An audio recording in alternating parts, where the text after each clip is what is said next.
Good morning, ma'am. Ma'am, unmute yourself. Yeah. Can you Very hear good me? morning. Yeah, I can hear you. Yeah. There is a certain hiss that's coming in the audio from your side.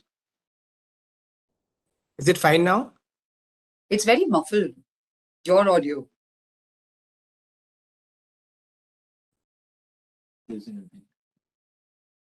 Yeah. Why is that? Is my audio okay?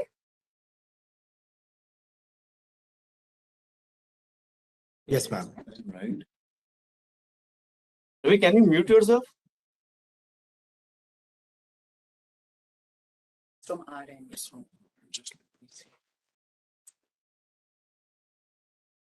I think it's the fan running. I guess. Just a minute. Yeah, but as long as it doesn't come in my audio, it's fine. Ravi, Ravi? Ma'am, your voice is very clear. okay, is that all right? Because there's some kind of a sound coming from the machine. I hope that's not coming into the meeting. Not. Okay. It's Now, okay. Ravi, tell me, is my frame and the branding is properly visible, or do I need to shift my screen or something? Slightly towards right. Should Towards move your this right. side? Yeah.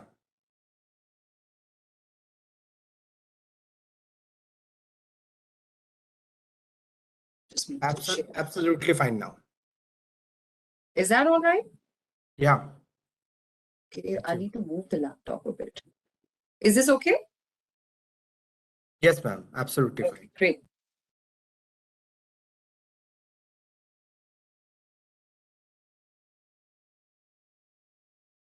So,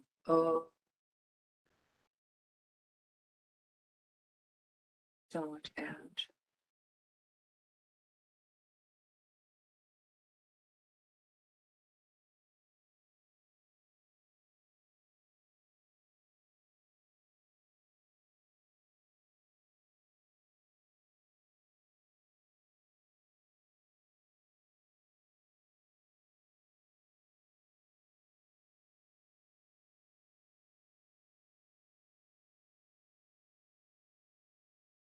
hi. That's nice. Difficult? They learned anything? Like Jews?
A very good morning, ladies and gentlemen.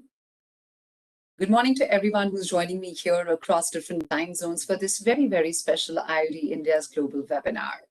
This is Ritika Jhanji-Jagtiani once again, and it's an absolute pleasure to be hosting another one of this very, very special Directors Dialogue series. On behalf of Institute of Directors India, it's always an honor to welcome you all, and especially to this 5th edition of the Directors Dialogue series, our very, very esteemed and distinguished IoT members, our associates, and IoT India Global family. Today, we have guests joining from different parts of the world and across time zones. Despite of that, you're with us. Thank you so much. I'm told that we have people joining us from USA, UK, Canada, Philippines, UAE, Hong Kong, Singapore, South Africa, and many more places.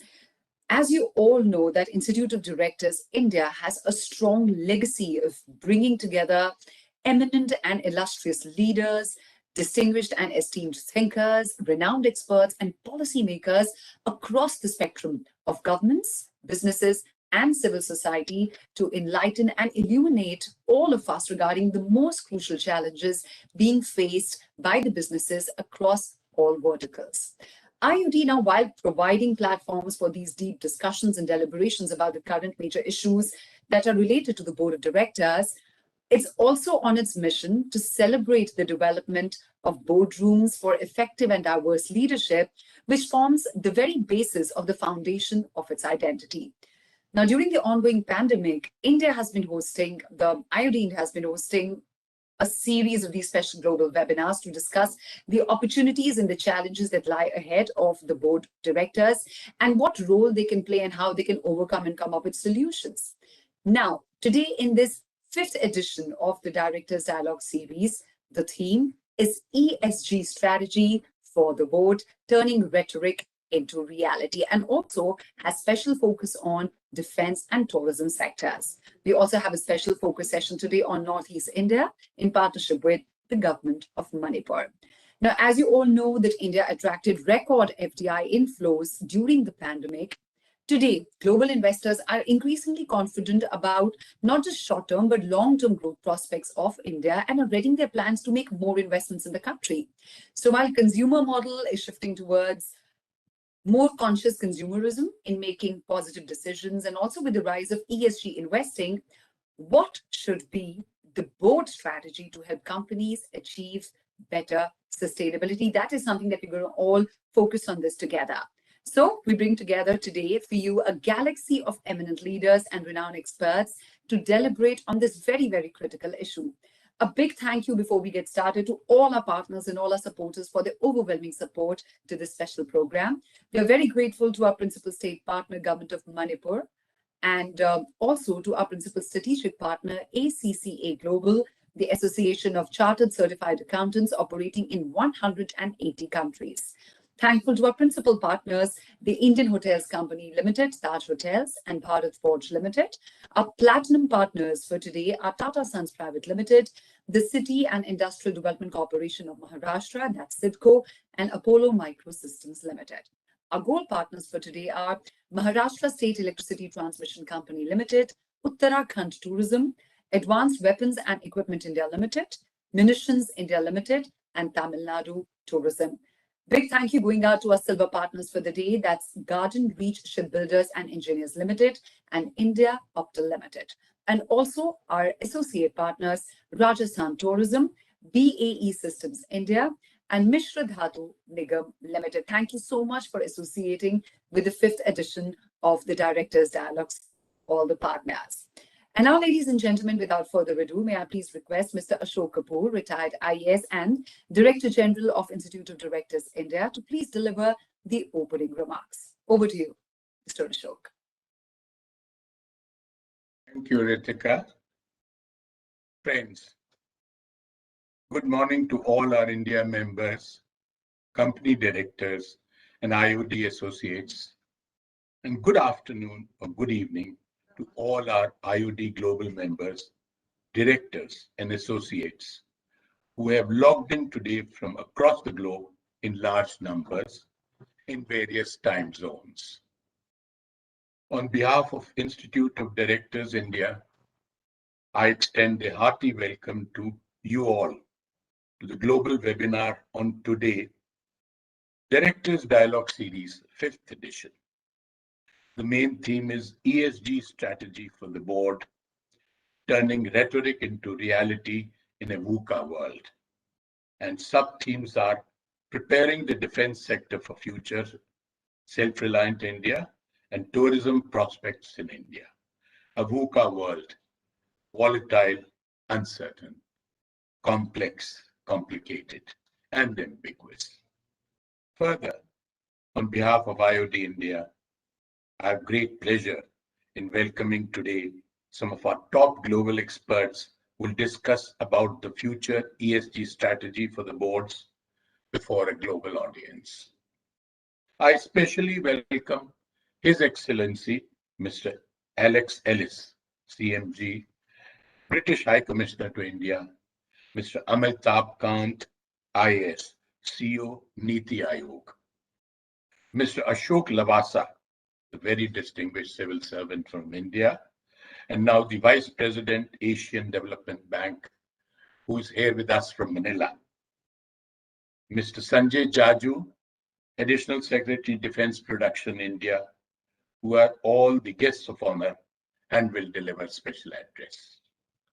Some of the other distinguished speakers and global experts who are participating include Mr. Arvind Singh, Secretary, Ministry of Tourism, at present held up for Parliament work, Dr. Rajesh Kumar, Chief Secretary, Manipur, Lord Karan Billy Moria, President, Confederation of British Industry, Chairman, Cobra Bear, London, Mr. Atanu Chakravarti, Chairman, HDFC Bank, and former Finance Secretary of India, Ms. Helen Brand, OBE, Chief Executive, Association of Chartered Certified Accountants, that is ACCA UK, London, Mr. Puneet Chatwal, Managing Director and Chief Executive Officer, the Indian Hotels Company Limited, Mr. William L. Blair, Vice President and Chief Executive for India,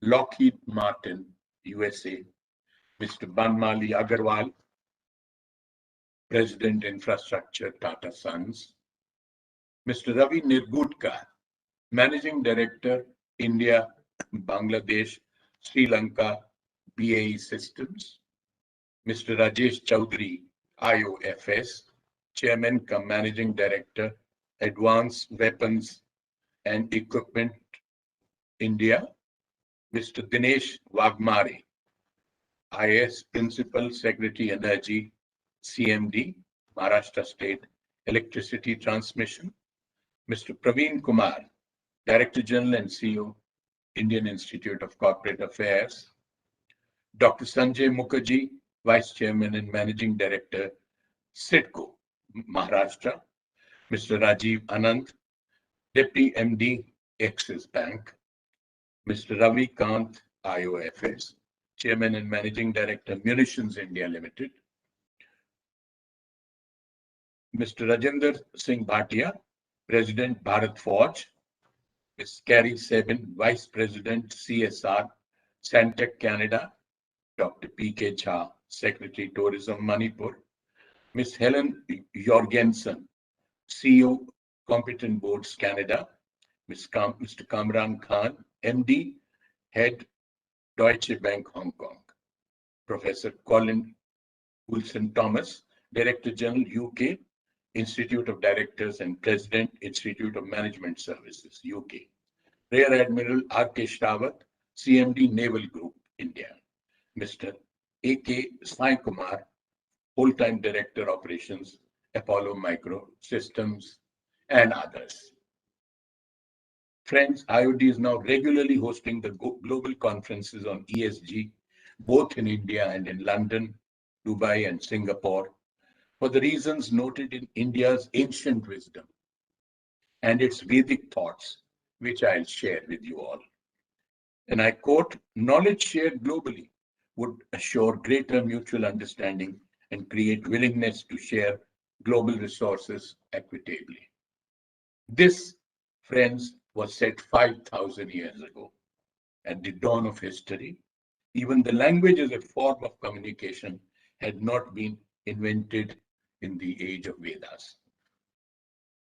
Peter Drucker, arguably the Shakespeare of modern management, had famously stated that in the ultimate analysis, when all is said and done, the most tangible assets of successful enterprises are intangibles. Earlier, the conventional management wisdom was that the intangible goodwill was perhaps one of the most valuable capital assets of a company. In the beginning of 21st century, one of the greatest thinkers and management guru, Professor Mervyn E. King, Chairman King Committee on Corporate Governance, has replaced goodwill with the new concept of ESG, that is environmental, social, and governance reporting. The earlier exclusive financial reporting by the companies as a measure of performance is perhaps history now. We at IOD were fortunate that we received this wisdom in person from Professor King in our last physical conference in London, where he delivered the keynote address. He cautioned that limited liability companies all over the globe were using natural assets faster than nature was regenerating them. If this process continues unchecked, the world would be marching and facing not only a dangerous existential challenge, but march to a catastrophe. President Macron of France. According to the prevailing management wisdom, ESG has to move from the fringes to the core of boardroom functioning, as it has become a top concern, especially for today's investors. This is now increasingly being stressed by large corporate investors, particularly including institutional investors globally. They are not only backing and financing boards that have environmental and social concerns as the main focus, but are also voting against re-election of directors to the boards where ESG management is perceived as ineffective and uninformed. According to the United Nations Global Compact, empirical evidence shows that high ESG standards in companies positively correlated to stronger financial performance. According to the global CEO of UN Global Compact, Ms. Sanda Ojiambo, and I quote her, "A company can do well by doing good and outperform its peers," unquote. IOD were also fortunate that our last environmental webinar was addressed by Mr. Owais Sarmat, Deputy Executive Secretary, United Nations Framework Convention on Climate Change. He listed out the key takeaways from the recently concluded COP26 and commended IOD specifically for the timing of the present global webinar on ESG soon after COP26. According to him, we need participation of non-state actors, he says, such as IOD, to reduce the carbon footprint globally.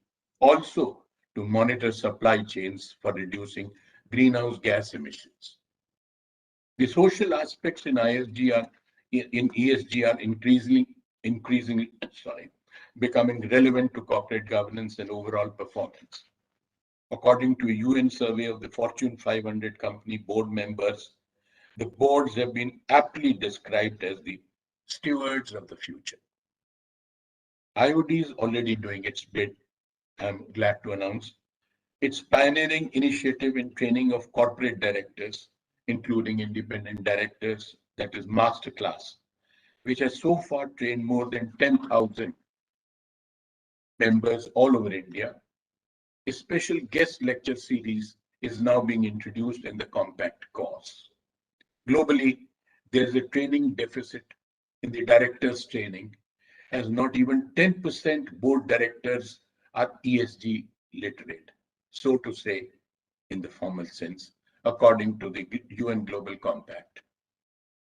In the ultimate analysis, responsible ESG reporting would only go to support our Prime Minister's commitment at Glasgow. That is India's commitment to non-fossils energy capacity to 500 GWs and 50% of energy requirement from new and renewable sources of energy by 2030. The state alone, through its government agencies, cannot achieve this target of net zero emissions by India by 2070 unless the private companies and their boards come forward.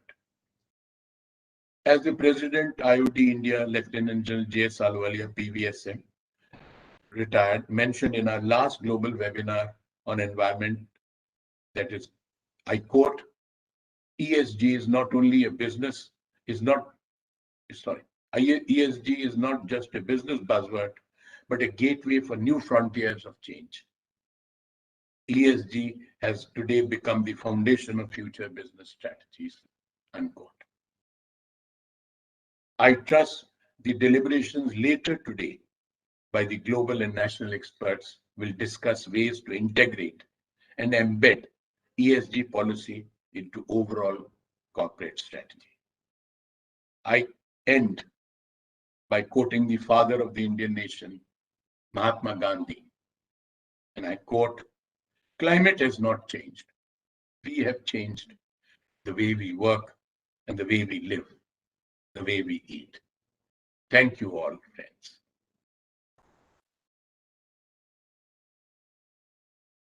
Thank you so much, Mr. Kapoor, for the welcome and also for outlining the importance of ESG strategy for boards. Thank you so much. Now, moving ahead, ladies and gentlemen, we have a very, very special keynote address lined up. We are very pleased to welcome Mr. Praveen Kumar, retired IAS, DG, and CEO of Indian Institute of Corporate Affairs, Ministry of Corporate Affairs, Government of India. Mr. Kumar is a 1987 batch IAS officer of Tamil Nadu cadre and has headed various responsibilities in Government of Tamil Nadu and Government of India. He has also headed a number of state and central public enterprises, apart from acting as nominee director in numerous PSUs and public-private partnership companies. He has also held board memberships in various educational institutions such as IIMs, IIT, and IISCRs. He retired from Government of India as Secretary, Ministry of Skill Development and Entrepreneurship. Earlier, he addressed IoT boardroom community exactly a year ago in February 2021 during the felicitation ceremony of Golden Peacock Award winners for corporate governance and sustainability. We are very, very delighted to have him with us today to deliver a keynote address on ESG. Today, IOD and IICA work very closely on a number of areas of mutual interest. Thank you so much for giving us your time, Mr. Kumar. Over to you. Thank you, Ritika. Respected Shri Ashok Kapoor sir, Ashok Lavasa sir, Vice President of ADP, Shri Dinesh Wagmare, Principal Secretary, Energy Maharashtra, Shri Rajeev Anand, Axis Bank, Ms. Helen Brand, I'm looking forward to hear her, Chief Executive of ACCA, other dignitaries and all members attending this IoT Director Dialogue Series on the ESG.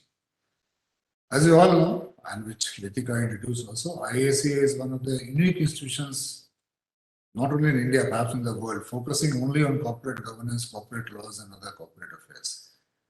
Its primary focus has been in ensuring that there is a fair corporate governance focusing on justice and equality for all stakeholders. Who have been the stakeholders traditionally? Initially, the owners who were also the managers, but then this universe expanded to include large body of shareholders, which saw divergence between the shareholders and the management. Both became the stakeholders in the corporate governance scenario. Then came the customers, and this universe kept on expanding to include employees and then the immediate environment.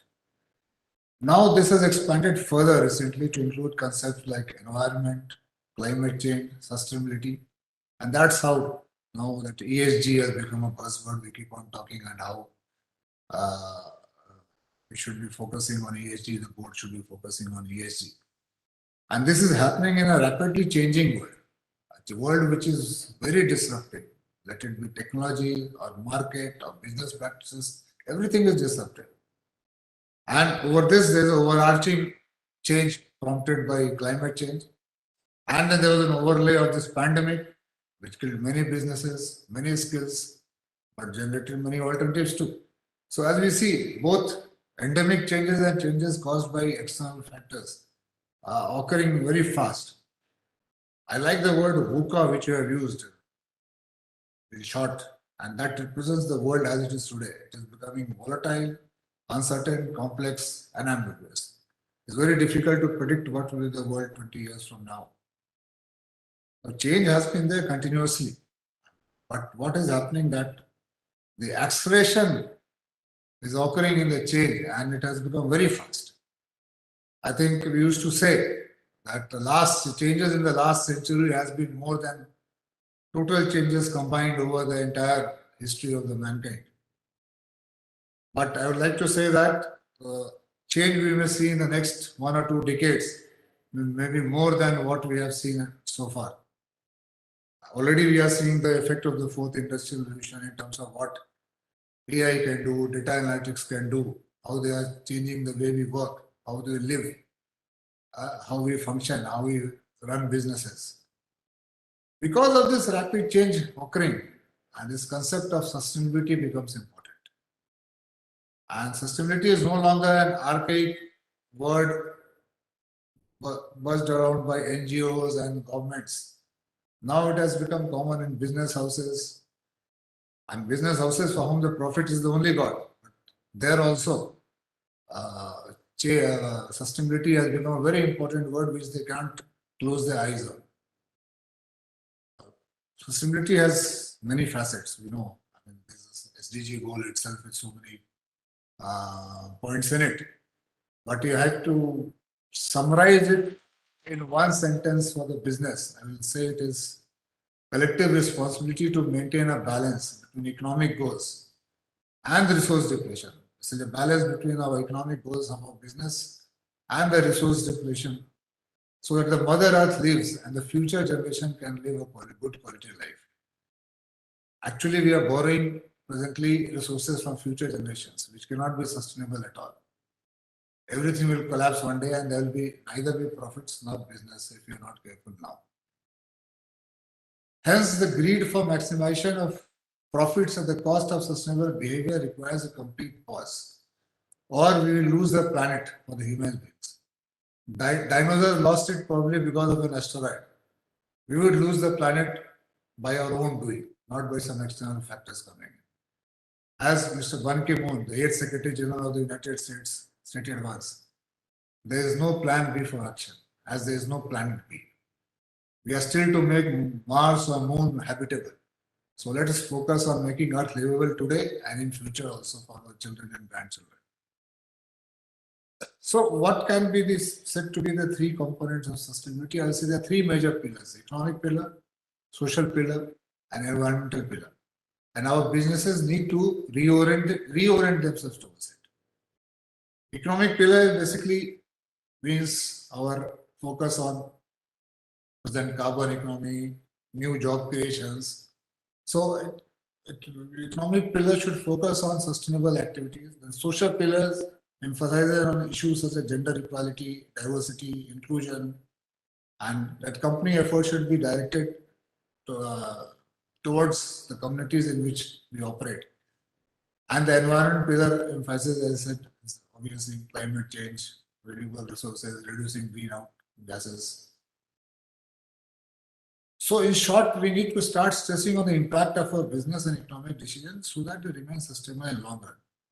And I would like to stick my neck out in stating that they will also be financially remunerative in the long run. It's not that it is either or, both can be done together, profits and sustainability. It has been seen through renewable energy, how it has become cheaper and more sustainable than the fossil-based fuel. Even in the country, we see the states which have focused on education and health of all classes and communities like Tamil Nadu and Karnataka. They have shown how business can flourish under such conditions. And they are the most industry developed states. In financial terms, you have to define ESG. I will define primarily by something by which the investors can evaluate corporate behavior, their environmental social impact, which will determine the future financial performance of the companies, and for the companies to report their sustainability impact and measure progress. Basically, it reflects the firm's collective consciousness for social environmental factors. I mean, we can create a score, what's called the ESG, Corporate Social Credit Score, based on specific metrics related to various intangible assets within the enterprise. So, since all of you are IOD members, what is the role of the board here?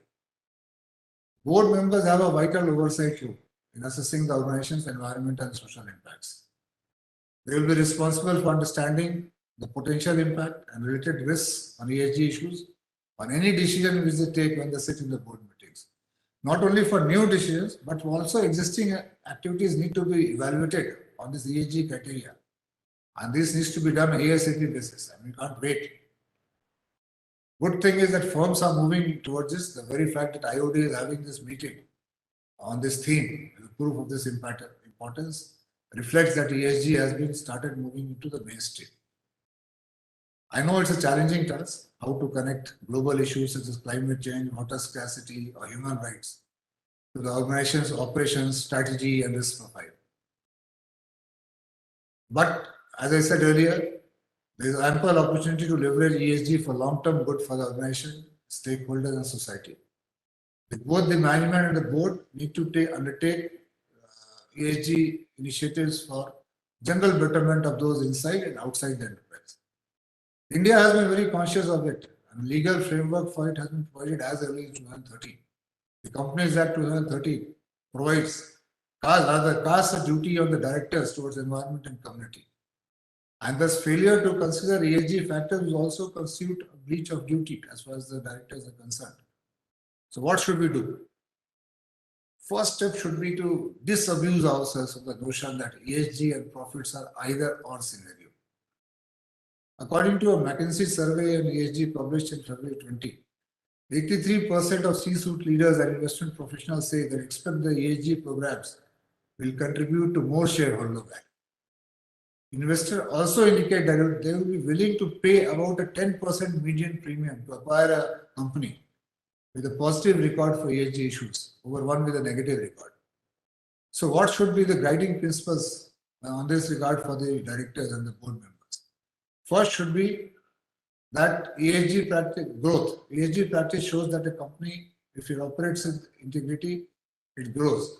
And the next 30 years, there will be inevitable $30 trillion shift in wealth from baby boomers to millennials. Who prioritize? The millennials prioritize sustainable business in their purchase decision. So we can focus on that, how we should leverage ESG for increasing our business. Second, as I said, ESG helps you save money. That can be a decision point which can guide you. As I said, renewable energy helps. And then if you practice ESG, it leads to fewer regulatory interventions which will get you government support. And there's a study that leads to a better high employee productivity. So ESG policies helps in that. And most important, a good ESG policy will lead to a better investment in your companies. Today there are over 2,400 funds controlling over $86 trillion in capital, focusing on responsible investment. And the world's top funds have pledged to transition their portfolios to be carbon neutral by 2050. So whether you are a big organization or a small one, so in order to continue in the future, we'll need to consider a strong ESG program to land investment. And thus, the ESG program can even help turn your company around in a crisis. So, as board members, I request you to first request a formal ESG assessment in your company. We at IICA have started work on such assessment, and we can always assist you. We have a separate school focusing on ESG work. I'm not marketing IICA, but I'm ready to offer the services if anyone wants it. Second, I will urge management to engage with the stakeholders, that what are their priorities on ESG, and we are ready to handle corporates to identify and effectively engage with the stakeholders. And we should have a high quality internal ESG monitoring. I mean, you have all reporting, financial reporting. ESG reporting also, there should be high quality and should be part of your quarterly reviews and all that. ISE has been actively involved in the national voluntary guidelines on responsible business conduct and on business responsibility and sustainability reporting. We can help you understanding various reporting requirements. Then we should encourage more proactive disclosures and goal setting. And already BSSR has making it mandatory from FY 22-23 for the 1,000 listed companies to make it to make ESG reporting compulsory. Why wait for it to be mandatory? Start now and be an early leader. And then specific roles and responsibilities need to be fixed in the board and board level executives regarding ESG. I mean, there are different patterns. Some places there is a separate director in charge of the ESG. Somewhere CEO is interested in the ESG. So, and last, you can start capacity building of the board level and below board level executives. This is a low hanging fruit. It's very easy to arrange for this capacity building exercises, which will bring in usher in a culture of ESG. Again, here we can help. ISE is launching one of the first ESG certification course in India, along with preparing a database of ESG professionals that can meet the initial training requirements of board members in examining the right ESG roles and responsibilities. With this last marketing pitch, I would like to thank you all for listening patiently. And Shri Kapoor for inviting me to this session. Thank you. Thanks a lot. Thank you so much, Mr. Kumar, for making time out from your busy schedule and being with us. If you can just spare a few more minutes, we've got a few questions from the audience, which I would like to take with you. Sure, please. Sure, go ahead. Yeah. So the first question that's come for you is the landscape is changing for India to integrate ESG reporting with financial reporting. Are we prepared for such a transition? We are not actually in a position where we can transition, but all preliminary baby steps have been taken to make us prepare. This, I will say, this IOD conference itself to sensitize the directors on ESG issues is a major step. Even in ISE, as I said, we have taken a lot of steps to bring ESG as apart from corporate governance and corporate law and market regulations.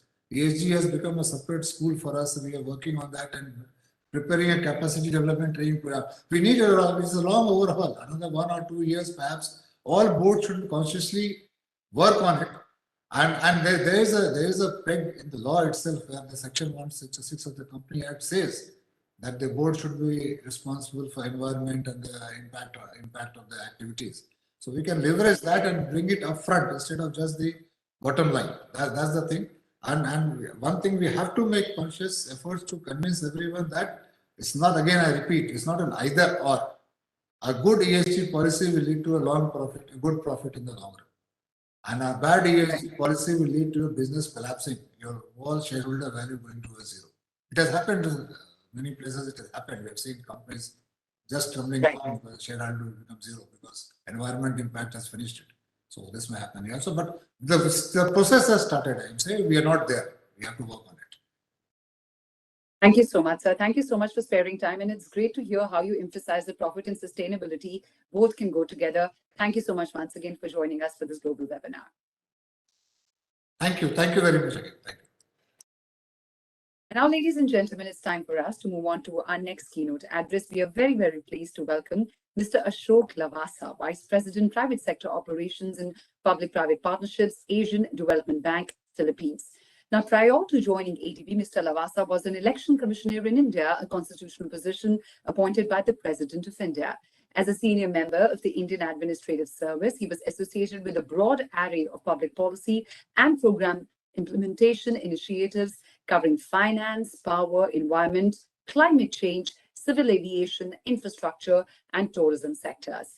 He has served for nearly 4 decades with various government agencies in India and also led the official Indian delegation for climate change negotiations for the Paris Agreement at COP21. So I'm sure it'll be great to hear what he has to say, diving into his varied experience across the spectrum. We are very, very delighted to have you with us, Mr. Lavasa. Thank you so much. Over to you. Thank you very much, and good morning, good afternoon, good evening, and greetings to all of you from Manila. First of all, thank you for inviting me to speak at today's virtual session. Let me begin by sharing with you a quote that I read yesterday, and I quote, "We are the first generation to feel the sting of climate change, and we are the last generation that can do something about it," unquote. I would like to believe that this IOD session is a step in the direction of doing something about it. The theme of the session, ESG strategy for the board, turning rhetoric into reality in a VUCA world, is a very relevant topic for today's environment. Volatile, it could even be vulnerable, uncertain, complex, and ambiguous, cannot begin to explain the challenges the world has faced over the last 2 years and more. This is specifically true in developing Asia. The pandemic has inordinately affected the poor and vulnerable in developing countries. At the Asian Development Bank, we are working with our developing member countries to help restart their economies and recover quickly from the effects of the pandemic. While we help our developing member countries recover, we must ensure that the recovery is green, resilient, inclusive, and sustainable, with lasting economic progress that is shared across the population and restores advancement towards development goals. The best way to ensure that the recovery is resilient and enduring is by following environmental, social, and governance principles, or ESG principles. Before I elaborate on what ADB does in this regard, let me share with you the fact that when I came to Manila ADB a couple of months back, it was after a gap of almost 20 years. The ADB building was as modern 20 years ago as it is today, with beautiful architecture, greenery, smart lighting system, etc. But the one distinct feature which has changed is when I look at the roof of the building, you can hardly see any concrete. All that you can see on the roof are solar panels. So I think that defines the direction of the change that we are looking at. At ADB, we have dedicated sector groups with thematic specialists focused on environmental, social, and governance issues. And we have several policies and initiatives related to investing in and improving ESG practices in our developing member countries. ESG principles are central to our long-term development strategy. 4 of the 7 operational principles under the ADB Strategy 2030 focus on ESG. Number 1, addressing remaining poverty and reducing inequalities. Number 2, tackling climate change, building climate and disaster resilience, and enhancing environmental sustainability. Number 3, accelerating progress in gender equality. And number 4, strengthening governance and institutional capacity. Additionally, we have a robust safeguards policy, which aims to help developing member countries address environmental and social risks in development projects and minimize and mitigate, if not avoid, adverse project impacts on people and the environment. ADB's environmental safeguards aim to ensure the environmental soundness and sustainability of projects, and to support the integration of environmental considerations into the project decision-making process. The safeguards policy requires borrowers to identify project impacts and assess their significance, examine alternatives, and prepare and implement and monitor EMPs, or environmental management plans. It also requires borrowers to consult people likely to be affected by the project and disclose relevant information in a timely manner. Similarly, ADB's social safeguards require borrowers to carry out meaningful consultations with affected parties, and ensure that adverse social impacts are prevented or mitigated. Now, ADB helps in mainstreaming ESG principles in developing Asia and the Pacific through two main methods. One, through ESG investments, and second, through helping corporates develop their ESG frameworks. On the investment side, ADB has partnered with corporates and donors on several ESG initiatives. ESG has become a priority for many international lenders, and close collaboration with international financial institutions increases co-financing opportunities to leverage private capital for ESG investments. A few initiatives where ADB is investing in ESG projects, such as sustainable infrastructure, include through innovative financing platforms such as the ASEAN Catalytic Green Finance and Green Recovery Platform, which will leverage funds from capital markets and private sector investors for low carbon infrastructure. Second, the Climate Innovation Fund, launched in partnership with Bloomberg and Goldman Sachs to support low carbon economic development focused on South and Southeast Asia to increase the pace, scale, and ambition of climate solutions and contribute to clean energy transition. And third, the development of a debt financing platform to invest in sustainable infrastructure in Asia in partnership with HSBC, Temasek, and Clifford Capital Holdings. ADB is also focused on strengthening social and gender equity. As per our strategy 2030, at least 75% of the total number of our committed operations should incorporate gender inclusive projects designs by 2030. ADB has recently launched the Community Resilience Partnership Program in partnership with the Government of the United Kingdom and Nordic Development Fund. The program aims to help scale up investments in climate adaptation at the community level, targeting the nexus between climate change, poverty, and gender. The program will include a dedicated gender window with funds earmarked for supporting women-focused investments.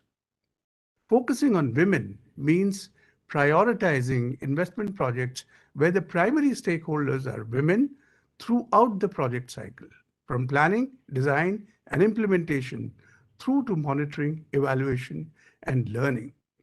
This is important in order to reduce women's vulnerabilities and unlock their potential as agents of change for adaptation and resilience. ADB also supports several initiatives to strengthen governance in the region. For Asia, embracing good governance to build economies that are socially inclusive and environmentally sound will be vital for achieving sustainable development. Despite the region's success in producing fast-growing economies, many countries still face a host of governance issues. One important initiative which ADB is supporting to strengthen governance is the Asia-Pacific Tax Hub. Effective, timely, and corruption-free delivery of public services can require a steady source of financing for many developing countries in Asia and the Pacific. One of the biggest challenges is how to pool more resources to improve public financial systems and enhance government capacity. The Asia-Pacific Tax Hub will be dedicated to maximizing international and regional resources of knowledge, expertise, and finance on domestic resource mobilization and international tax cooperation through close collaboration among finance and tax authorities, as well as our development partners and regional tax associations.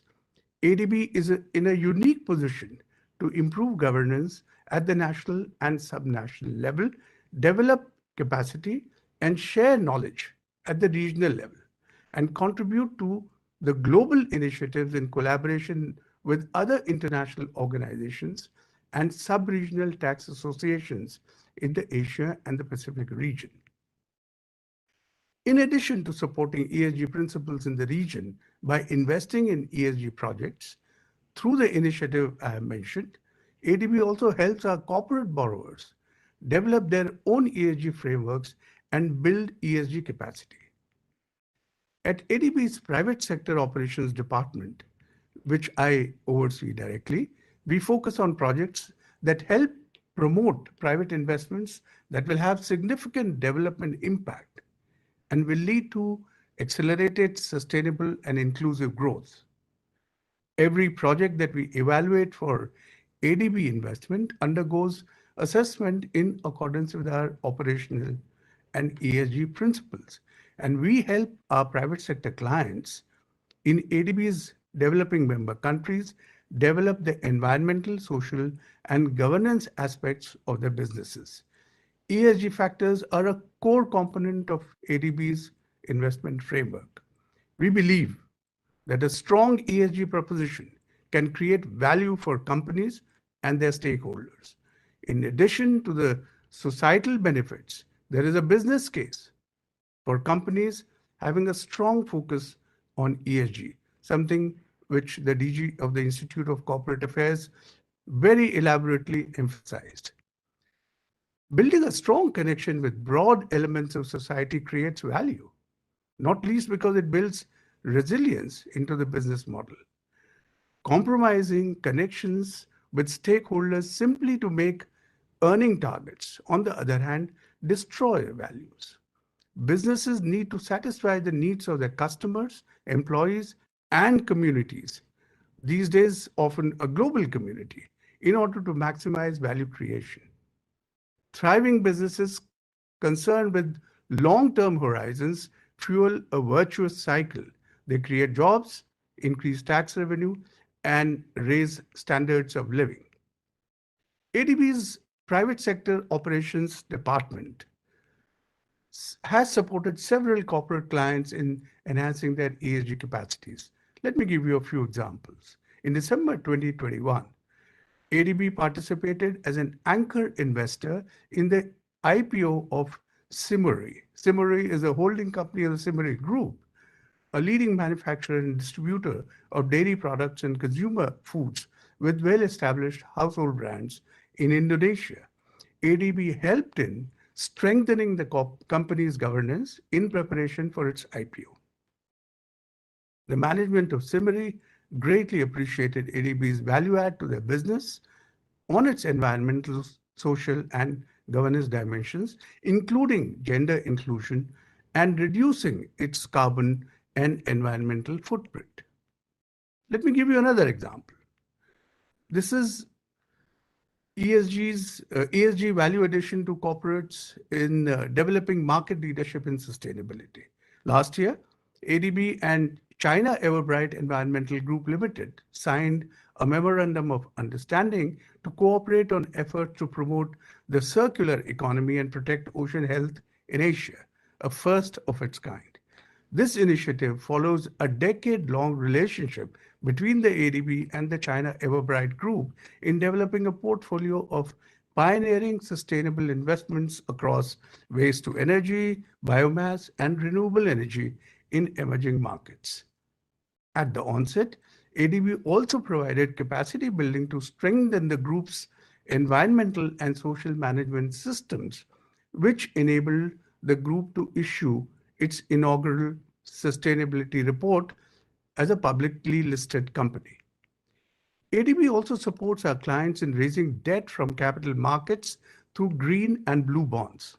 The Green Bond Program enables ADB to support its developing member countries seeking to mitigate greenhouse gas emissions and adapt to the consequences of climate change, whilst delivering environmentally sustainable growth to help reduce poverty, and improve the quality of life of their people.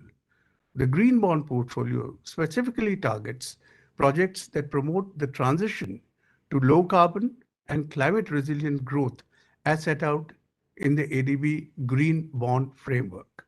Similarly, blue bonds help to address the growing funding gap required to protect and restore ocean health. Blue bonds increase the amount of capital that can be invested in oceans to finance solutions at scale. ADB is also assisting some of our financial institutional clients to develop their own blue bond frameworks. In addition to the work done through various initiatives in the bank as well as the support provided to corporates on ESG, ADB publishes knowledge products on ESG investment. Recently, ADB published a book on the various risks and opportunities for ESG in Asia.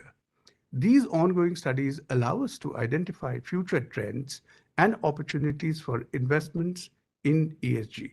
The study noted that there are several impediments to ESG investment growth, such as unclear criteria for sustainable development, low quality non-financial data, lack of disclosure, and resource misallocations. An optimized policy environment could help to facilitate ESG investment flows in the region, and ADB can work to fill these policy gaps and help our clients build their ESG capacity through systematic frameworks and tools. Finally, I would like to conclude by reiterating the importance of ESG in today's investment climate. ESG factors have become an important part of global investment decisions. Corporations and consumers are increasingly becoming more environmentally and socially conscious, and operating on ESG principles is now considered as a must-have rather than a nice-to-have. As the president and CEO of Harley-Davidson said, and I quote, "Sustainability is no longer about doing less harm. It is about doing more good," unquote. ESG investment is distinct as a desirable approach, even for investors who only consider financial returns. Long-term investment decisions benefit from investors having more information about companies, and ESG factors comprise a large part of this information. Investments now take place on a global scale, and helping investors be more educated and aware of companies' operating practices, reputation, and commitments can play a vital role in assessing companies wherever they are. We see a strong trend amongst our clients in our developing member countries towards operating on ESG principles, and ADB will continue to provide capacity building, knowledge, and financing to support our developing member countries in sustainable development.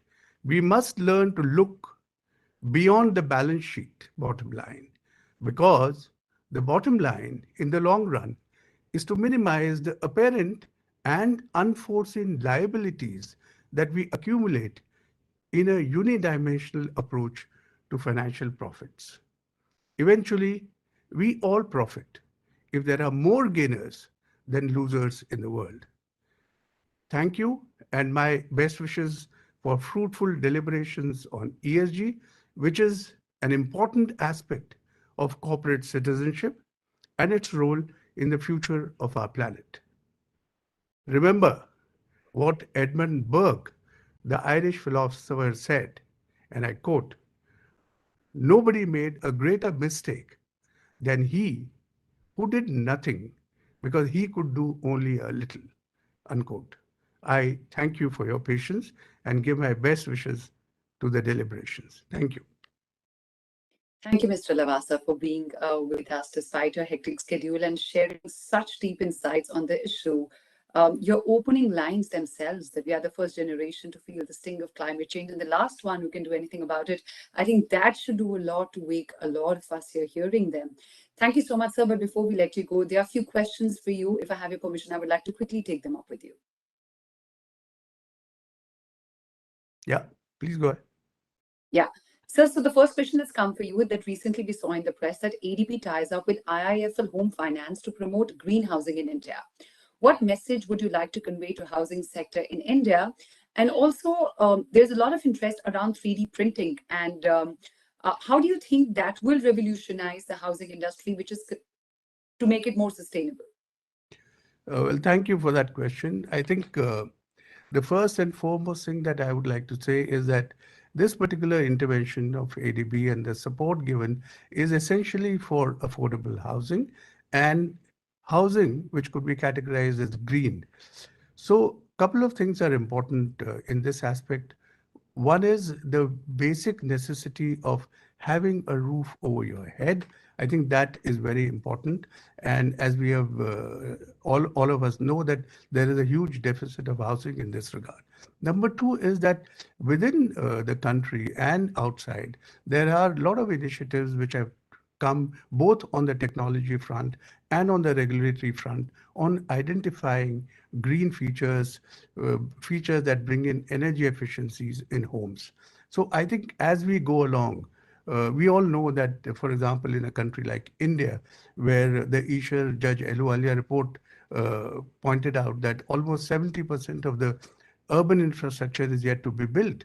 So if we are going to build all this infrastructure, and housing constitutes an important component of that, I think it is important that the buildings are more climate friendly and energy efficient. So ADB's intervention is in the direction of supporting this priority and this initiative, which is both global as well as Indian priority and priority with the Asian Development Bank.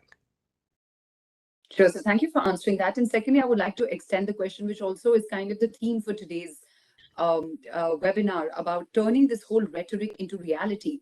So how can we actually turn this rhetoric around ESG into practical action, and how to ensure and make it happen on the ground? What message would you like to give to the boardroom community that's listening to you? Well, I think first and foremost, we should all realize that even if it is understood as a global problem, the solutions cannot be found till every individual in his own sphere, everyone in his own little microcosm, in his own life, in his own area of responsibility, tries to do things which will benefit. Now, this can take two directions. One is in the area of your official responsibility. For example, if you're sitting as an independent director on the board, then obviously, if one, there is a compliance with the laws. But more important than the compliance with the laws, is the development direction that you're setting out, the priorities that you're setting out for the management of the company, and how you're open to adopting new ways of doing what you have been doing in the past, so that you consume less energy, you generate less waste, you recycle more, you reuse more.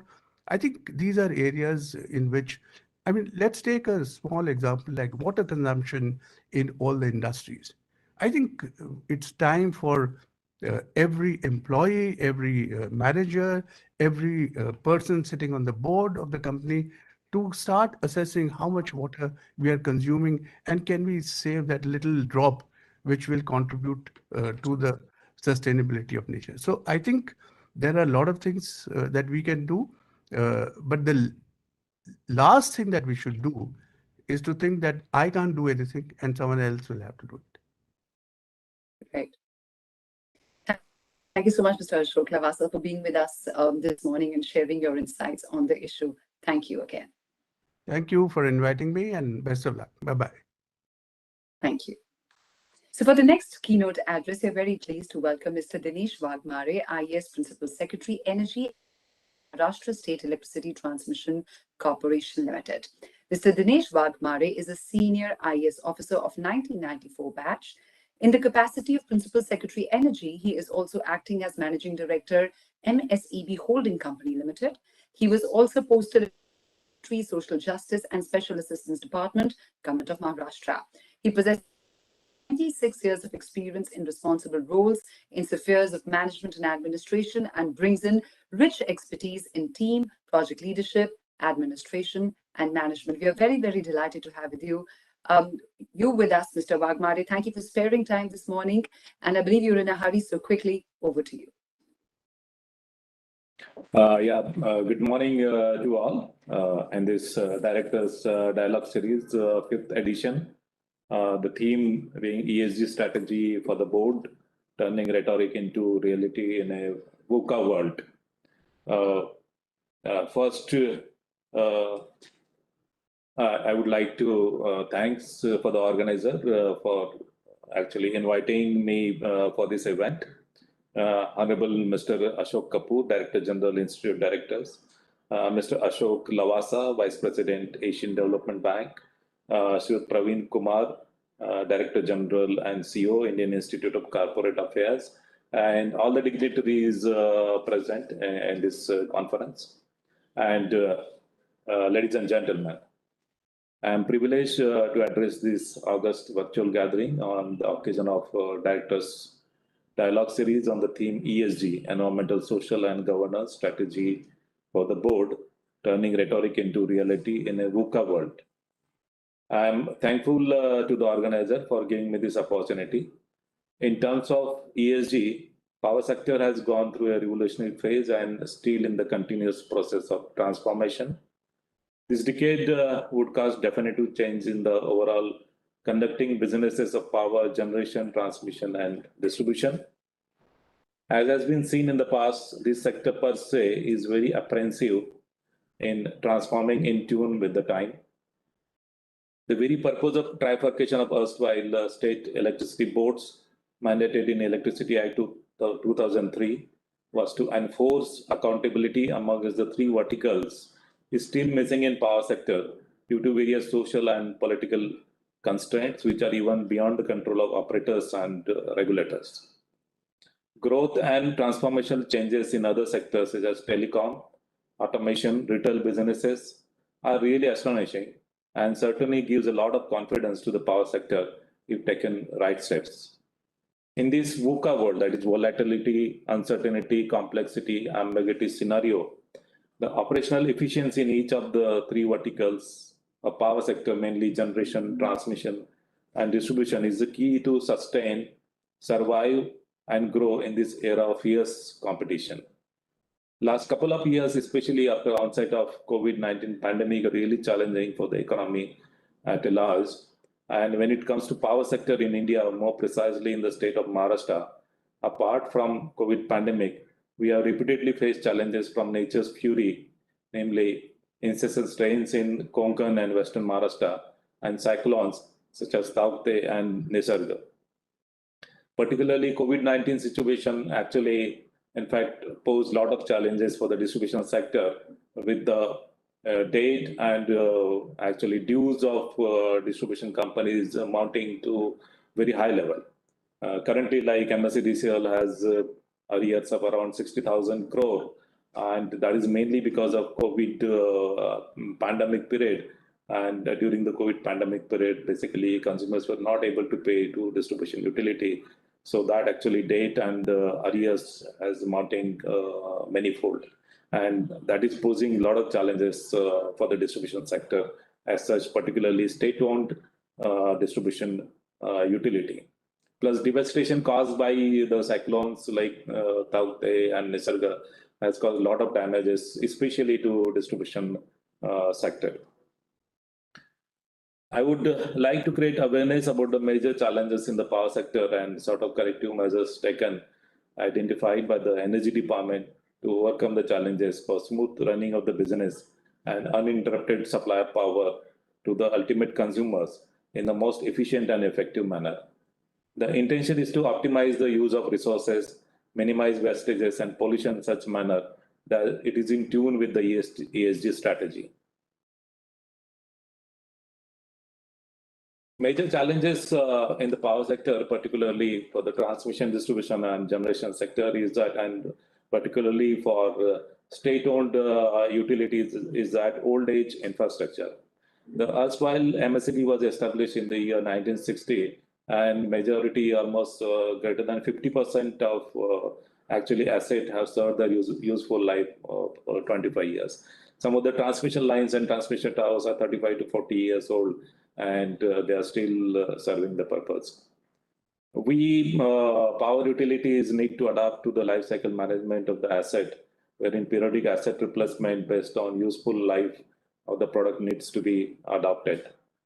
Proactive preventive maintenance policy is being adopted, and we are using modern technology for proactive preventive maintenance. In transmission company, we are using the latest technology of drone base. Earlier, we used to do monkey patrolling, like technicians used to actually climb on the transmission tower, and that is not so now. We are using drones for that, and those are very effectively being used right from technician up to supporting engineer level, and that has become quite a success. And monkey patrolling is almost out. Strategic planning for replacement of aged asset in phase-wise manner is also very much essential for us. And recently, Government of India has come up with a scheme of Revamped distribution sector scheme. It's a very ambitious scheme, and we are participating in a great way in that. And in that, actually, this scheme is mainly for the distribution companies, and our distribution companies, MSCDCL, has taken the participation in that. And we actually have prepared DPR of around 36,000 crore, which comprises of three major components. Namely, first is that replacement of meters, like in fact, the coverage of meters, particularly for commercial, domestic, and industrial consumers. We want to convert the existing meters to smart prepaid meters, so that actually there will be accuracy of billing and there will be no complaint from the consumer, and the accurate readings will be taken. So almost 11,000 crore will be spending in converting almost 1.5 crore meters to smart prepaid meters. Then for age-old infrastructure of MSCDCL, we actually propose loss reduction plan, whereas we are going to separate the agriculture feeders. We'll be having aerial bunch cables, upgradation of conductors, installation of multimeter boxes, provision of high voltage distribution system, installation of capacitor banks, IT/OT infrastructure, and covered conductor, electrical vehicle charging infrastructure. And particularly for disaster-prone area, we'll be putting a lot of disaster-resilient infrastructure. In modernization proposal, we'll be actually building new GIS substation. We will add power transformer, augment power transformer, HT lines, LT lines, distribution transformers, and so on. So this actually is around 30,000 crore project we have prepared for loss reduction and modernization proposal. In fact, Government of India is very positive about actually approving our scheme, and soon we will launching this scheme in a great way. Another major challenges which our power utilities are facing, like damages to infrastructure asset due to natural calamity. As I have said earlier, in the recent past, there is increase in incidence of cyclones, storms, heavy downpour causing sudden flood.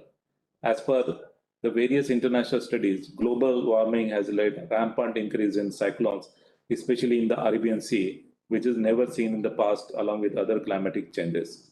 Incidences such as fire, cyclonic storms, and natural calamities can result into damages to asset, higher repair and maintenance costs, chances of blackouts. Crisis and management plan issued by NDMA and the Ministry of Power needs to be scrupulously followed for addressing the risk associated with the electricity infrastructure. Necessary changes or modification in the existing infrastructure to successfully overcome threat posed by cyclones, floods, providing required devices, equipment to tackle fire hazard shall be ensured in line with the relevant policies. In fact, Ministry of Power has issued guidelines for cyclone resilient infrastructure, both for the transmission sector as well as for the distribution sectors. And we are following the specifications given by Ministry of Power. Also, our Relief and Rehabilitation Department, along with the Government of India National Disaster Management Authority, has sanctioned some funds in cyclone-prone areas in coastal belts. Apart from that, we have also prepared 1,000 crore plus plan to be included in the revamped distribution sector scheme for cyclone-prone areas, which actually will be taken. Most of the overhead wires will be actually will be done in an underground cable way. Recently, there is a lot of actually cyber security aspects needs to be considered. SCADA and new technologies are being extensively used in our companies and now leveraging use of cloud computing, data warehousing. These technologies, as you know, are prone to cyber threats being remotely accessible. As such, the power industry has become the potential target for cyber attacks. Electricity being the most important source of energy, power plants, EHV infrastructure, namely EHV substations, load dispatch centers are prone to be targeted by hackers and even by enemy countries. Redundancy of IT systems, keeping data with multiple servers, and most importantly, an Indian server, has become very much important. The Ministry of Power has also given various guidelines regarding cybersecurity preventive measures to be taken, and we are following that. Recently, there was power outage on 12 October 2020 in Mumbai, and there were actually some reports in the media that it could have been due to cyber attack. So we have done a cybersecurity audit, and actually, and it is not confirmed that it was because of cyber attack, but then we need to be vigilant about cyber attacks in the future. SCADA is the most important tool for effective operation and maintenance of EHV substation, along with judicious use of manpower. And we actually are also in the process of increasing our data visibility at our state load dispatch center. Delay in project execution is actually very important aspects, and in fact, basically people support is very much important for execution of transmission and distribution project. As far as the transmission projects, actually transmission towers and transmission lines take a lot of space, and particularly in region where a lot of urban growth is there, like Mumbai metropolitan region or Pune metropolitan region, there is a lot of resistance from the people because the compensation given they think is quite actually low as compared to like in the road construction project, the land acquisition cost is actually as per Land Acquisition Act. But for transmission tower and transmission lines, actually it is not an acquisition, it is actually right of way, and right of way compensation is a bit lower. We are actually proposing in the government to increase this compensation, but then we need a lot of people support in bringing power to the areas where the load centers are located. Typically in Maharashtra, the power generation is in eastern part of Maharashtra, where all the thermal power plants are located, and all the load centers are actually in the western Maharashtra, mainly Mumbai, Pune, Thane region. So it poses a lot of challenges for bringing power. And a lot of projects actually are stuck up because of right-of-way issues and other project management issues, contract management issues. Another challenges we are facing is apprehension of reduction in market share due to competitive business environment and existence as a state-owned utility. The power companies are 100% owned by Govt of Maharashtra, and it is largely governed and pursued as a state-owned utility with inherent advantages and disadvantages of being government undertaking. The decision-making process and the pace of growth gets influenced and moderated by various factors. The very purpose of the reform in the power sector was to increase the efficiency, transparency, and the accountability of the system. Our three companies, mainly generation company, MSPGCL, transmission company, MSDCL, and distribution company, MSEDCL, need to focus on the change management practices and its implementation at all the organization level. Power generation, transmission, distribution sector is attracting big business conglomerates with access to huge capital and lower cost of fund with state-of-the-art technologies. This poses threat in the deregulated electricity market in India to old monopolistic government companies. Also, our companies are actually basically, in fact, a lot of private sector is also there, but our three companies, mainly transmission and distribution, are totally dependent upon distribution companies as the sole client. And the distribution company is suffering a lot of financial stress. The distribution company is suffering at present because of a lot of mounting arrears and mounting debt. But then other companies like transmission and generation companies are profit-making companies, fortunately. So we are making substantial profits as a transmission and generation companies. But then we actually have also focused on corporate social responsibility. We have contributed a lot in corporate social responsibility. The transmission company actually has donated 250 vaccination vans in backward regions of Vidarbha and Marathwada. And these vaccination vans basically are for those people who are not able to come to the vaccination centers.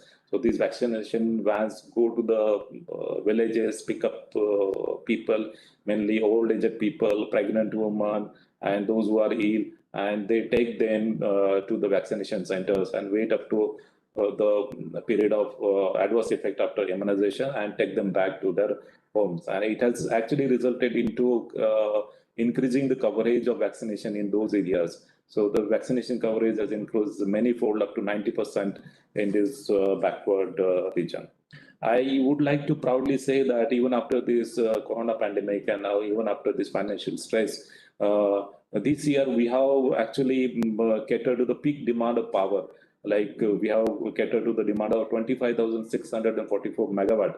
So that is one of the highest actually recorded without any load shedding. And this was due to proper anticipation planning and better coordination between state and central government agency. Also during the pandemic, we have given uninterrupted power supply to COVID hospitals, COVID centers, railways, and oxygen plants. Not only we are given power supply, but then we actually also, under corporate social responsibility, our generation company has actually set up oxygen plants at least at 5 medical colleges and COVID hospitals. And our response to natural calamity is actually, we respond in a war-putting way. And the Taukte cyclone hit Maharashtra on 18 May 2021, and it affected almost more than 3.5 lakh consumers, 5,478 villages, 1,332 feeders. And in record time, on 25th May, we restored all the systems. In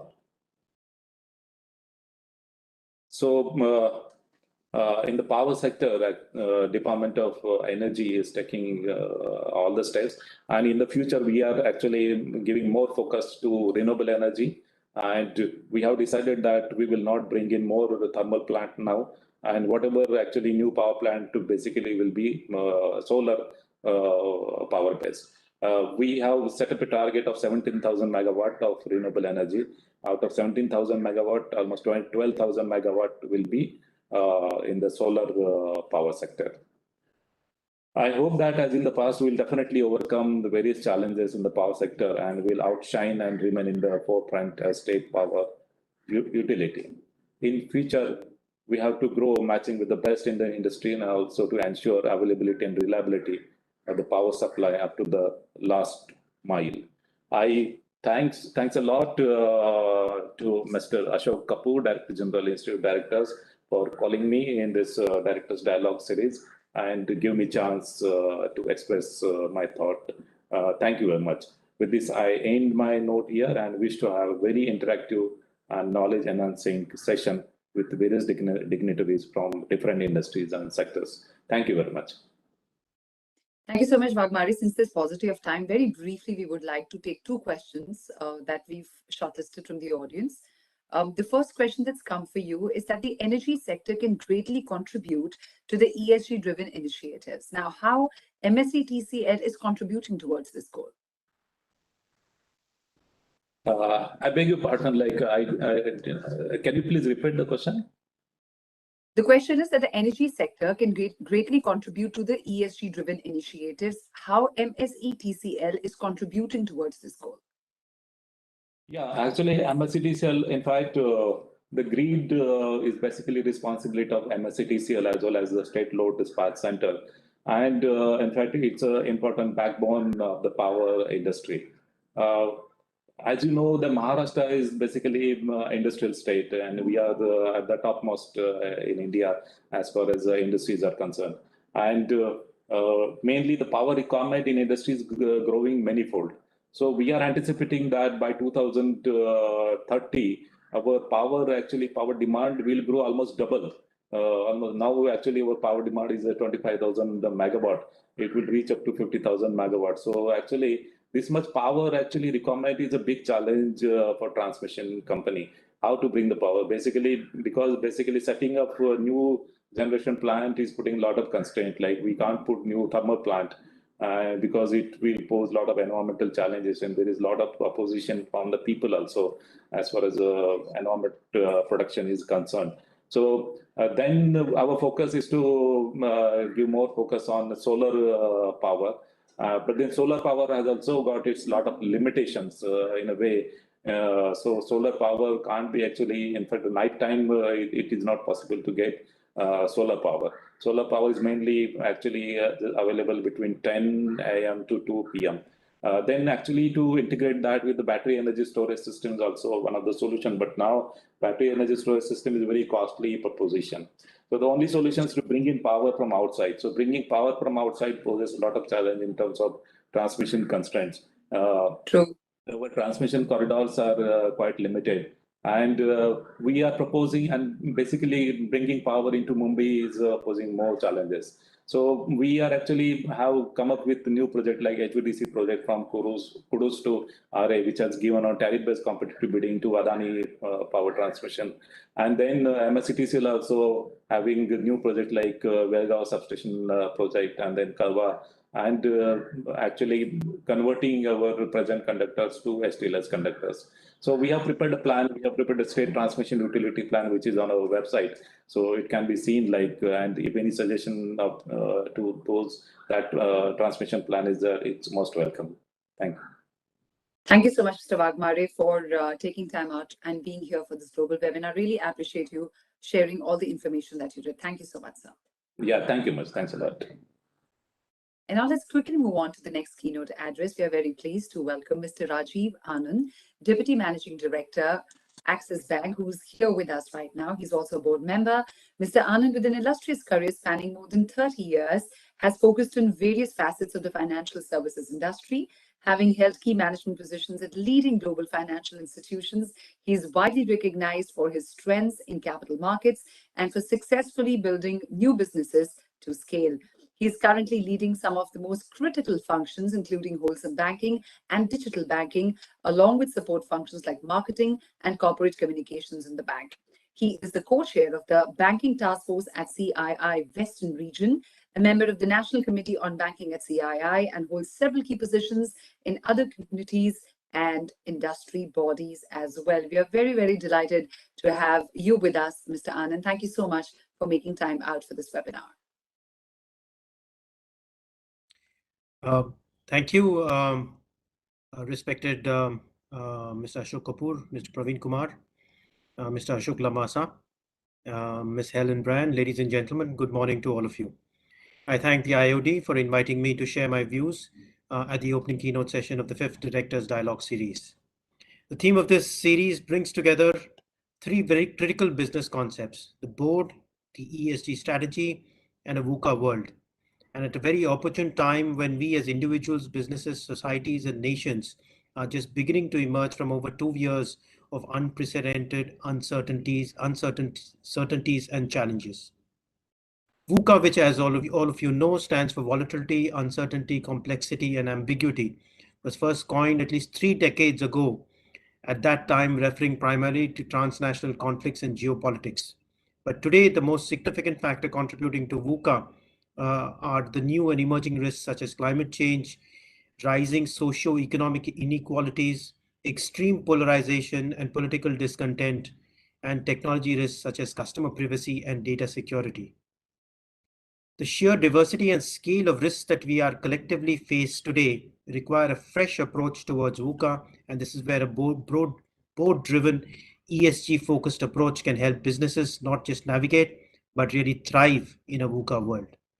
The concept of ESG too has been around for decades, with its roots in realization among global investor community to understand if businesses were investing in, were recognizing and responding to the full spectrum of risks they faced, and if their actions were in line with the expectations of all their stakeholders.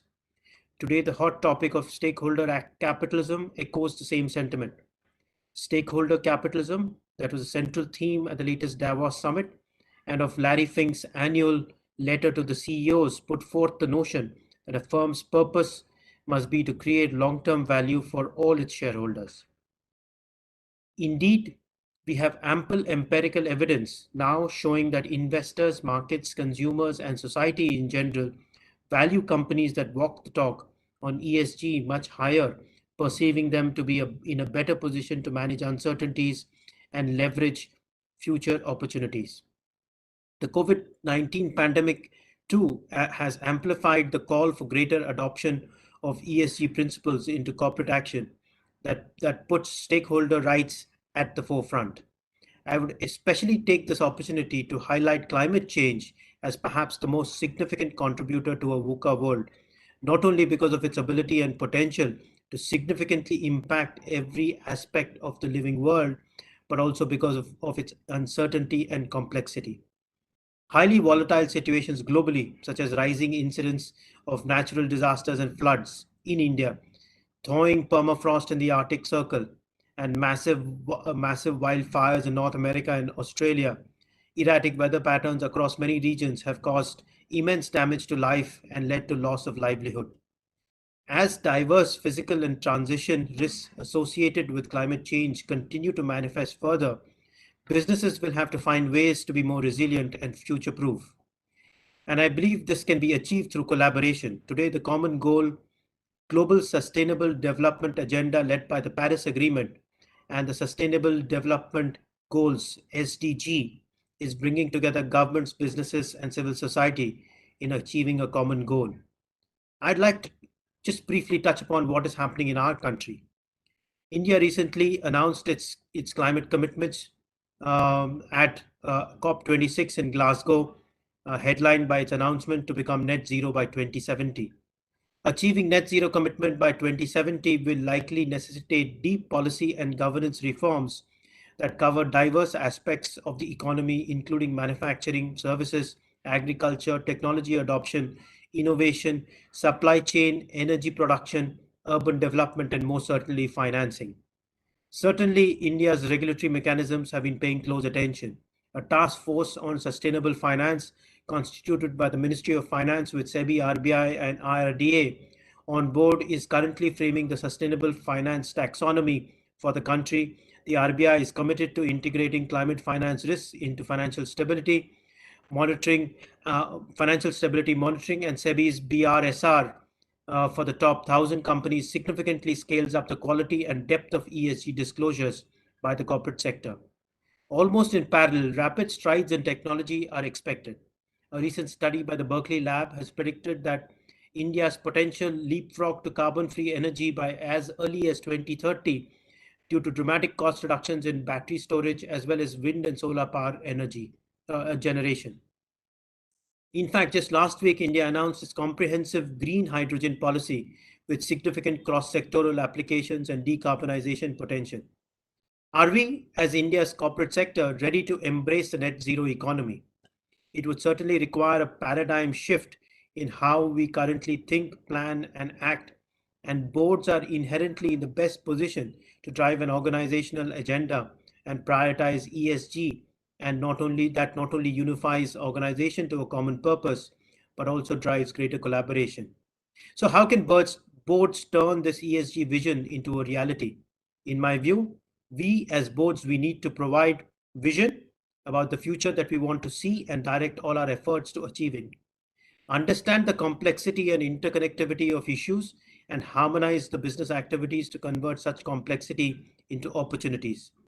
Bring clarity into our thought process, operations, and workforce to unify short-term business goals with organizational and national purpose. Unite the organization into having a singular purpose-driven thought and process and a harmonious process. Help adopt by promoting good work cultures, innovation, and build resilience. And lastly, provide an oversight that ensures decision-making aligned to prudent business judgment as well as stakeholder expectations. I'm proud to share with you that at Axis Bank, we have embarked on this journey. Last year, we became the first Indian bank to establish a ESG committee of the board, and among the first milestones achieved by this committee was the adoption of our purpose statement and levers for sustainable growth. The committee is now overseeing a series of ESG commitments that the bank has taken across its banking and financial activities, human capital, business operations, and CSR. Once again, I thank IOD for having me here today, and thank all of you for patient listening. I understand we will now be open for questions. Thank you once again. Thank you so much, sir, for being with us today. Just one question very quickly we'd like to take up with you, that how banks are embracing ESG in investment and operations and also promote sustainable financial solutions. I think the issue really is, as a bank, the fact that our operations can become net zero quite quickly is, I think, is relatively easy because, unlike a manufacturing setup, the amount of carbon emissions that we create is relatively small. But really the focus is really on how we can drive the behavior of our borrowing community. And therefore we engage extensively with corporate India. I mean, we as the third largest private sector bank in India, we bank pretty much all the largest corporations in this country and engage with them both, in a sense, through a carrot and stick approach to be able to drive their adoption of ESG. So, for example, we have adopted the IFC framework in terms of lending, and we now have a framework on the kind of companies we will lend to and we will not lend to. And I think ultimately, to us, ESG, climate risk, etc., is as much about risk management as it is about commitments to ESG. Because ultimately, if there is a project that is located in a vulnerable area which is vulnerable to floods, could potentially create credit risk for us. Similarly, in project finance, if we are financing a road project or a dam, for example, whether relocation of people at that point in time is actually happening in terms of rehabilitation of these people, because we've seen, historically as well, if that is not done, projects get delayed.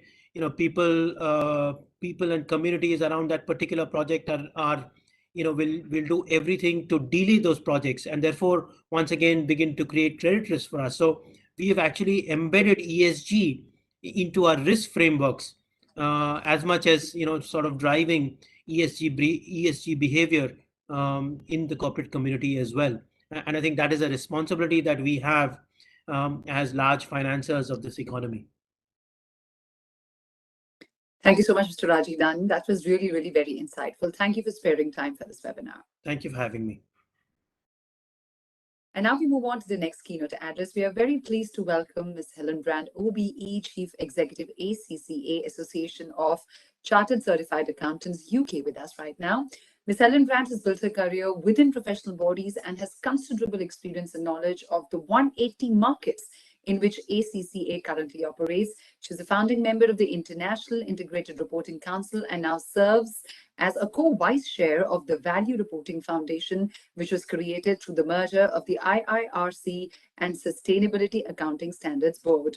And other than that, one of the few women to lead a global professional body. She's a regular media commentator on the role ethics and the delivery of public value play in business and society. In 2011, ACCA became the first international professional body to publish an integrated report on its performance, and she remains a strong advocate for the power of wider corporate reporting. Ladies and gentlemen, ACCA is an integral part of IOD India Global family. We are very delighted to have Ms. Helen Brand with us today, who's joined us today from UK, despite the difference in the time zone. As you could all see that this is early morning there, and she really took time out from her schedule, and we've already kept her waiting, but don't want to do that anymore. Over to you, Ms. Helen. Once again, thank you so much for joining us today.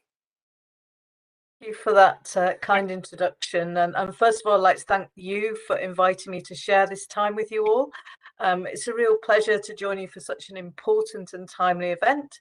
And I send my sincerest thanks to the Institute of Directors for your support, and of course for our partnership, which I'm proud to say goes from strength to strength. I also send very special greetings to Lieutenant General J.S. Ahluwalia, the president of IOD, and to all the directors and leaders of business who are with us today. So I want to say a few words on a theme which is central to ACCA's purpose and is especially relevant to this audience today. And it's about the role accountants play in driving ESG, environmental, social and governance strategy for boards, and about the important function finance plays in shaping the way we think about the future of business in India and, of course, around the world. The urgency of this issue of ESG is not diminishing with time. Far from it, it's only accelerating. And I'll begin with the E part of the ESG equation, the environment and boards' responsibilities to serve as leaders in protecting the future of our planet. Now, there's a phrase that people in business often use to when they talk about challenges of adapting to any kind of change. And the phrase is, we're operating on a burning platform. And it sprang to mind when the UN published its latest Intergovernmental Panel on Climate Change report a couple of months ago.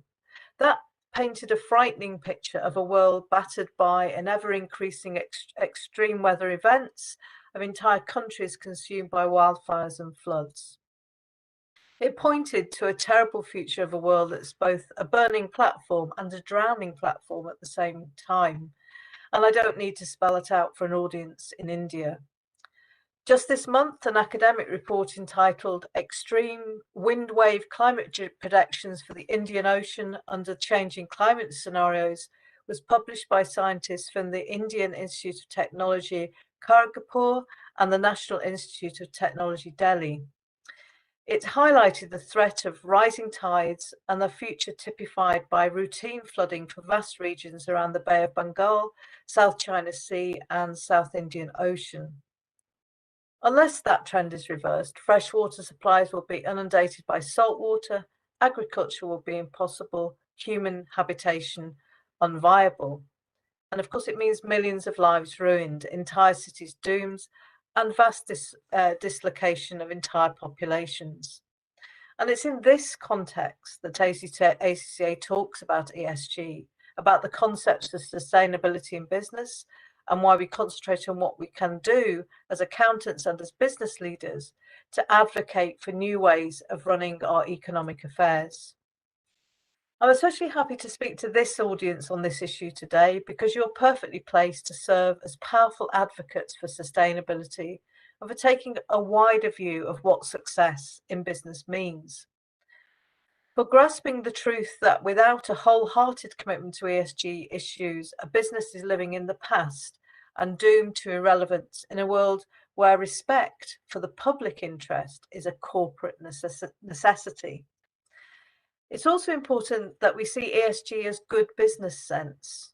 Accountants, given their role at the heart of businesses, driving good decisions and strategies, have a duty to demonstrate that sustainable business is also sensible business. There's a clear ethical case for placing ESG at the heart of your business, but there's more to it than the moral dimension. Every single person in the audience today owes a duty to their business to defend and promote their commercial interests, but there's no conflict between those aims and the drive for sustainability for a sharper focus on ESG. There's a compelling business case too. It's about risk. Ultimately, of course, it's about protecting the planet because the biggest risk of all, that if we don't, then all talk of business success is irrelevant. For individual organizations, it's about the danger of reputational damage and the danger that by not doing enough, customers won't want to trade with you, investors won't want to invest with you, and people won't want to work for you. This is happening now as more big institutional investors widen their criteria for allocating capital to include many more measures than simple profit and loss. There's a revolution in how value is measured in business, and this brings me to the next two elements in the ESG question. Along with environment, we talk about social issues and governance issues. I'm proud to say that ACCA has believed in this philosophy of business for a long time, since we were founded in 1904, in fact. We exist because a group of accountants decided that professional life should be open to all people, regardless of gender, background, or nationality. It's why inclusion is one of the 3 pillars which form the basis of ACCA's values, along with integrity and innovation. The issue of inclusion remains vital because it's the key which unlocks a world of opportunity for people who've been excluded from any chance of making a good career. It's the answer to the social inequality and the poverty of life prospects which are too prevalent around the world. And inclusion brings crucial new talent and perspectives into businesses, contributing to their success. Inclusion is a crucial social issue, and it's an area where ACCA is very active. Right here in India, for instance, where in August last year, our members launched a financial literacy campaign in schools, bringing knowledge and skills to children who would otherwise have been denied the chance to acquire a vital life skill. Maybe among them are future entrepreneurs who will lead the new green economy. I believe that the clamour for more change, for greater emphasis on operations driven by ESG priorities will only accelerate. The pressure for more action on ESG issues is coming from above and below, from investors and from consumers who are ever more discerning on how they choose to spend their money and who they choose to spend it with. I believe that as the climate crisis worsens before it improves and social inequalities widen, these attitudes will become more prevalent and more powerful. And I know business gets it. Accountants lead the way in this area as professionals who are perfectly placed to present a 360-degree vision of a business's impact, taking into account all the aspects of activity and effects on society, extending beyond income and expenditure and the bottom line. Accountants' unique perspective mark them as strategically irreplaceable in providing the wise counsel on ESG affairs which boards need. In ACCA's report called Mainstreaming Impact, Scaling a Sustainable Recovery, 90% of people we surveyed around the world agreed that organisations must increase efforts to be more environmentally and socially sustainable and to make more of a positive impact on society. Another recent ACCA report, Climate Action and the Accountancy Profession, set out some really practical steps on how businesses can build a successful ESG strategy.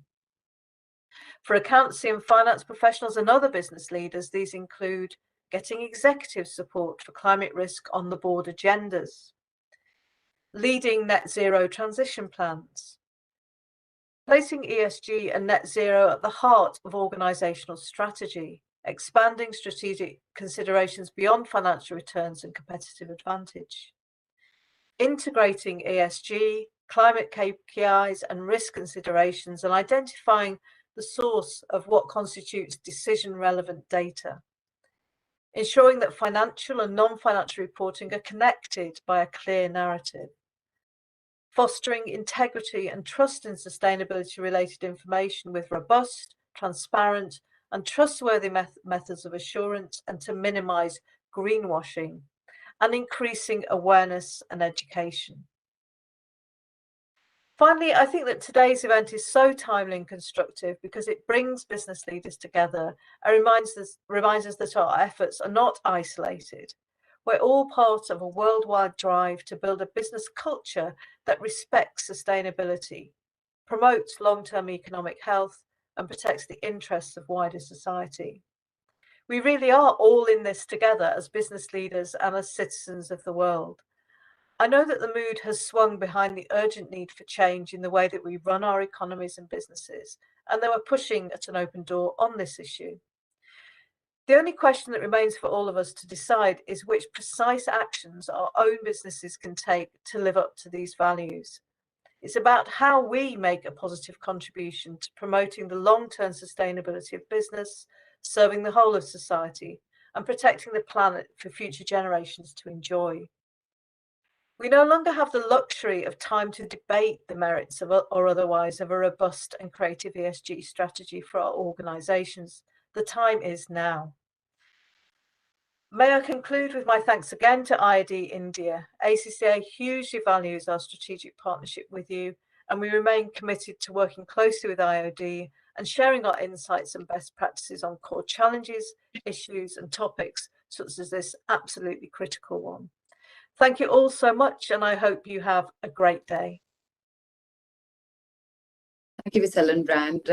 Apologies for the slight delay in the program, but thank you for sticking with us despite the delay and sharing your thoughts on this really, really critical issue. And I'm told that you have other commitments to attend. We will have to let you go at this point of time. And just to let you know that we are forever grateful for your continued support to IoT India family. Thank you so much. Best of luck with the rest of the seminar. Thank you. Thank you so much. And now I'm sure that everyone who's attending this webinar must be thinking that how do we actually integrate the ESG policy into corporate strategy? So that is exactly what our first keynote session of the day is going to be focusing on. So let's begin that with our very first distinguished speaker of this keynote session, Dr. Sanjay Mukherjee, IAS Vice Chairman and Managing Director, the City and Industrial Development Corporation of Maharashtra, that's CIDCO. Dr. Mukherjee, a 1996 batch IAS Officer of Maharashtra cadre. After joining CIDCO, he spearheaded the mega projects of the corporation like Navi Mumbai Airport, Navi Mumbai Metro, Naina, Palghar Headquarters Project, etc. While giving possession of tenements to the applicants of 2018 housing scheme, he also bought a special housing scheme for COVID warriors and uniformed personnel as a tribute to the dedication towards nation. A great contribution. We are very proud to have you, sir, with us, and your wonderful leadership is an example for others to follow, Dr. Mukherjee. Delighted to have you with us. Over to you. Namaskar. So firstly, I must thank the Institute of Directors, Mr. Kapoor, and everybody for inviting me here. And I must thank you for giving such a glowing introduction to me. I hope I am audible to all the speakers. So I'll give a very brief thing about the organization that I'm heading now. And then I'll tell you how we are trying to, institutionalize environmental awareness and social awareness, and of course, best governance practices within the organization. So this organization of CIDCO is a unique organization in India. It functions as a company. So whereas when it functions as a company, it has the the nimbleness and the speed that a company works in. It doesn't work at a loss. So as a government company, we don't work for profit, but definitely we do not work at a loss. At the same time, it is an authority. So it is two types of authorities. Firstly, it is a New Town Development Authority. And so our logo, we call ourselves Shaharache Shilpakar, which means the architect of cities, or we build cities. So that is to develop new towns. And secondly, we are also a special planning authority and a regional planning authority over large areas of land where we try to bring in planned development in a very, very crowded and populated part of the planet. So in CIDCO, to give an idea about the governance structure, the entire company is owned by the government of Maharashtra. And the moment it becomes a company which is owned by the government and the ownership is 100%, therefore, everything that we do is open to public scrutiny. We are subject to the right to information. So when we compete with the private sector, we deal with certain realities. I wouldn't say handicaps. I think they are our strengths. And that is that everything that we do is absolutely transparent. It's available to everybody under the Right to Information Act. Whatever we do, we are answerable to both the houses of the legislature of the state. We are also answerable to the parliament of the country, both the houses of the parliament. And all our activities, all our actions are, in fact, the report is placed before the parliament and the legislature. And that's how, whatever we are doing, it's open to public knowledge. Major decisions that we take are subject to ratification by the cabinet. Otherwise, all decisions are taken at the level of the board of directors. The decisions of the board of directors are mandatorily released to the media, and they are made open and known to the public. So essentially, there is a lot of public scrutiny. And I think that is our biggest strength as the stakeholders whom we work with. And our stakeholders are the poorest of the poor and the richest of the rich. So whereas we have partnerships with the largest companies of India, some of which are amongst the largest in the world. So whereas on one hand, we are working with them. On the other hand, we also work for the poorest of the poor, the economically weaker sections, the handicapped, the disabled, and all sectors of the society. So in our working, we have a system of reservations. We have reservations for handicapped, we have reservations for the disadvantaged and the deprived sections of the society. We have reservations for women, and also we have reservations for everyone else. So we try to see that everyone gets a piece of the cake that we have. CITCO currently is responsible for developing the Navi Mumbai area. And in this area, CITCO has developed several cities and towns. So the city of Navi Mumbai is developed by us. The city of Panvel is developed by us. The area between these two is being developed by us. And we have also developed several municipalities like Uran, Ulve, etc. in this area. In addition to that, we have developed the town of Aurangabad. We have developed the town of Nasik. We have developed a part of Nagpur. We have developed a part of Latur. We have developed parts of Nanded and several other such cities.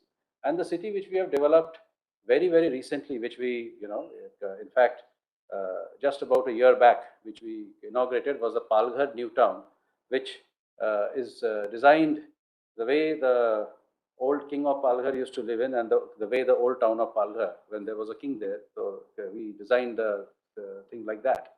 Now, that brings me to the second point. Why did we choose to design Palghar in the way the king used to look? The king's palace was there, and the way the people used to live there.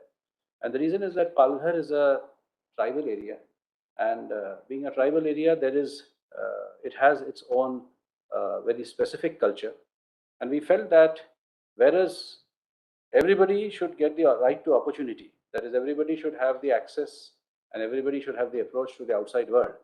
However, indigenous culture is something that that should be made available to the local people, and the choice should be given to the local people. So that was the structure that was adopted in Palghar, and I'm happy to say that the city has developed successfully, and now we are developing an extended town there. So that is one of the projects that we are doing. Environmental sustainability is a big issue that we face wherever we work. Essentially, we are in the civil engineering business. So we are in the real estate business and in the civil engineering business. So when we develop towns, we acquire the land, we develop the town, we develop the land, and then we sell that land. So that is real estate. But along with the town, as we build facilities, like for instance, when you build railway stations and when you build airports and when you build a municipal corporation's building or a water supply system, then these are essentially works of civil engineering. And works of civil engineering are ones which are seen, as somebody said, greenwashing. So civil engineering works cannot be greenwashed. It's pretty messy. And since it is messy, so it's visible. And since it is city activity, it is visible to everybody.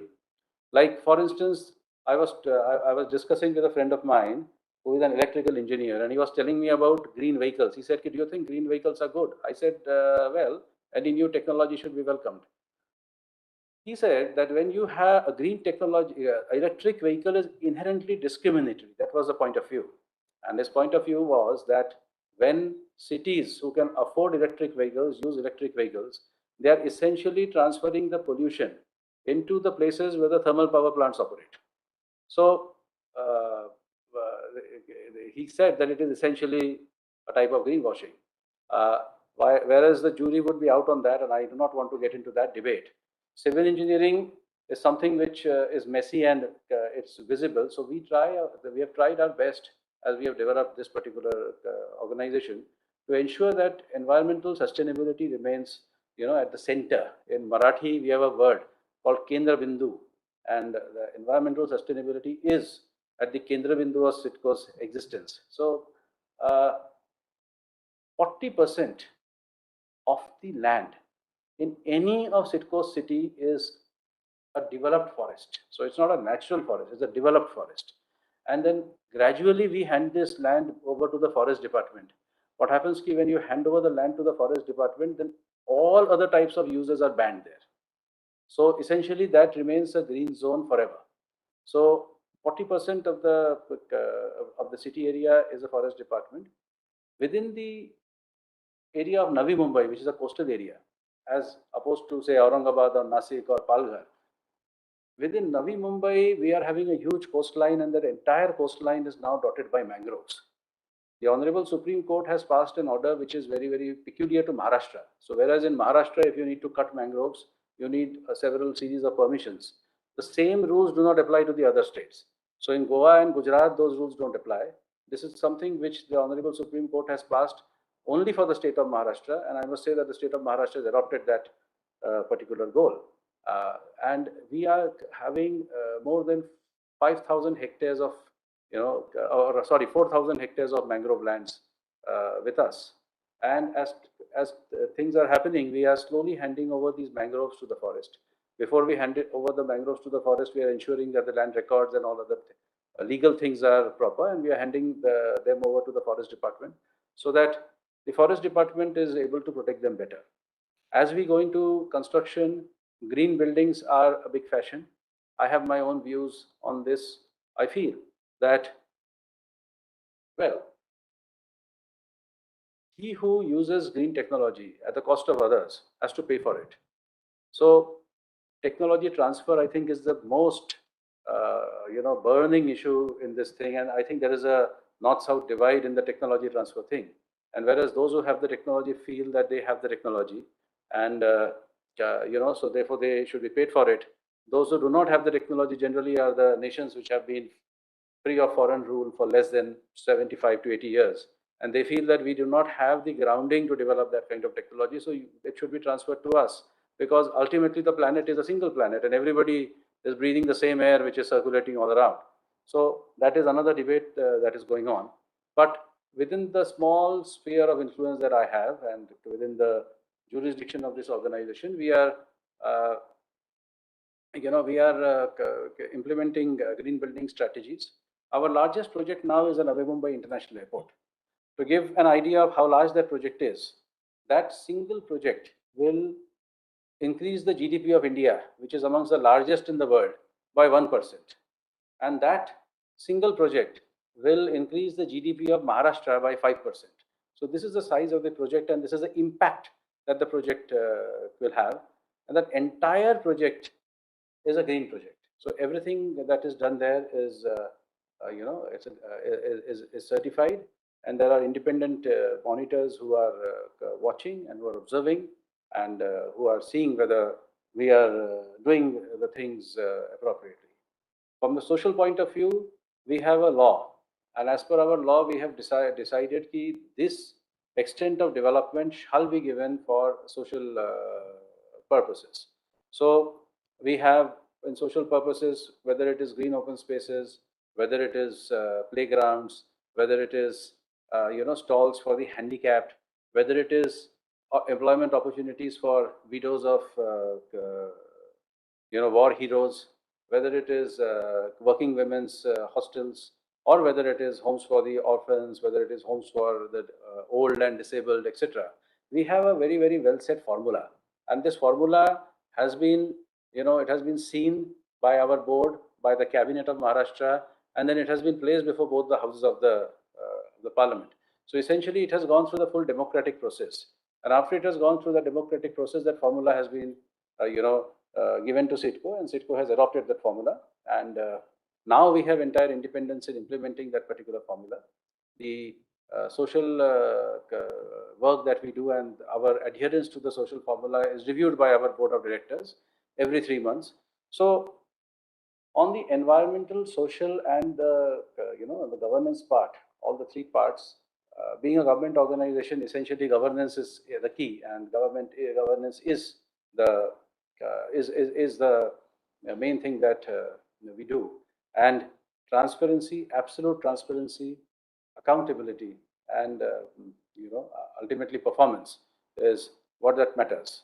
So that is how the thing is working, and I'm happy to say that today we are the largest city developer in the country of India, and we would be one of the largest developers, city developers in the world. I would think like that, and we have been able to do this without taking 1 rupee of loan from anybody, and we have been able to do this, and in all the cities that we have made, well, the proof of the pudding is always in the eating. So generally, people who visit our cities, they do say that I shouldn't, it's like, you are blowing your own trumpet, but since I'm the only one representing this part of the country here, so people do say that, the Sitco areas are far more greener, have much more social facilities, and generally there is a better governance there. And what can be a better, indicator of governance than the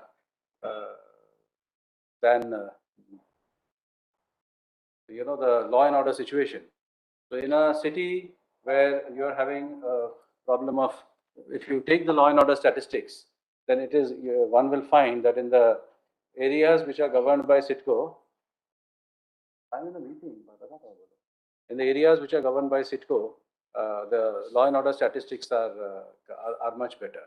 So that's all I would actually like to say. And I as a practitioner, I would say that in this uncertain, in this destructive world, the only thing which ultimately works are two things. Number one, you should have a system whereby there will be a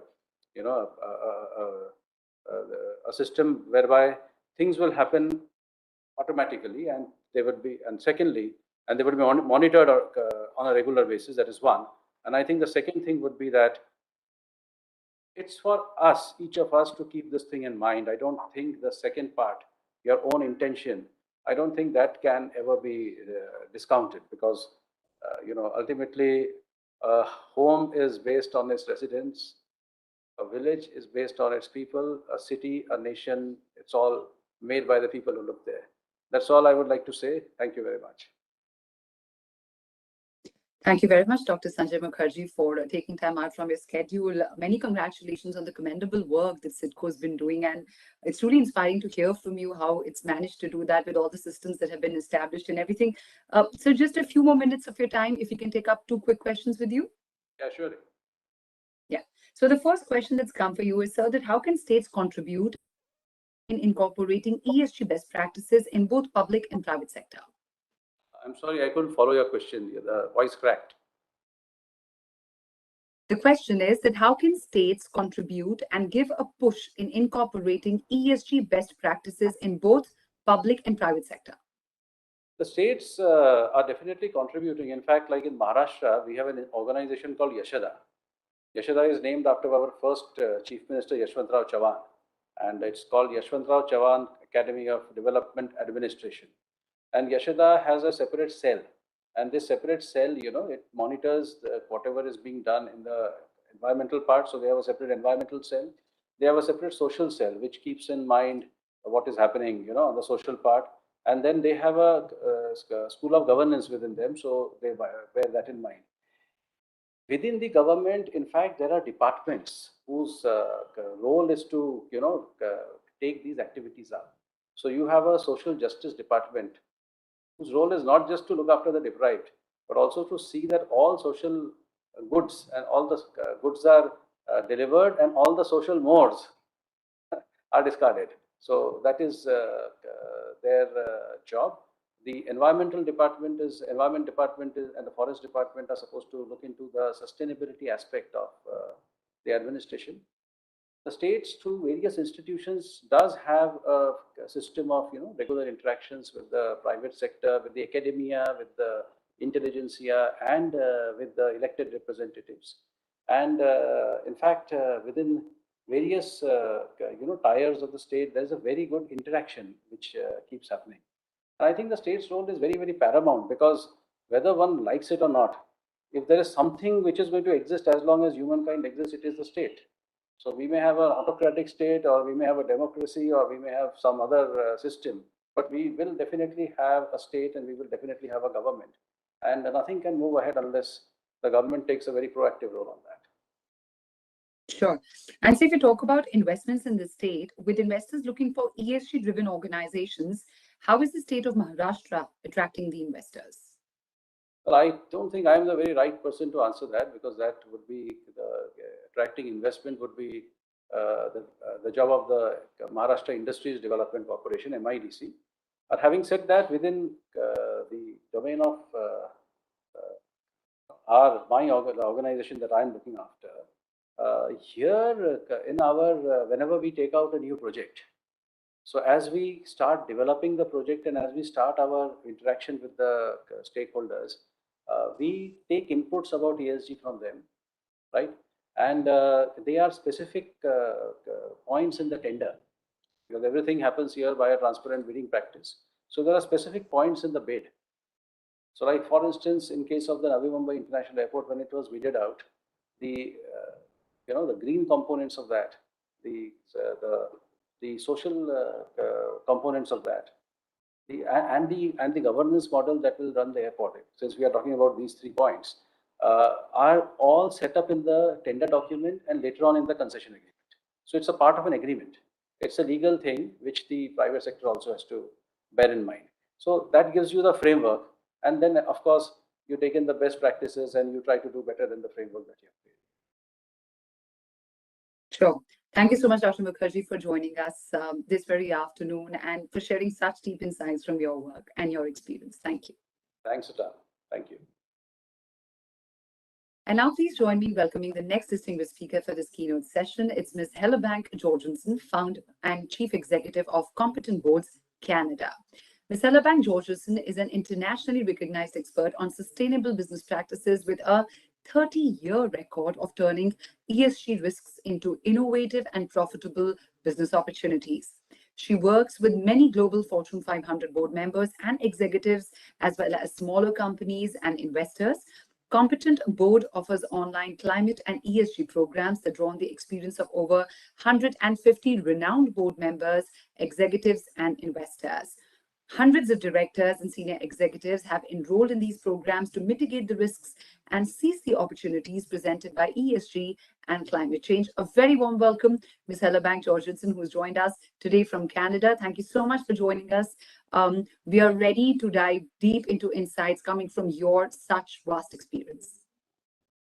First of all, thank you so much. And I'm actually in London, so I'm very pleased to be here with you and join you, if nothing else, then virtual in this session.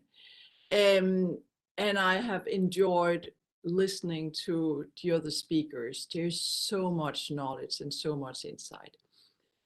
So first of all, I'd like to offer you a big thank you for inviting me to join you here today to exactly talk about how to ensure ESG is fully embedded into your corporate strategy.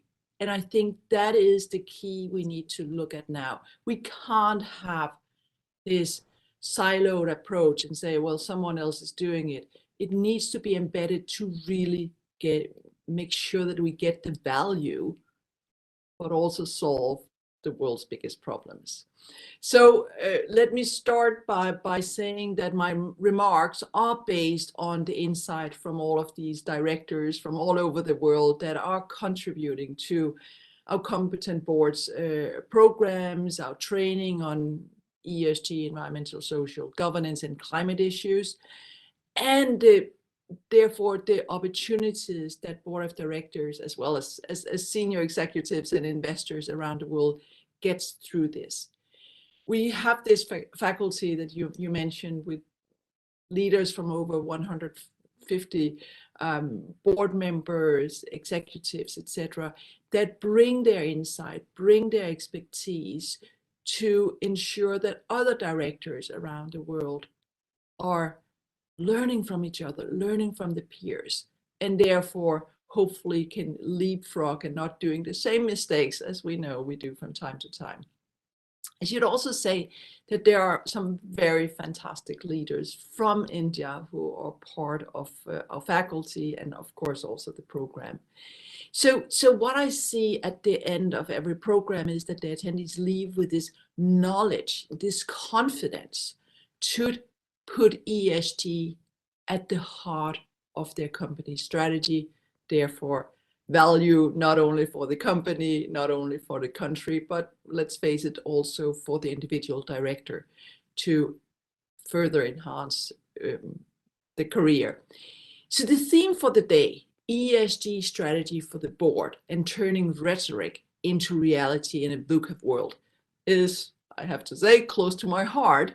I must also say it gives me a few gray hair the past 30 years, where I've worked with these companies and the board of directors on the topic.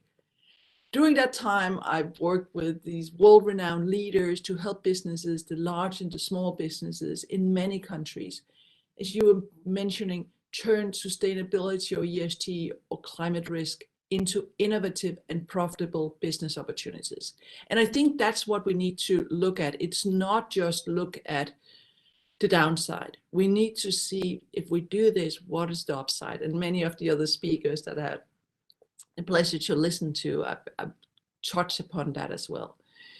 And yes, 30 years ago, the world was also volatile. It was also uncertain. It was also complex. It was also ambiguous. It was also a VUCA world, but in a much simpler way, if we can put it that. We have seen an exponential growth in VUCA as well as in ESG issues. So 30 years ago, I remember we built higher smokestacks, we built longer pipeline, and we believed that Mother Nature would clean up our mess. Now we know that Mother Nature is saying, if enough is enough, as I guess most mothers and fathers would do if their children didn't respect the limits and left such a mess in the house. So ESG is this major topic with major implications. There is I see a big knowledge gap at companies and directors around the world. We're not only leaving money on the table, we're actually leaving reputation and some would say our future on the table. But collectively, we must all face these problems head on if we are to confront these biggest challenges in our, and let's face it, our children's lifetimes. Impact on climate change, biodiversity, all of these issues. And as you all know, ESG and climate change are definitely on India's agenda. Last week, I read that your Ministry of Power launched a new green hydrogen policy, which aims to, if I understood it correctly, ramp up production to 5 million tons per year by 2030 and make India a global hub for green hydrogen production and expertise. So a policy like this will help, I believe, to move decarbonization of the economy and be a significant building block to a green, clean energy future for your country, but hopefully not only your country, but around the world. So bravo to you all. I think your children will thank you as well. And keeping to the themes of children, in general, children are starting to ask us questions about what are we doing? A few weeks ago, I heard the world-renowned anthropologist Jane Goodall describing on the radio a conversation that a business leader had with his 10-year-old, I think it was a daughter or son, but the conversation went like this. Dad, they say in school that your business is hurting the planet. Dad, is that true? Does what you do hurt the planet? You know, it is my planet too. And I think it's stories like that I see more and more, where it's the son or daughter or grandchildren or peers that start asking the questions. One of our fantastic faculty members, and I'm probably not going to get the name totally correct, Gopal Krishnan. So Gopal, he compares in my book ESG challenges facing boards today with that of the relationship with parents. And to quote him, he says, the purpose of good corporate governance is to see how your company can be a good corporate citizens for all stakeholders and yet make a profit. I don't see it being very different from a mother raising her child who probably does everything for her child to be a good, responsible citizen of society. And she hopes the child also will win the Nobel Prize or become a professor or whatever. It's exactly the same with corporate governance. We need to speak up. We need to, when we see something, say something. And I believe that the road to a greener future, brighter future, can only be paved by ESG and climate education. And not only for our children, but for us all, including us as board of directors. And yes, that is what we do at competent boards, but as board member, it is hard to make an informed decision if you're not really informed about the most important things hitting business and society, your current, your future customers, your employees, those that finance the business, the suppliers, the regulators.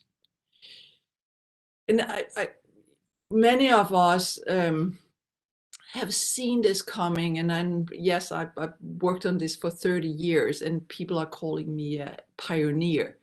But the reality is that leaders in India has practiced sustainable business long before even I was born. Just think about the founder of the Tata Group. He noted more than a century ago, in a free enterprise, the community is not just another stakeholder in business, but is, in fact, the very purpose of its existence. So why did we not listen to him? Now we have so many issues to deal with, and it is not just climate, biodiversity, other environmental matters that are or should be on the top of board agendas in the years to come. Add social issues to the list. Although our world has been ravaged by the COVID-19 pandemic, we also have a mental health pandemic. Going back to the kids, it has hit our kids perhaps the hardest. The kids are our future. So we need to ensure we make informed decisions about all of these matters. And hopefully we get to a situation where we provide value and not, as some would say, steal from the future generations. The world needs a miracle, probably several. However, there is one that board of directors can deliver when they start to learn about and understand. It's not enough to learn. You also need to understand. You also need to practice. That the risk and opportunities that they face can be solved. But you need to start with learning the ABC of ESG and climate change issues. The issues that traditional has been excluded from financial analysis. I'm an accountant, I'm a business lawyer, and yes, we did not learn that much about that when I started. So now we need to address that by companies in India, but also all over the world. So my plea to you all, dear board directors, please deliver this miracle. You can actually do it. Board of directors are the most influential players in a company. As board directors, we not only hire and fire the CEO, but we are the guardians of a company's long-term success. We are the ones that should agree on the purpose of the business, set the strategic direction, make informed decisions about what is best for the company and its stakeholders. So the responsibility does not stop there. A company's success in 2022 and beyond will be, well, it will be contingent on how well it embeds ESG considerations into all deliberations and decisions. ESG cannot be an afterthought. ESG must be proactively embedded like a compass that every employee and business partner use. So a compass that must guide the employees, the customers, the shareholders, other stakeholders to that company's true North Star, its purpose, its value, impact on everyone and everything that it impacts. So with that, I want to say that my book, I don't know if you can see it, but my new book, Stewards of the Future, a Guide for Competent Boards, looks closely at these dilemmas that we face and how the fiduciary duty of boards needs to be taken into consideration. So I urge you all to think about those dilemmas and ask yourself and your fellow peers in the boardrooms, how can we proactively embed ESG into our strategies and therefore reap all the benefits of doing so. So with that, thank you very much and for having me. Thank you so much. Thank you, Ms. Ellerbank-Georges, and it is great to hear you sharing the deep insights you have coming from your experience of so many years on this very, very critical issue and the ways that it needs to be the compass the board of members they need to use. I think that gives a lot of clarity on the road ahead that they need to look into as far as planning the strategy ahead goes. Thank you so much again for joining us despite your early hours in London. Thank you. Thank you all. Okay, moving on to our next speaker, we are being joined by another very distinguished speaker now. That's Mr. Kamran Khan, Managing Director and Head of ESG Asia Pacific Deutsche Bank, Hong Kong. Mr. Khan is responsible for defining and executing the bank's ESG strategy across all business divisions in Asia. He is a member of the Global Sustainability Council of Deutsche Bank. Previously, he held senior executive roles at the World Bank and helped establish the World Bank Group Regional Hub in Singapore, comprising the World Bank, International Finance Corporation, and Multilateral Insurance and Guarantee Agency. He's a frequent speaker at events such as World Economic Forum, ASEAN Summit, APEC Summit, and in major international media. A very warm welcome to you, Mr. Kamran Khan. You're joining us from Hong Kong today. We're all excited to hear your insights and you sharing your knowledge on this issue. Thank you very much. It's a pleasure to be here, and thank you to IOD for organizing this and inviting me. I am the third and last speaker in this series, so I have two responsibilities. One, to wake you all up, and two, to give you a extremely transactional market view perspective on what is happening in ESG in the marketplace. I will touch on four areas. One, I find it very useful regardless of who I'm talking to, whether these are the biggest institutional investors in the world or corporates or regulators or board directors like yourselves. It's always good to deal with the nomenclature. There are a lot of words being used all the time in the ESG space, and a lot of them are used interchangeably. So what's sustainability versus what's ESG? What does the World Bank do versus what does an ESG fund does? So I want to touch on that. It'll help you to clarify the dialogue in your board deliberations. After all, the name of the game is to help you make informed decisions. So you can then, clarify what is somebody talking about when they are mentioning ESG. Second, I will talk about corporate strategy and ESG. How do the two connect?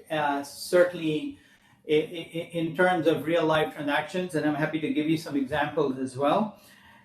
Then let's not end any conversation on ESG without talking about greenwashing or whitewashing. It's a key responsibility for a board member when the company is going down the track of calling something ESG and making claims or making commitments. It's very important for the directors to know what the risks are if it's not done right. So I want to touch on that.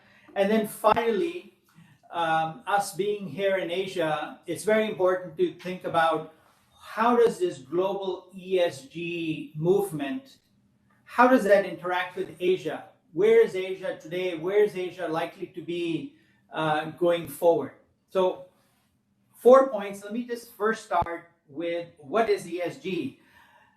So as I said, we all know, you all in India know development finance very well. You know what the World Bank does or ADB does or various organizations of the Indian government at the central level and state level do.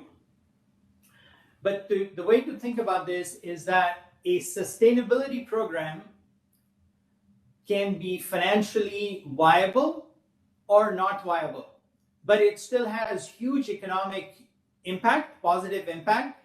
Therefore, it's worth doing. Let's say you're building a highway, or we had Vice Chairman Mukherjee talking about building new cities. It may or may not initially pay for itself through a pure project financing, but eventually for a state, it's easy to do because they have taxing powers, and eventually the investments pay off. But it's important to understand that ESG comes from a very different place. It does not come from development finance or economic development theory. It comes from the investor side, mostly from Europe. So it started off with the notion that not in my name, not in my money, will you do X, Y, Z things. And many of those X, Y, Z things that were not desired were actually taking place in places like where we live, in Asia and in other emerging markets. So the investors said, no. If you use my money, I prohibit you to do this activity or that activity. Sometimes these were entire sectors like arms and ammunition. And sometimes it was about how you conduct business. For example, how do you treat people when you're building an infrastructure project and you have to move them? What standards do you apply, and what kind of grievance room do those people have? So it started with this, what are called negative lists. You will not do this, you will not do that, you will not do that, and you will certify to me on a periodic basis that you're indeed not doing those things. But it has now very decisively moved into an active investment strategy. What do I mean by that?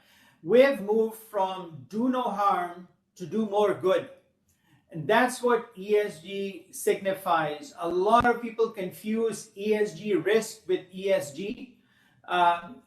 It's best to think of environment and social risk, which are inherent in many projects and many investments.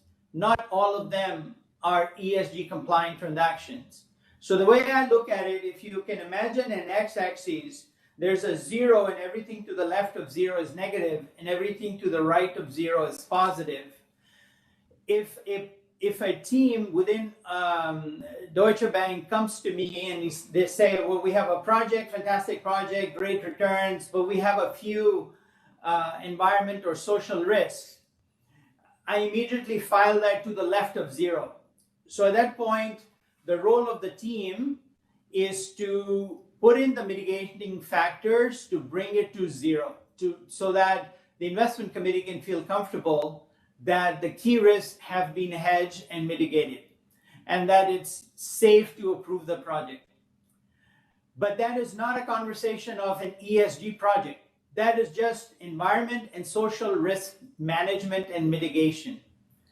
If you want to call something ESG, you have better be on the right of that 0, where you are doing more good. Are you actually improving something beyond what perhaps the local laws require you to do, or federal government laws require you to do? And so that's an important distinction between, because you'll hear a lot people talking about ESG risk, and you have to say, okay, is that an ESG risk or is just an environment and social risk? The ESG risks are the risks of being called out for greenwashing or whitewashing. That's an ESG risk, where we claim that a transaction was ESG compliant, and it turns out that it actually was not. Okay, so that's I hope that gives some clarity. And impact investment. Another point, if you look at the buy side, the asset management community, they are having a lot of trouble trying to define what is ESG. Is it ESG if I have the right to appoint the right people on the board and ask the board to only vote negative on bad ESG things and vote positive on ESG things? Is it ESG to exclude certain companies? Can I then call the whole fund ESG? Or is it where I have to have controlling interest in a company and be actually able to dictate what they will do and be able to share data to prove that it has been done? The impact investment is, as you can imagine, about actually measuring impact and then using that as a non-financial indicator of success in your investment. That does not mean you don't make money. It just means that if you just make money and you don't have impact, you don't have an impactful investment. You just have an investment, and you need to then apprise your limited partners and other investors that that's the case. Yeah. So impact investment is call it a subset of ESG, but it's a very, very focused area. And the pressure from the market now is to get the rest of the ESG market to also start showing impact and demonstrating that impact did take place. So if you look at the debt capital markets, the one instrument that has really taken off over the last several years is the green bonds. If you look at the original green bonds, like even as early as 2020, you will see that these are general descriptions structured as use of proceeds type of arrangements, where there's no data being provided after the fact to prove that all the greenness that you thought you were gonna, you said you were gonna execute actually did get done. But now we're moving towards an era where more and more bonds, the ESG bonds you will see, would be sustainability linked or sustainable development goal or SDG linked or KPI linked bonds, where the issuer is required to provide data on the specific KPIs that are identified at issuance on a periodic basis, and the rate that the bondholders pay them can change if they do not meet those KPI targets. So that's what makes it real and brings it closer to what we refer to as impact investment, although impact investment is like I said, remains a sub category which is very specialized. The third thing I wanted to now run to is this idea of corporate strategy and ESG. So what I usually tell clients is that if you're looking at the sustainability strategy plan or framework for a company, and you cannot figure out how that strategy makes the company more nimble, more profitable, better managed, then chances are you're looking at a PR strategy, not an ESG strategy. Because the whole idea of doing ESG is not just to do something that will give you good PR points. It needs to be something that actually improves your operation. At the least, you should have better visibility as a result of an ESG strategy. So as board members, I would encourage you to press upon the management to demonstrate to you, how is this ESG strategy going to make you a better company? What factors are in place? What data are you tracking? How are you going to know that all of these things that you're saying you will do are actually happening? Which brings me to greenwashing. So you all know what greenwashing is, but the question is, how do you solve for it? The way you solve for it is how you solve for almost any allegation, which is with evidence and data. So let me give you an example. If I today make an announcement that from next week, I'm going to be a good guy, I will do nice things. My colleagues here would say, well, that's great, Kamran. Very happy to hear that, right?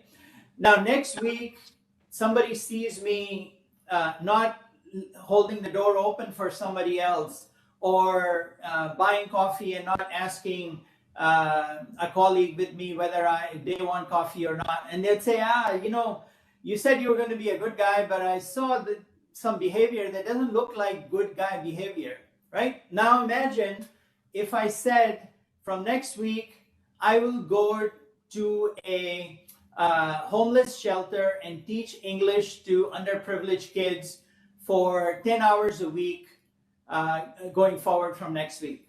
Now I have very specific commitment. I am not open to all kinds of questions and definitions of what I said I'm doing. I said something very precise. And now as long as I can show data that I did go to this underprivileged shelter and that I did teach English for 10 hours, I have something to back myself up with. That's what a corporation needs to do when you think about an ESG plan or a strategy. You better be very specific about what you're going to do and then have data to prove that it is being done. And that's why I said the trend is towards KPIs, metric, data, and evidence. And last part, ESG in Asia. So the common thinking around is that, well, Asia is a little bit behind the rest of the world, but eventually it'll get there. You'll see behind me the Deutsche Bank ESG Center of Excellence. We set it up here in Asia for the specific goal of ensuring that our global and regional clients are able to do sustainable or ESG compliant transactions in Asia, transactions which meet international standards, but are also able to adjust to on-the-ground realities of Asia. That requires understanding of the region. It requires understanding of sustainability 3-4 layers deeper than your standard bank would. And then it, of course, requires an ability to work outside the box in terms of structuring the financial transactions. And that trend is going massively. I can tell you just in 2021, we did 131 transactions, ESG transactions in Asia. Okay, notional value of about $51 billion. And that's Asia. Many of them were international clients who raised money here, did the transaction here for investment here. And then there are some that, that raised money in Europe and brought the capital here. But the 51 is transactions done here, the 51 billion. So just to give you a sense that this is not a trend that is going to go away anytime soon, but it is not something you can just jump in and kind of wing it. You got to prepare for it. You got to make sure you have the right advisors by your side when you structure these things. And you got to really question the management team to make sure that they are not putting themselves in harm's way by making announcements and pronouncements which they cannot defend with evidence and data. So let me stop here. Thank you so much, Mr. Kamran Khan, for that learned address. Lots to learn from you, specific to the sector and how we can't just wing it, but we need to plan ahead and move in this direction, which is much needed for all the board of members. Lots to learn from your speech today. Thank you so much for joining us for this global webinar. Thank you. And now, ladies and gentlemen, please join me in welcoming our next distinguished speaker for this keynote session, Colonel Ashwini Punde, Additional Chief Executive Officer. I have with me here present right now from Uttarakhand Tourism Development Board. Colonel Ashwini Pundir is a serving colonel from Indian Army on deputation to Uttarakhand Tourism Development Board as Additional Chief Executive Officer at Venture. He has 26 years of service and vast experience in handling of logistics in Indian and foreign missions. He's heading the newly created Adventure Wing of Uttarakhand Tourism Development Board since last 1 year. The officer, due to his vast procurement experience, is also presently heading the procurement wing of UTDB. A very warm welcome to you, Colonel Ashwini Punde, to this global virtual session. And thank you so much. And at the outset, I would like to take this opportunity to thank Shri Ashok Kapoor ji, the DG of the Institute of Directors, General Ahluwalia sir, the President of the IOD, and of course the other esteemed the speakers who are there. I would like to extend my welcome, warm wishes to them as well, for primarily giving the Uttarakhand tourism an opportunity to present our point of view. I would today be talking to you about, firstly, as Uttarakhand as a global tourist or investment destination, and also integrating the ESG perspective, the policy, how we are trying to do it, and our corporate strategy. As you're well aware, the UTDB is a corporate kind of a body. It is not exactly Uttarakhand tourism, it is a part of it. And we do have our own corporate strategy, how to go about it. Uttarakhand was formed in the year 2000. I'll go a little fast so that I don't take up too much of your time. And you know that it's a relatively new state. Mother Nature, so as to say, has been very kind to us. And the state is endowed with abundant natural beauty, and we have rich water and forest resources and mountains. But to that extent, I would say that 70% of the state is under forest cover, whether it be forest cover or it's a forest land. But then the issues of environment and all those things are there, and we are very much concerned about it. Okay. Now, just on that note, sirs, I would like to tell you that not much of development has really happened in terms of tourism in most of Uttarakhand in the past. So we do have a lot of natural virgin forests and all these areas, but now is the time that the development is required. However, the carbon footprint already has been taken up by someone else. So that is a concern which we always have. And of course, sustainability and as far as the environmental concerns are there, they form top priority of our government. Now, as far as we do have a lot of film shooting locations, and we are rejuvenating the adventure sports. We just had a skiing competition, a nationals at Oli, and we had the river rafting competitions at Rishikesh, all these things. You're well aware of Jim Corbett, who's very famous, and we have a national park on his name, again, a very, very famous destination.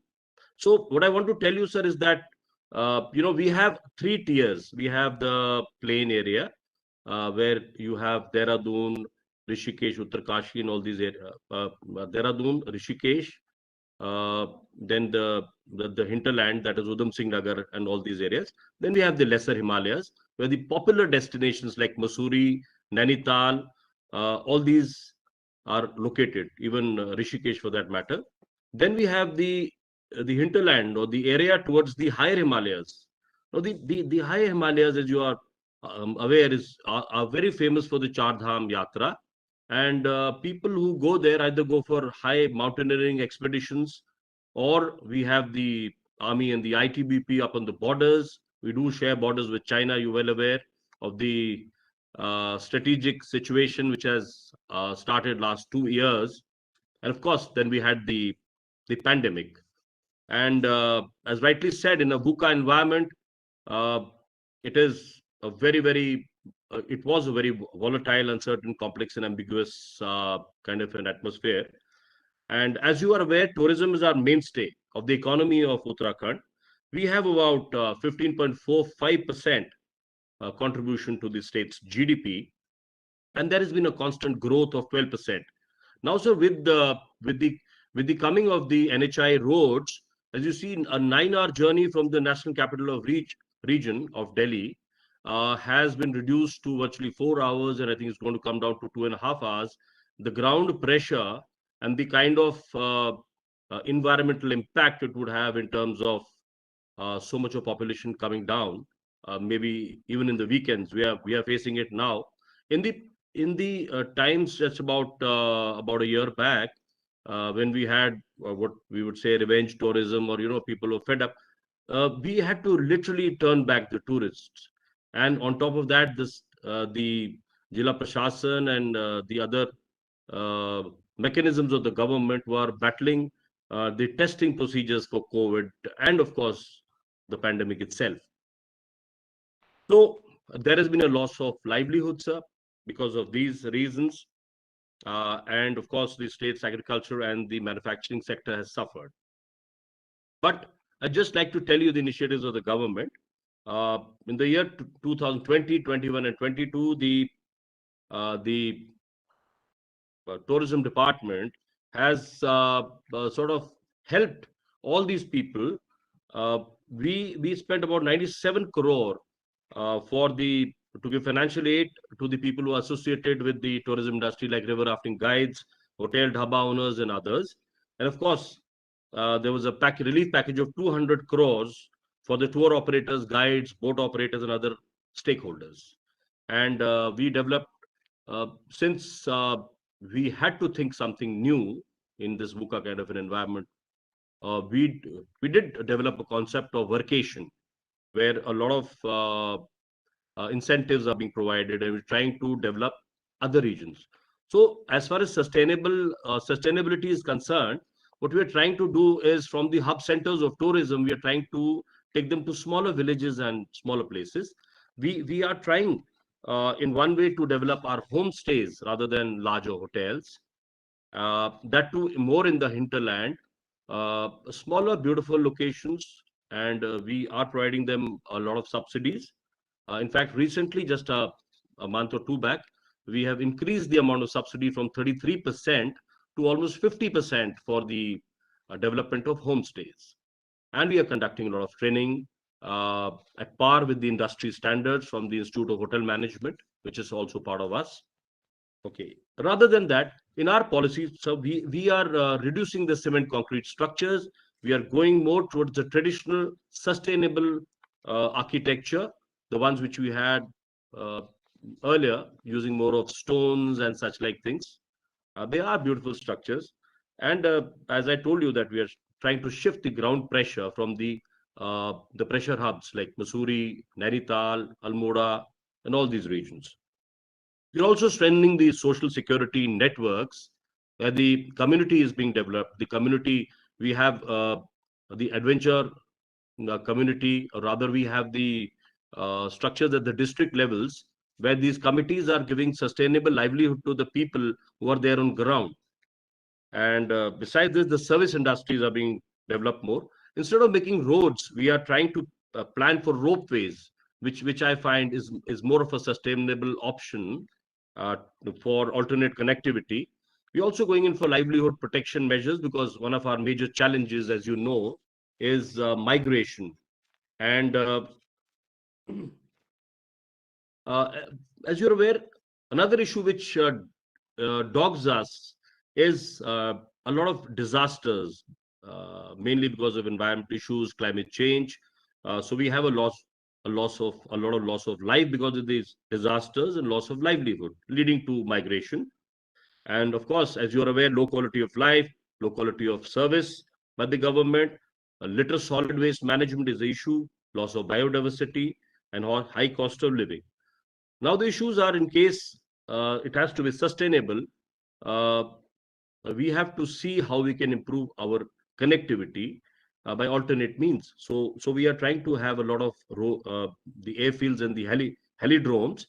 We currently have about 27 of these helidromes, and we are increasing the helicopter service. It's becoming quite affordable under the regional connectivity scheme, or the Ode Desh Ka Aam Nagrik scheme, and of course, like I said, ropeways.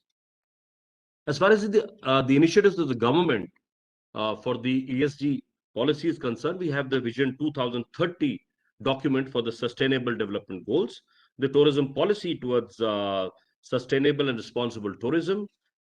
We also are trying to develop sustainable destinations like small hill villages, pilot projects.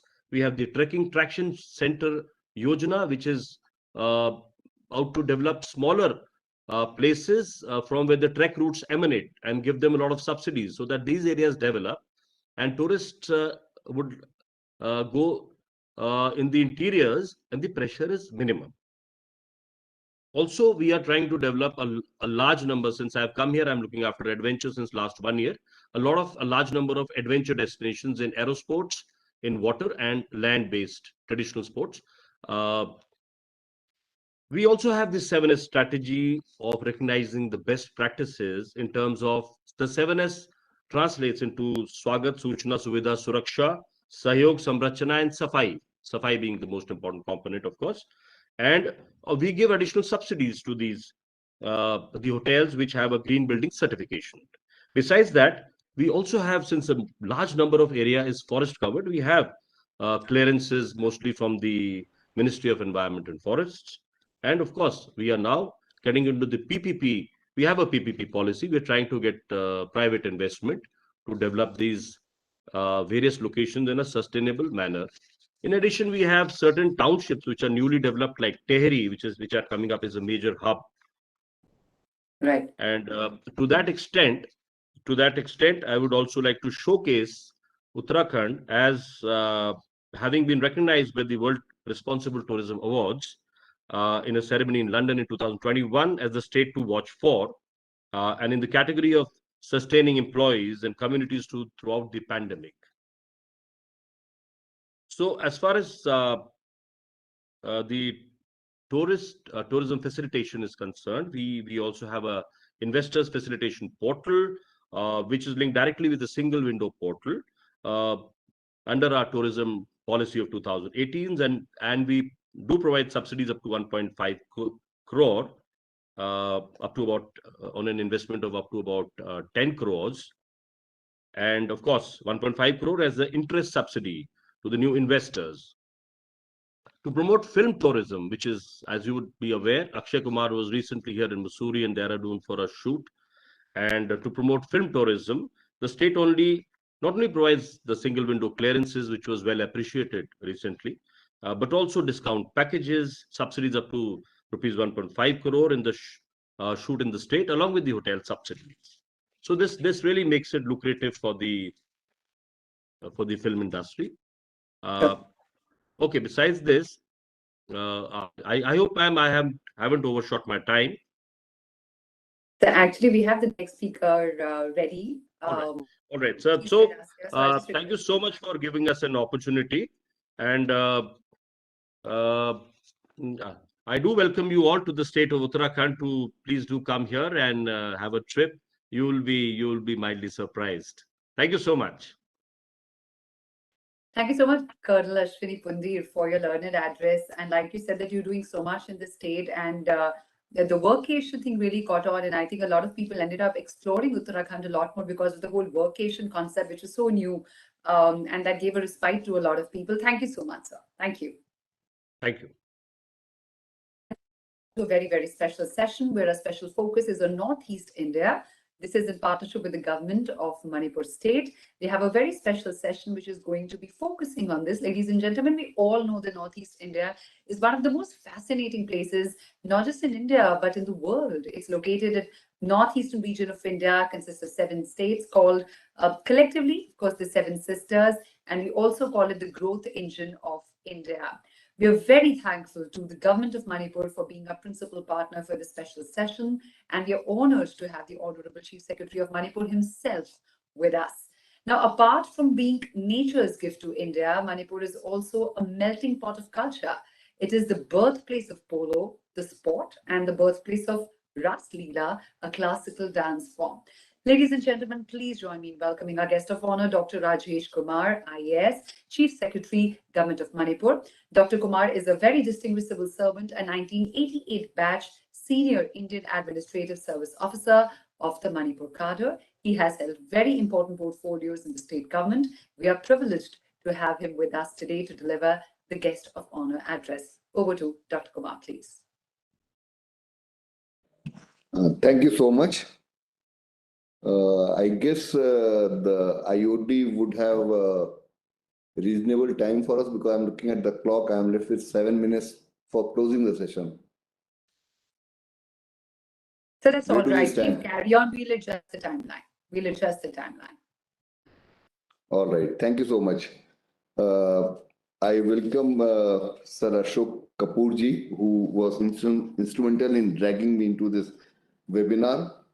I am having my team on tourism and IT. And since I know that you do have paucity of time, because I'm looking at the other speakers also, including Sir Amitabh Kant and my batchmate Arvind Singh in next session, and your lunch is also waiting for you. So I will do one thing. I may like to squeeze the time, and without taking much time, I'll request my Director IT, Mr. Nabam Devin, to make introductory remark, which will be followed by a little small presentation on IT Special Economic Zone by our consultant. So over to you, Devin. You just introduce about IT SEZ, let the consultants take over.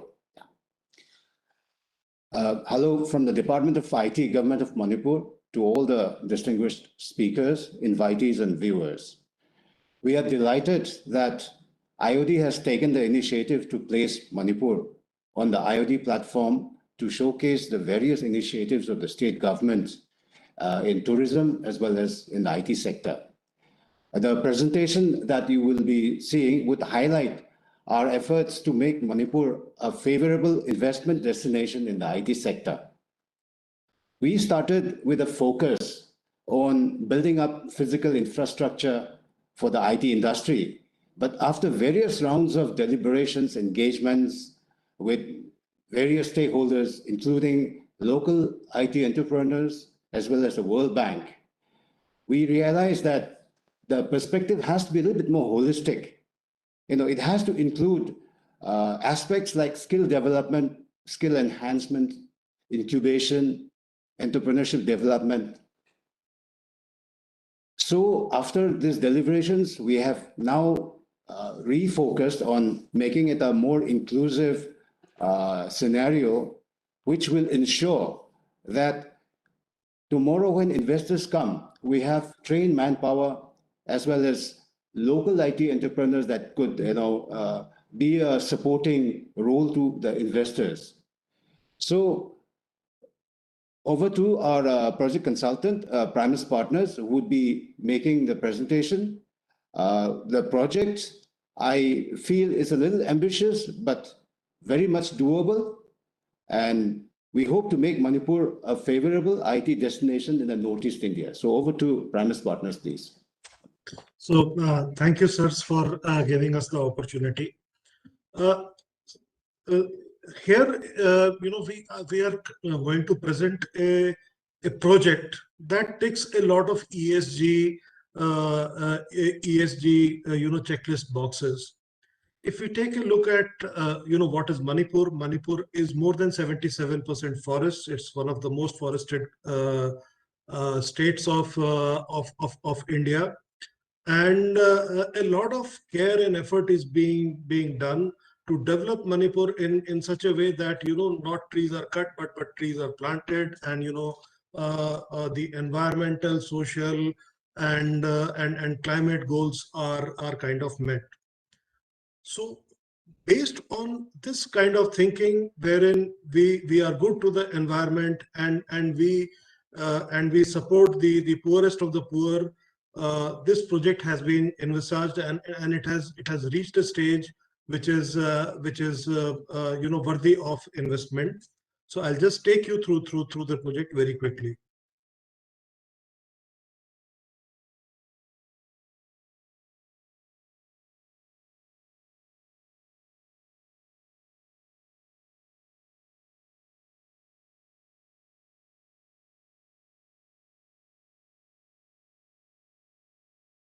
Now, Manipur has a population of almost 2.9 million, and 77% of them are literate.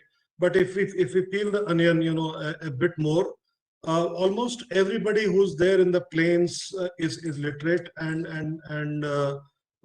more effort needs to be done in the hilly areas, in the more tribal areas to get the education level up.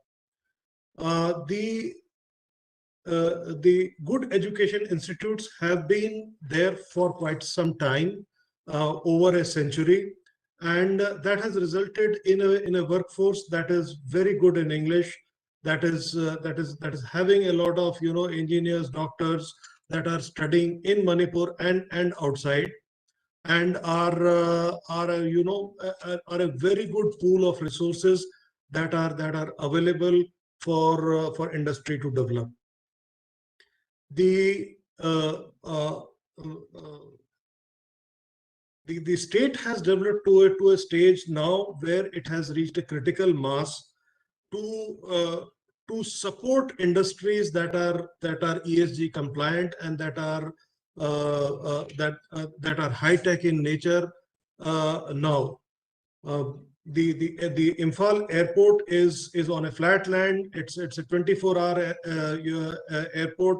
Over 30 flights come there per day, and hence going in and out of Imphal has become much more easier than it ever was. The railway line has already reached the border of Imphal, and it will soon be in a situation where it will cross entire Manipur and even connect with Myanmar in the next 5 to 7 years.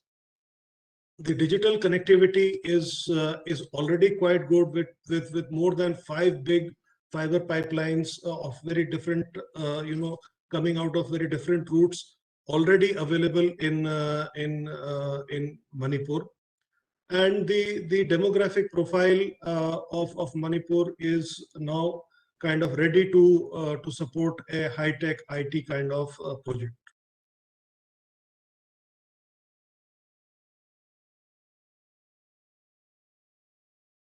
The way the government is approaching this is a very holistic way in which to create an ecosystem wherein a IT industry can flourish.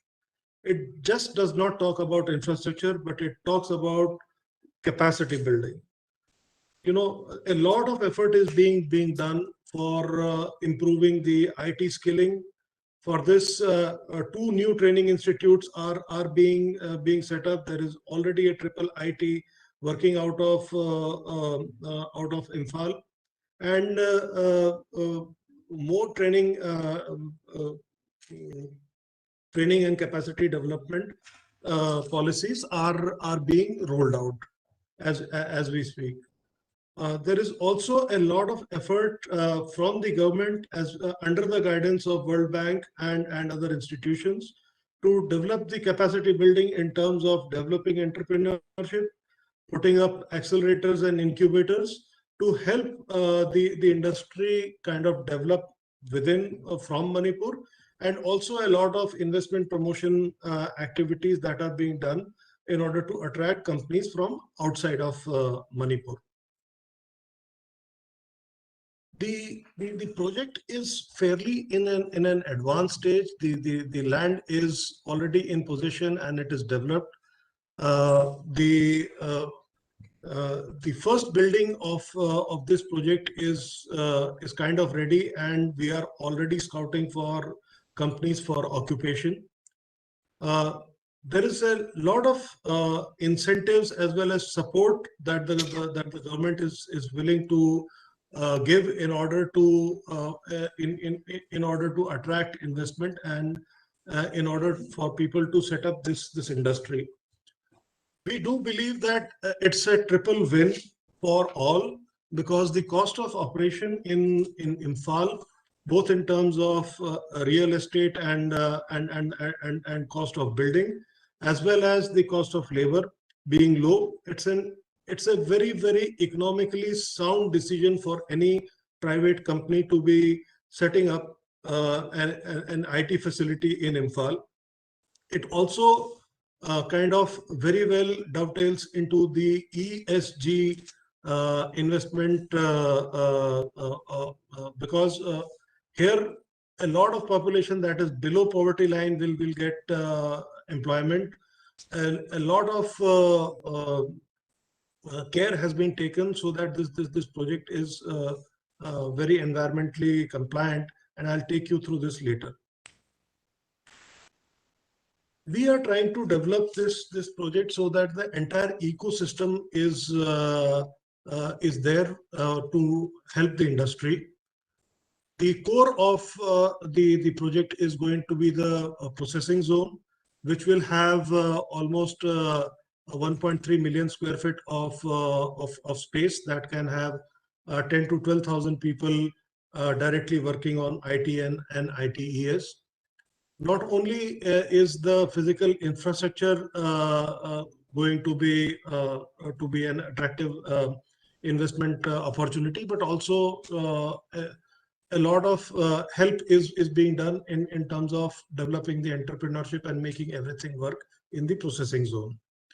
In order to support the processing zone, there is also other projects, which is the hospital, the school, the hospital, a hotel, a residential area, a training institute. This is going to help the entire project be, the different aspects of the project to help the IT industry flourish here.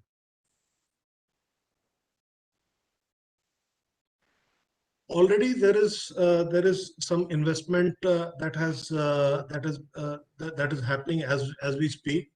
We have a 200 crore investment coming in for developing a innovation, incubation, and training center.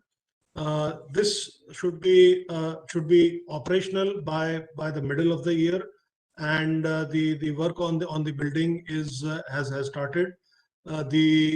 The building is going to be built on a very fast and prefabricated structures, and this will be operational by the middle of the year.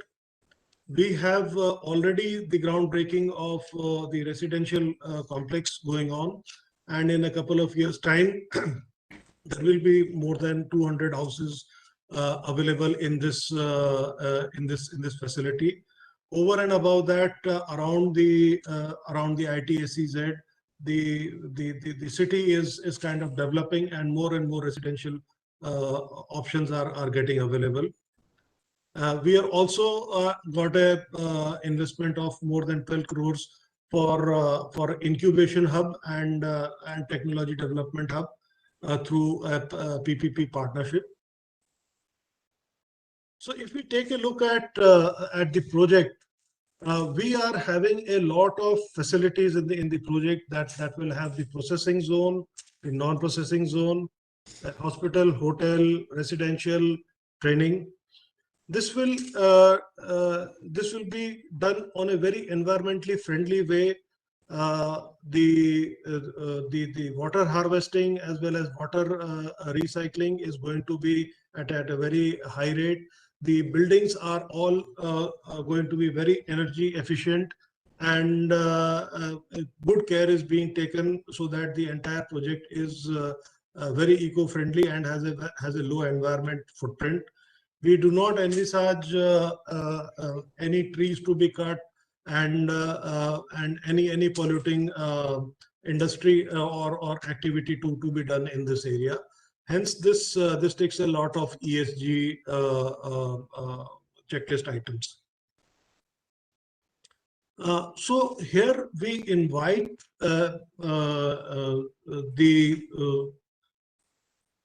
our first building is almost ready and should be ready for occupation by the middle of the year. And here we are inviting the industry to come and set up IT offices in this building. We have over 1.4 lakh square feet of area in this, and we can accommodate more than 1,200 people in this building.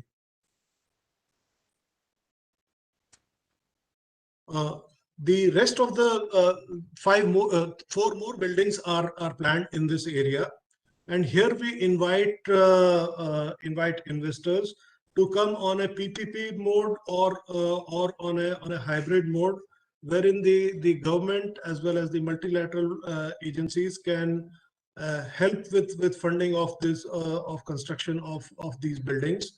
And it would be quite attractive for a private player to develop and make these buildings here. The overall area of these 5 buildings is going to be almost 1 million square feet. So it's a fairly decently sized development, very manageable size for an investor to come in, and there is support available on capital to get this done. As I said, residential project is already underway, and we should have livable dwellings in this in about 2 years' time.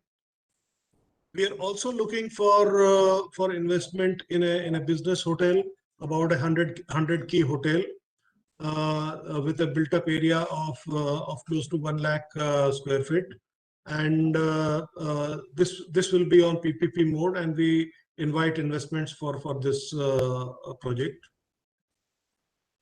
We also invite investments for project for hospital. This should not only cover the IT SEZ area, but also for the general public outside the SEZ, and this area being short of hospitals should meet the development goals, as well as make a lot of business sense to be putting up a hospital here. For IT, for skilling and for entrepreneurship development, as I told, we have already development in place, and the buildings are getting made, and we should have this operational in another 6 months' time. So with this, we are very happy to say that here is a ESG friendly project, which has a lot of investment opportunities, and should help the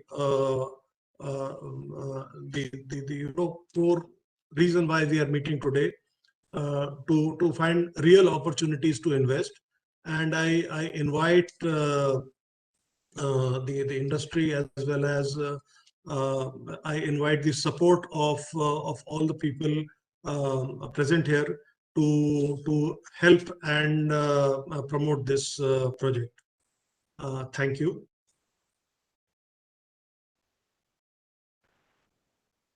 As the participants can see, we thought instead of having academic kind of approach and presentation, we should come out with the real projects.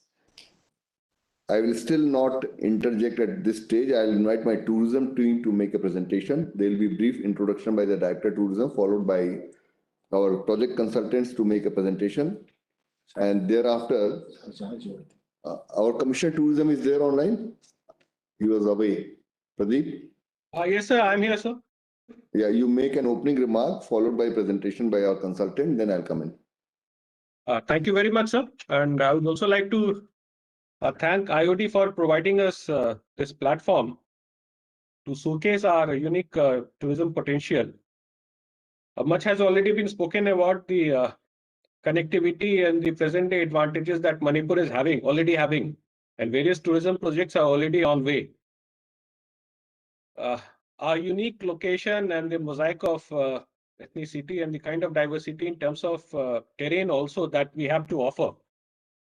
Other than the conservative way of tourism, adventure tourism, sports tourism, Manipur can be a great location for all these.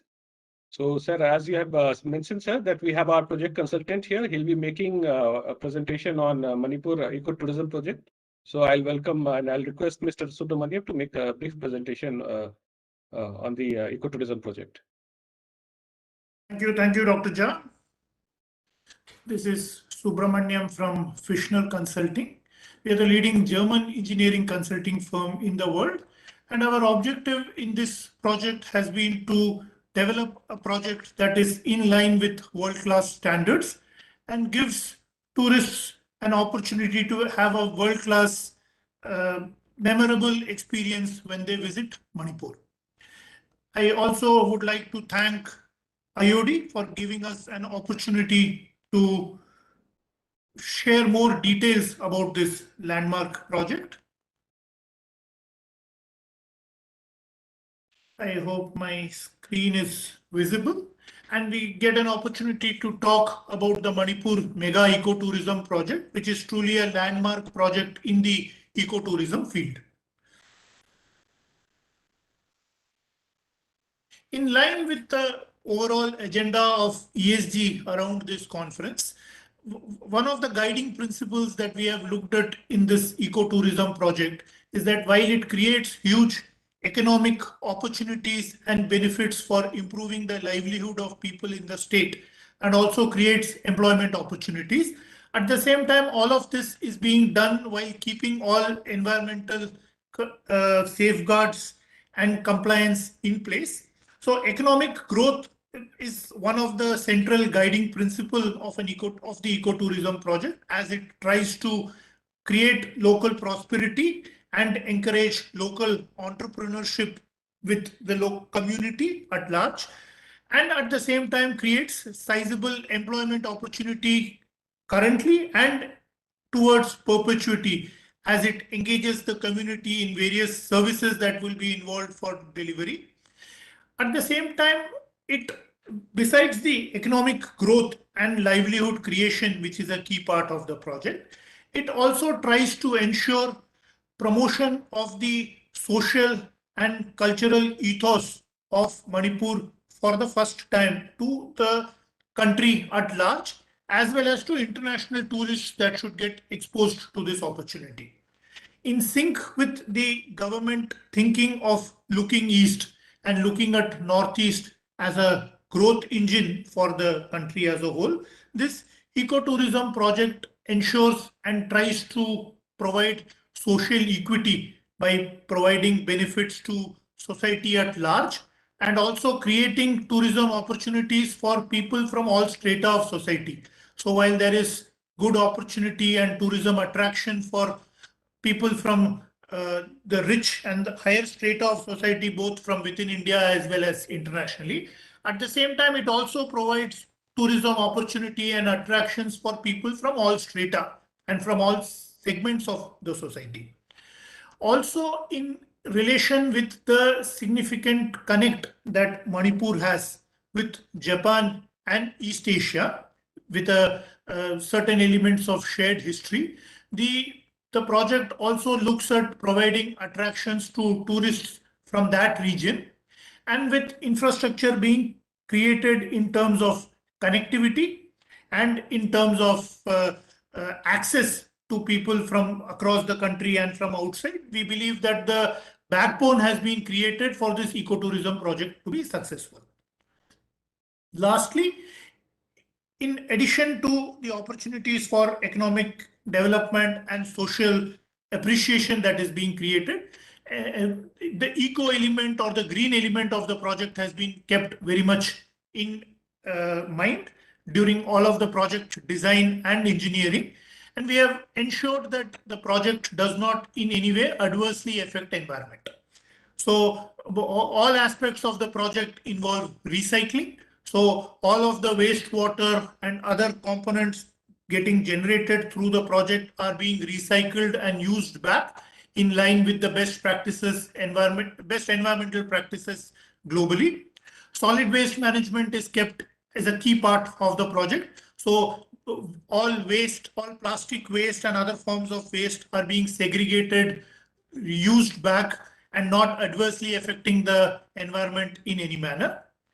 Thirdly, there is extensive usage of local material like bamboo and other material in order to again ensure that green aspects are being kept in mind. And lastly, renewable energy is being extensively used in the project. So whether it is in terms of usage of solar and other forms of energy for driving the energy requirement of some of the project components, or whether it is in usage of electric vehicles for transporting people without any use of conventional energy, which could be adversely impacting the environment. So all of these aspects have been covered as guiding principles in this landmark project. And this project looks at a rich mix of tourist attractions, which gives a holistic and rich perspective to the people. All of this is based around the key aspect of the scenic beauty of the Loktak Lake around which the project is built. And this truly gives a unique experience to people coming there, which is not really available in terms of the pristine beauty and richness that is there in the state around the lake, which is an incomparable experience compared to any other part of the country or the world really. Now, there are various project components that have been built around the lake without touching the lake directly in any manner in terms with the environmental standards, but there are a rich set of projects. So there is a entrance plaza that people come in where they will get an understanding of all of the project components that are getting built in the next few years. There is a bird sanctuary and a bird watching tower where people will get a chance to see exotic bird that come to this part of the country. There are tourist villages and handicraft villages where the rich handicraft and woodwork and artisanship of the Manipur culture will get available and get showcased. And there is also then an opportunity for tourists coming here to be able to buy some of these traditional handicrafts at competitive rates. There is a butterfly garden and an orchid garden, which I'll talk about in more detail, which again give an opportunity to show the local fauna and flora of the state and showcase the uniqueness around that. There is an interpretation center which is being built, which will give a platform for the rich traditions and history of the region to be showcased, a museum to be built, and give an opportunity for individuals and for corporates to come together and bond. There are various resorts, 3-star, 4-star, 5-star resorts which are getting built, where we are inviting private sector partnership to invest into this opportunity. There is an 18-course golf course and clubhouse which is getting built, particularly to attract tourists from Japan and the Eastern Asia market, but also for tourists in India to get an opportunity again in the backdrop of the hills and the green scenic beauty that is there in the region. There is a ropeway project which is envisaged as part of the project, and there are water and adventure sports that are built in. So the whole project is envisaged as giving a variety of tourist attractions for people from different age groups with different interests. And there is therefore an opportunity for corporate tourists to come in, as well as for family tourists to come in, where there is project components of interest to different people within the family. The project components are interconnected together so that once one comes in one at the entrance plaza, there is an opportunity with convenience for people to be able to walk through or use e-vehicles to be able to go to other project components. So all of them are put together as part of an overall project plan which is there, which gives people an opportunity to get a varied experience and spend a few days at the project site. There is a major role envisaged for private investment and partnership in this project. So while the government has created the backbone of the overall project and has created the infrastructure in terms of roads, in terms of land, in terms of the building infrastructure which is being invested in, there is significant opportunity for private investment and partnership to come in through various resorts, through water adventure sport activity, through homestays and resting areas, corporate resorts, interpretation center, golf course, and other project components. And private sector partnership is invited and envisaged for the creation of the assets in certain cases, but also then for the long-term operation and maintenance of these assets once they are created. Attractive revenue streams should get created out of those. And we believe that once the base has been created and sizable tourist attraction is there, this is a great opportunity for the private sector to invest as a part of this growth story and to invest in an opportunity which has great business sense, but also is a green project which allows for green skill development and for doing something which is environmentally compliant and sensitive. There are significant incentives which are being offered by the Manipur government to attract this investment, and there is a single window clearance that is available to facilitate all approvals and to ensure that there is an ease of entering and doing business. We believe that this is an excellent opportunity, and we invite all investors interested to know more about this project to reach out to the Directorate of Tourism and to become an active stakeholder in this landmark project, which we believe will become a showcase for future projects in ecotourism in India as well as in other parts of the world. Few visuals just to capture what I have spoken about in more detail. The master planning and the engineering for the project is now complete. We have now reached a stage where from next month we will start the bid management activities. We invite the private sector investors and those interested in this region to come to us and discuss in more detail.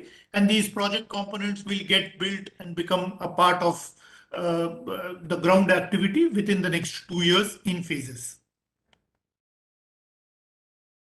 In addition to the physical infrastructure that is being created, the Manipur state government is also actively creating the social infrastructure that is needed through various skill development, training activities to ensure that the local base of population is available to be able to operate, run, and maintain all of these assets and give a unique service experience to the tourists when they are visiting and enjoying the attractions that are being created.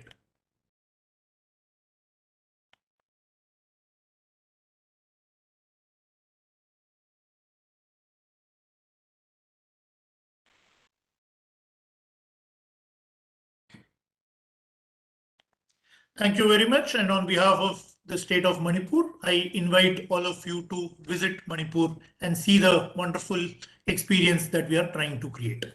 Thank you so much.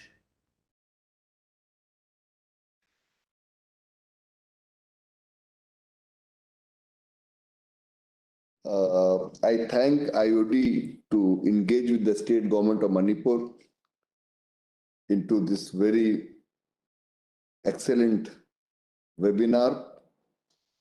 ESG is important, and we in the government thought that we should focus on two key industries, which are also the focus of the government of India for the entire Northeast. In Manipur, we feel that we are leading from the front. The participants shall be glad to know that we have proactively worked despite of 2 COVID waves in last 2 years, even the third wave just waning away.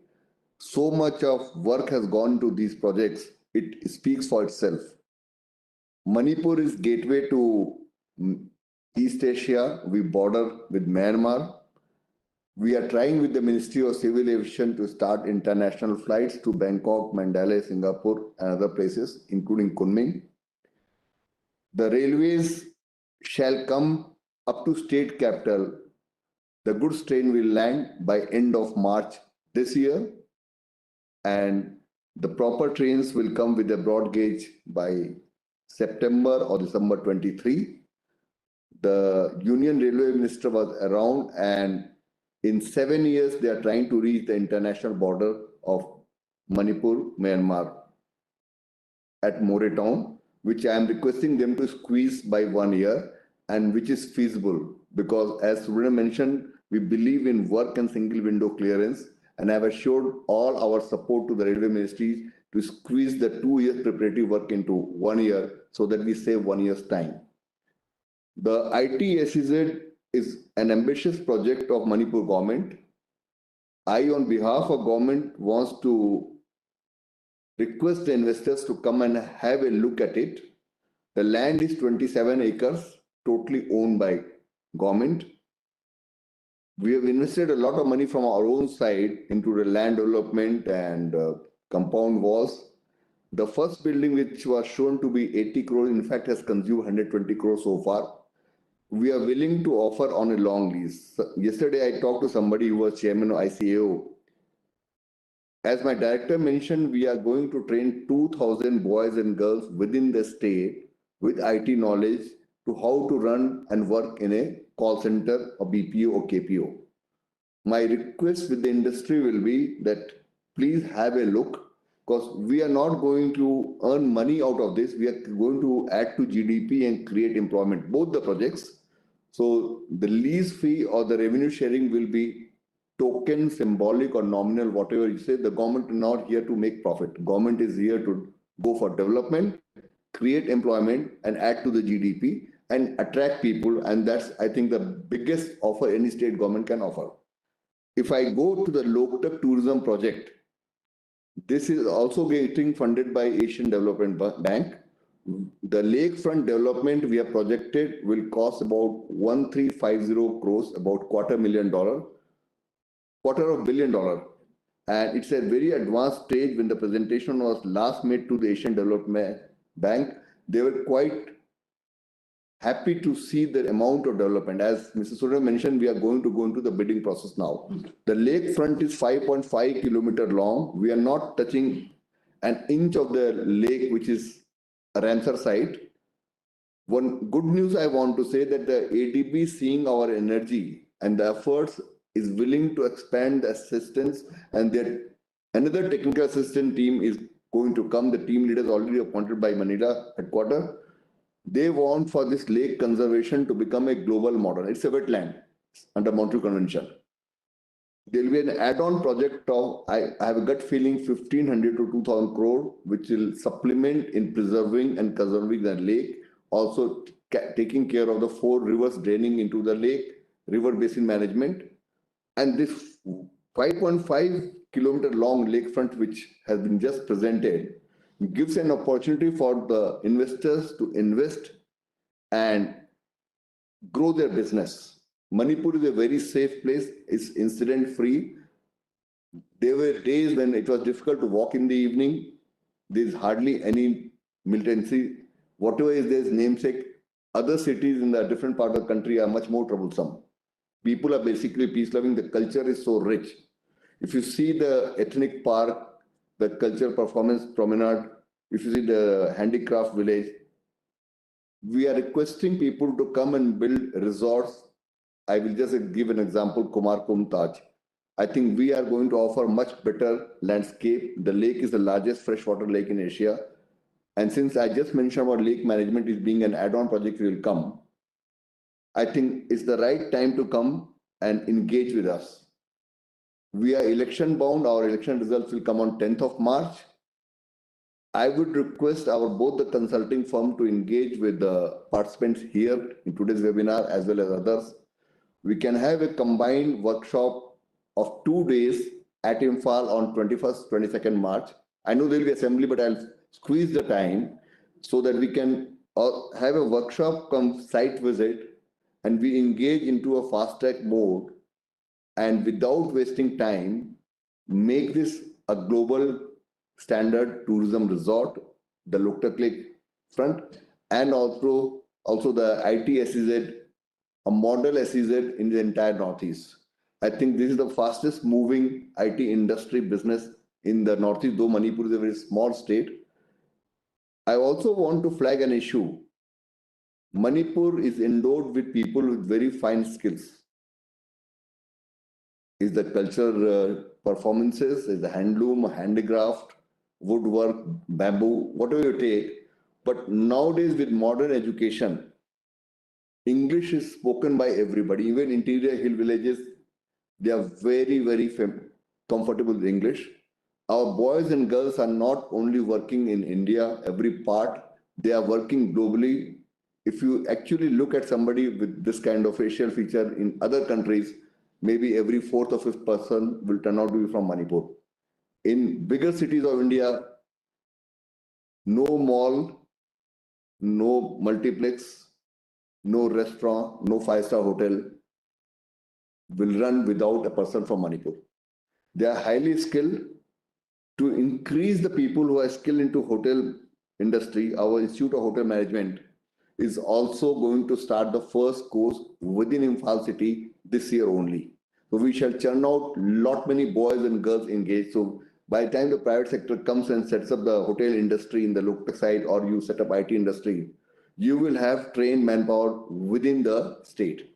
When I mentioned about occupying my first building of IT special economic zone, I know the building completion will be by April if I engage with the private partner, selection of private partner engaging. It can be April, May. The partner will like to furnish and put their own equipments and furniture and fixtures, their management, 2 more months. We can happily occupy and commission the building from 1st July because we are going to train about 2,000 minimum people within the state with IT knowledge to work into a call center. The other buildings we can engage, as it was mentioned, that we can have a 70-30 partnership because World Bank has suggested that. We are looking for people who can come for setting up data center, the cloud business, electronic assembly, LED assembly, or whatever the industry wants. It should be a green industry. The buildings are also green. Please take it from me. We are not going to ask exorbitant kind of rentals from you. We'll have a nominal revenue sharing from any investor. We are giving prime land, prime building. In fact, the processing zone, we are asking for about 450 crore assistance from World Bank, if not from our own side. And if it goes to PPP, about say 250 will come from government, private may give 100. So with these, I think I'll conclude. I'm conscious of our time slot. I think I'm left with 2-3 minutes still. I do count minutes, so I'll stop here. If there are some questions in this remaining 3-4 minutes time, we'll be very glad to answer. But we do welcome the IT and tourism industry people to come and join us in Manipur. Thank you so much, Dr. Rakesh Kumar, and your entire team for sharing such comprehensive and impressive presentation on all the opportunities that Manipur has to offer. And if you actually see the chat box, you'll see how much interest just this presentation has generated. I have so many questions. It's actually difficult. Which question should I pick up and ask you? But we really appreciate and we really think it's very clear from the presentation that after Hyderabad and Bangalore and Pune, Manipur is going to be the next IT hub. We at IOD completely support it, fully support it. And we also urge the boardroom community that's here to please come forward and support Manipur and the Northeast Mission. Having said that, let me quickly go across to the questions since there's paucity of time. So my first question to you, of course, is since you're doing so much work and there is so much progress, but with progress comes the challenges as well. And here the challenges are about sustainability. And when you're promoting tourism and asking more and more people to come in, investors to come in, of course, there are certain things that we have to take care of. So the question is that how is the state preparing to shift to more renewable energy and sustainable measures for promoting tourism? Also, how are green vehicles being incorporated in a plan? Coming to renewable energy, in fact, I'm glad you asked this question. After the new government is formed, we are going to also have our own solar power plants or into PPP mode. 2-3 cabinet decisions will be taken. Now it's a time to roll out. Maybe by June, we'll have the first person officially engaged to have one solar unit in Manipur, which will not be less than 50 megawatt. We are thinking of 50 or 100. I was in talk with IRIDA also. So if we own up the project, we are going to get funding for IRIDA, and that should be coming, at least having LOI signed by 30th June. And I forgot to mention about one more thing. The Manipur has also Indian Institute of Information Technology, one out of 20 triple ITs in India. Right now, we have 2 courses in computer science and electronics. We are expanding. We got a new director from Anna University who retired and came and joined. We are also looking for a private partner to come and take over the triple IT. We have 155 acres, the main campus, where government is pumping in 150 crores of construction and other things. We have a city campus. The previous CM was generous. He gave a lot of land. So it's for the taking, and private contributions very, very small. And triple IT will churn out lots and lots of students for the IT special economic zone. So we have an Institute of Hotel Management. We have a triple IT. I think both will feed to the tourism and IT industry, the resources. Great. Thank you so much, sir, for answering that. And I have to ask you this, if you could just request you to throw some light on the Manipur's iconic village, which is the first one to get the carbon positive tag in India, and that has now become identified as the carbon positive eco model. Could you please share some more information on that? I'm sorry, I'm not aware of the village. If you can name, then I can do. I think Fayeng, sir. Fayeng. Yeah. Speak about that. Yeah. Regarding this village, we have a very traditional village. This is a scheduled caste village called Fayeng. The villagers, since time, many years, through their forefathers, they used to plant trees into that particular hill. So nowadays, after generations, the entire hill has been covered green. So I think recently one award also has been given to the village. This village is very unique in terms of environment, in terms of its culture, tradition, and cuisine also is very unique. So it is a scheduled caste village called Fayeng. Regarding this village, I would like to mention that we are also comprehensively addressing the 90% hill area of the state. We are in engagement with JICA on a livelihood project, which will be also conservation and afforestation. We are discussing one village, we are discussing entire state now, and that is where also some private investment opportunities will come. Like if we have bamboo area, the bamboo processing industry will come. A lot of fruit products and spices. We have seen dragon fruit, cream color. Manipur also has a dragon fruit which is beetroot color, which no other state has, or no part of the world. Our fruits from different geography, it has a very different kind of geoclimatic, from oranges to banana to passion fruit to cherries to strawberries to dragon fruit, avocado. Our avocado is bigger than what comes from Africa. We have to market it. I will really request IoT to come forward and help us. This is another strong area of Manipur, the horticulture and spices.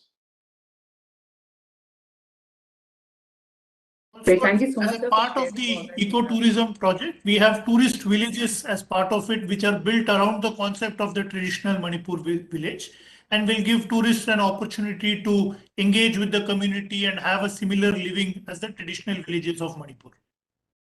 Right, right. Thank you so much, sir. It's been great.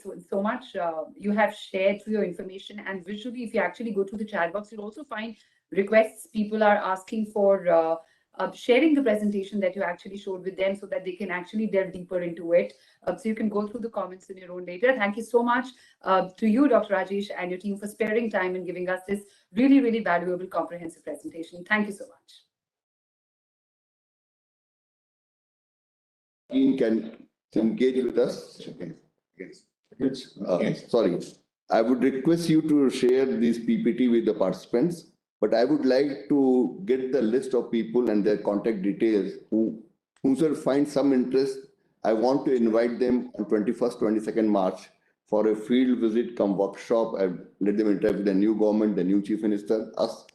And I'm very sure IOD will be quite happy to associate with us.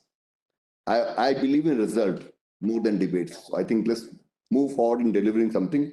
The questions which you have got, plethora of questions, shows that the people are keen to know, and nobody invests unless their money is secure. And we will convince them how they are secure, rather they are making more profit by investing into Manipur. Because I'm not going to earn out of them. I'm just going to give them land almost free of cost, land and building, to come and invest. Great. So we at IoT are very happy to be the platform where you can actually connect more and more people from the board community with you, and we'll pass on the details and let them engage with you. Thank you. Thank you. Thank you. Thank you.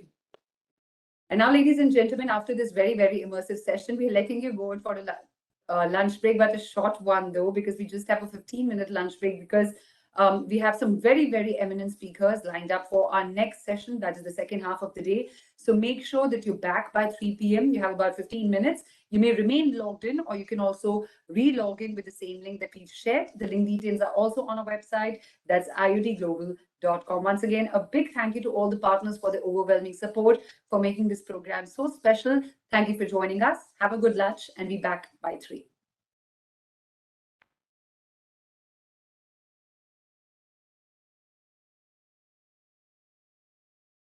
Welcome to Manipur, the land with a perfect balance of nature.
Once again, a very warm welcome to all the guests who are joining us at this hour, 3 p.m. India time, post-lunch. Thank you so much for having a quick lunch and getting back to this very, very special IoT India's global webinar. Once again, this is Ritika Jhanji Jaktiani, your moderator for this very special edition of Directors Dialogue series, in which we are concentrating on ESG and the various aspects of it as far as the boardroom community is concerned. On behalf of IoT India, a very warm welcome to all the members who are joining us, not just from India, but all across the world, all across time zones. Thank you so much. It's time for us to quickly move into the next keynote session. And to take this forward, could I please request Lieutenant General J.S. Ahluwalia, the President of Institute of Directors India, to deliver the President address. He's someone who's been spearheading the vision and the mission of IoT India.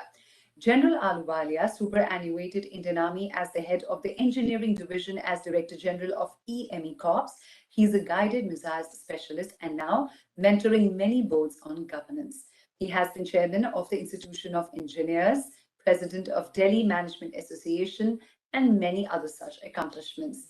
Let me also add here that apart from his vast and diverse experience, he is also ISO 14001 EMS certified auditor and mentor to many industries in this domain. And we're very proud to have taken so many strides under his guidance.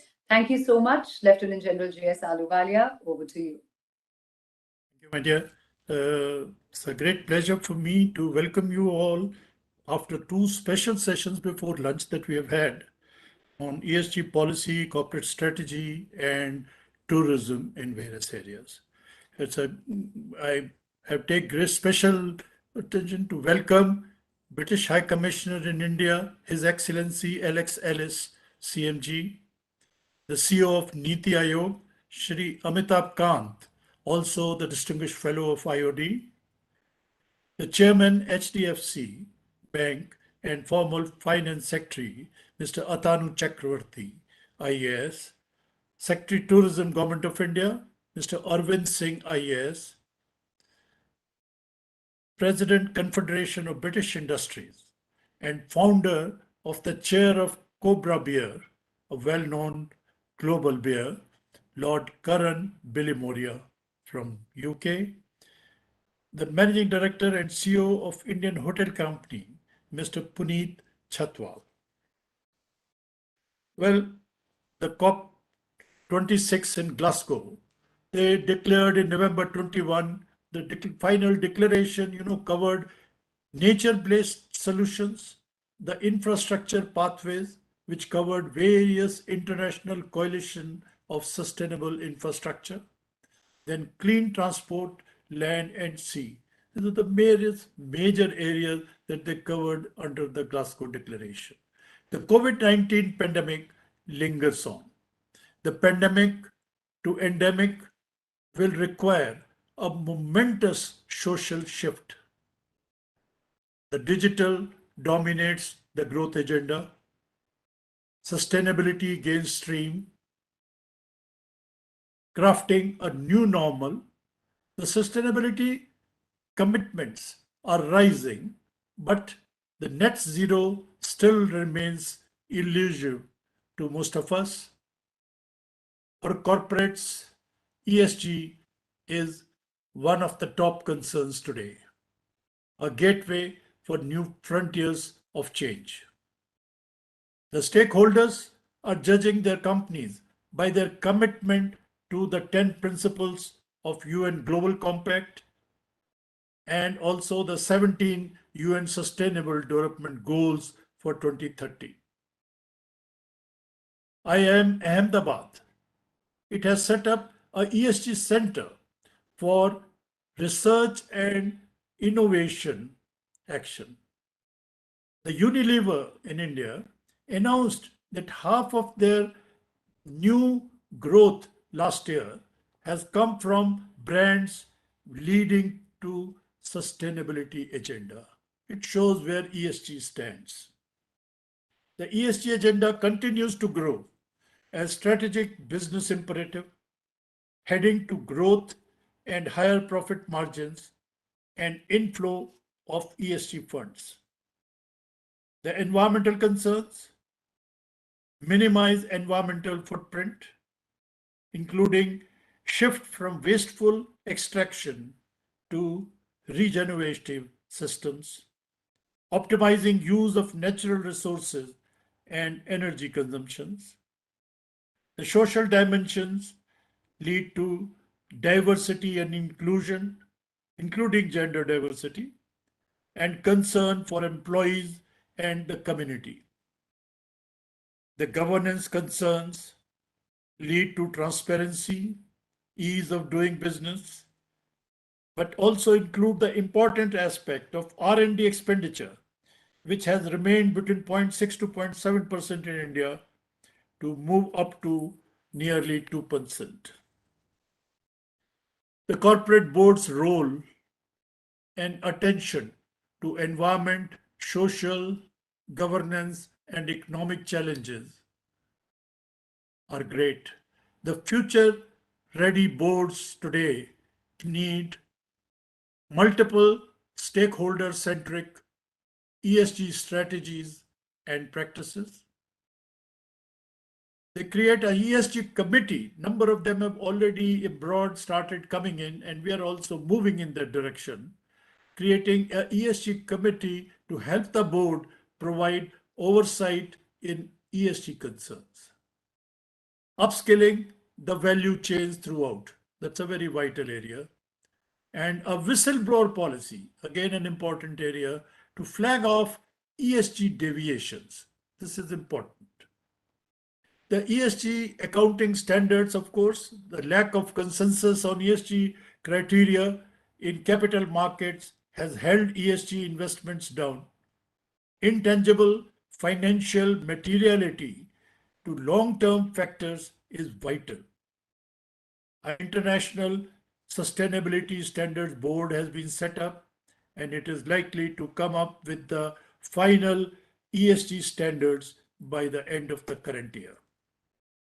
The SEBI's BRSR reporting, already something in this direction, has been made mandatory for the top 1,000 companies from 1st April 22 onwards. The sustainability reporting, GRI 4, and certain part of even international integrated reporting systems will all have to merge with this final standards on ESG, which are likely to be finalized by the end of this year. As far as investments are concerned, today we have ESG compliant mutual funds with special tax benefits. ESG assets are likely to reach a height of 53 trillion US dollars by 2025, of 1/3 of the global assets under management. Even LIC going IPO had to wait for it to gain its ESG scores in a proper numbers to attract more foreign funds. Today, investors are showing increased interest in ESG compliant companies. And ESG has become one of the top concerns of corporates. So without taking any more time, I would like to welcome His Excellency Alex Harris. Thank you, sir. Thank you so much, General Ahluwalia, for your warm welcome and sharing your insights and words of wisdom.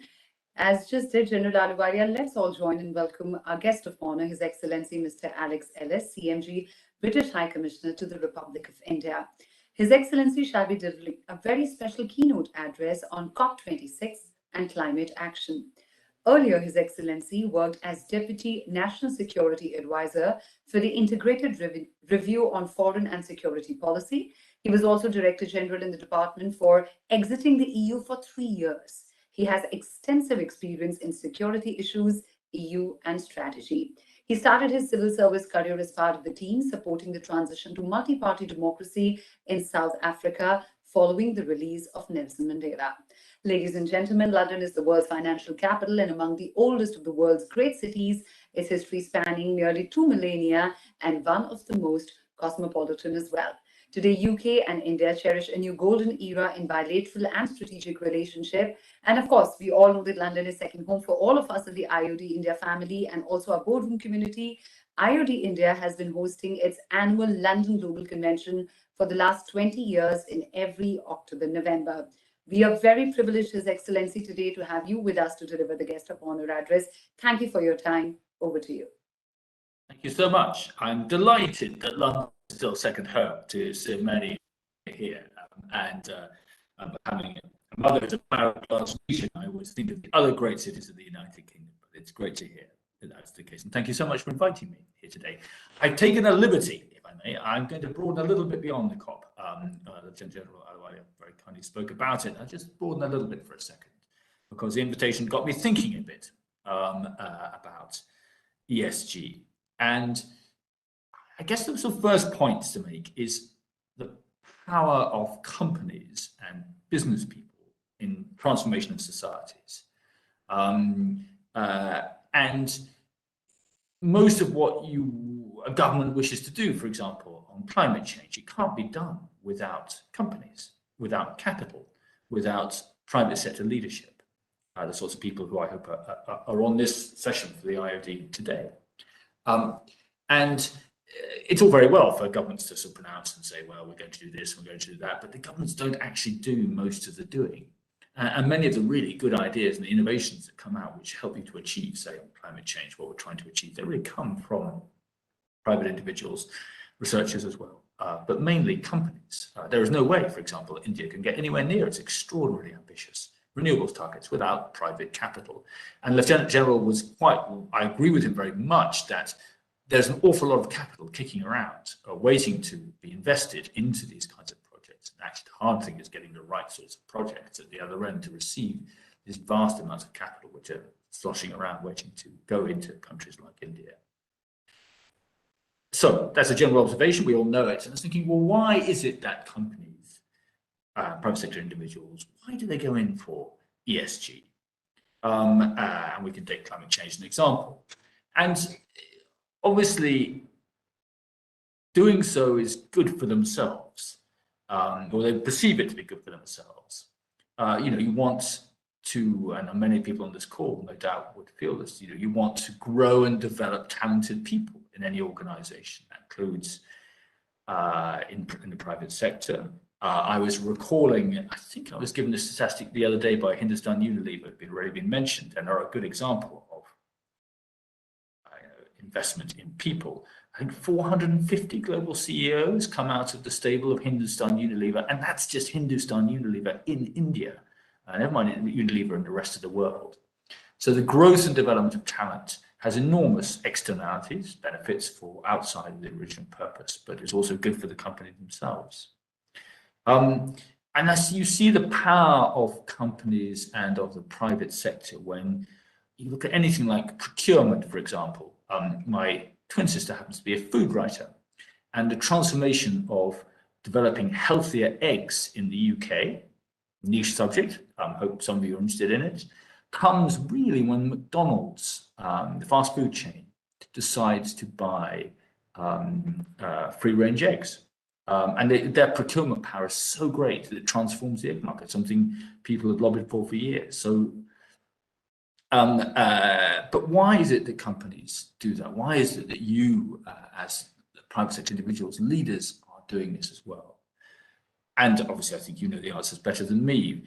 Sometimes it's just very good for business. If you had started a sustainable fund 10 years ago, if I remember right, they outperform most other funds in terms of investments. It is, you actually make good money out of going into ESG. Linked to that can sometimes be, I guess, the brand which you want to run and the brand which you want to create, which people will perceive and your customers will perceive as being something which they want to align with, and people are, I think, very sensitive to that. So it makes good business sense. Sometimes it's just who we are, who you are, who companies are. I don't suppose anyone could say that Robert Clive or the East India Company was exactly a bright, shining example of ESG in the early stages of capitalism. So maybe not, but let's have a look at, say, Cadbury's in the UK, the chocolate firm in the UK. It comes from Quakers, if I'm not mistaken, and they have a concept of who they are, which means that they are doing ESG from the word go. I was listening the other day to think about the story of the Sassoon family moved from Iraq. I think Sephardi Jews from Iraq come to Mumbai in the 1830s, 1840s, and they just think it's part of who they are as a family that they need to be involved in the community around. The business sense and who you are linked together sometimes. Some of the great philanthropy of the late 19th century capitalists in the UK was partly because Lever Brothers, going back to Unilever again, a good example, because they wanted healthy workers and they wanted well-educated workers. And to do that, they couldn't depend on the state to do that. They needed to do it themselves. They needed to build proper accommodation. They needed to make sure their workers were healthy. Even in India today, I would think, there are plenty of firms who are investing in education and health around them because they need more talented and healthier workforce. Now, that's got enormous benefits as well. So it's I think it's kind of good for both sides. But there's a sort of culture thing, there's a business sense thing, and occasionally because you're required to. And I was thinking, well, who requires that? Occasionally the government can come in, there are laws, certain laws in Brazil, I think there are in India about where you need to invest your profits or a small percentage of your turnover sometimes into ESG. Sometimes it's when you're wanting to come into a new market and you need to show your bona fides as a business. I guess I remember El Corte Inglés, I don't know if people know them, when they came to invest in Lisbon, the very wise then mayor of Lisbon said, that's fine, but what I really want you to do is to renovate. They said, what can we do to help the city of Lisbon? So you can renovate a magnificent old theatre, which they did, and the city's benefited from it ever since. So, there can be kind of legislative requirement, there can be polite hint from the politicians. But the requirements come from elsewhere. Certainly on climate change they do, I think. They can come from your customers, what your customers expect of you as a brand, as a company. They can come from your staff, I guess. I want to work for a company which is investing in this. And I think that can be very inspiring for colleagues. That's true. British High Commission in India as well as for anyone else, that people feel, yes, I want to not just buy this, but I want to work with these people. And you can attract some really talented people by showing yourself to follow the ESG route. And climate change would be one example of that. Sometimes it's from your shareholders, in the case of the private sector. And again, I think there's an interesting discussion to be had about the nature of ownership and which kinds of ownership are most likely to promote effective ESG. Does that vary according to the kind of ownership that you have? The more patient or the more impatient capital.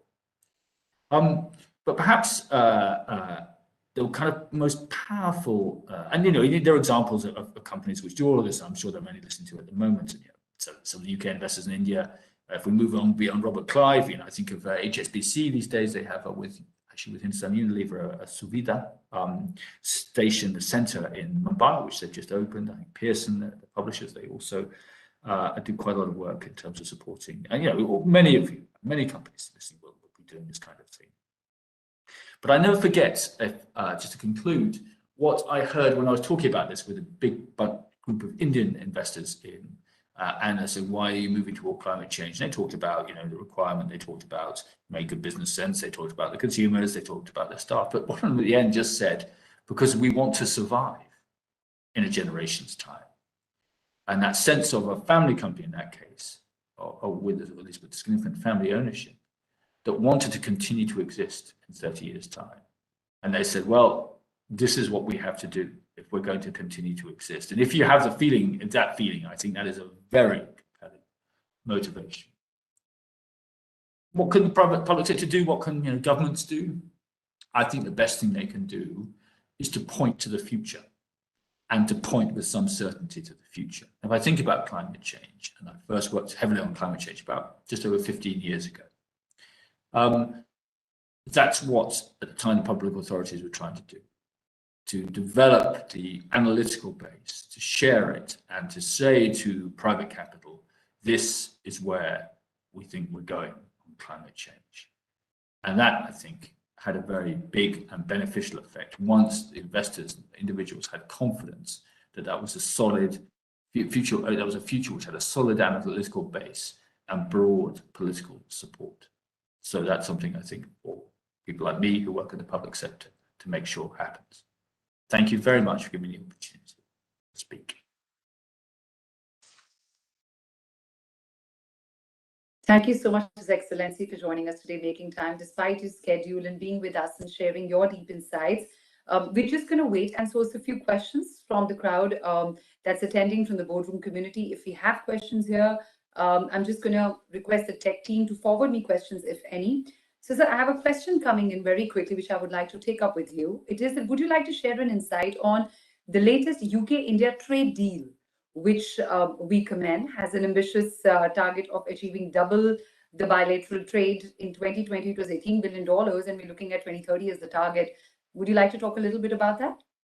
Sure, it's perfectly timed because I see the arrival of Mr. Amitabh Kant, so I can, speak straight to the Indian government as I answer that question.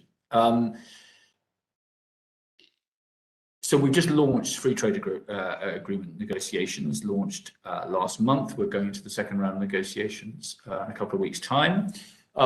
India and UK, as roughly about the 5th and 6th biggest economies in the world, India will grow to be the 3rd biggest, hopefully pretty soon. We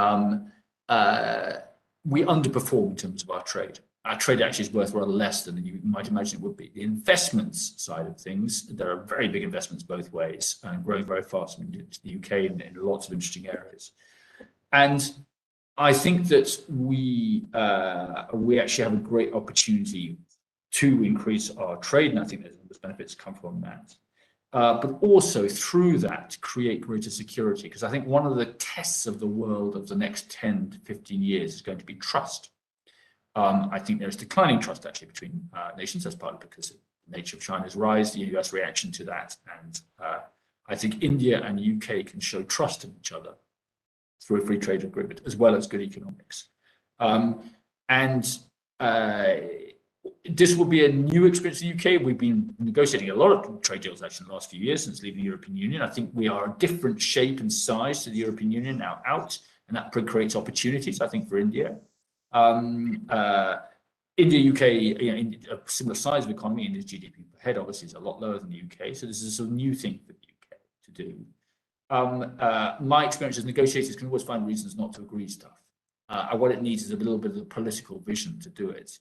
Because in the end, I think a trade deal is just one of the many contributions to what I think is the really big question, which is how does India use the next 30 years to make the great, and I am unashamedly quoting him here, the great leap, the great economic transformation, which I think India has the potential and the opportunity to achieve. I think it's one of these great moments when a country actually can do this great leap forward.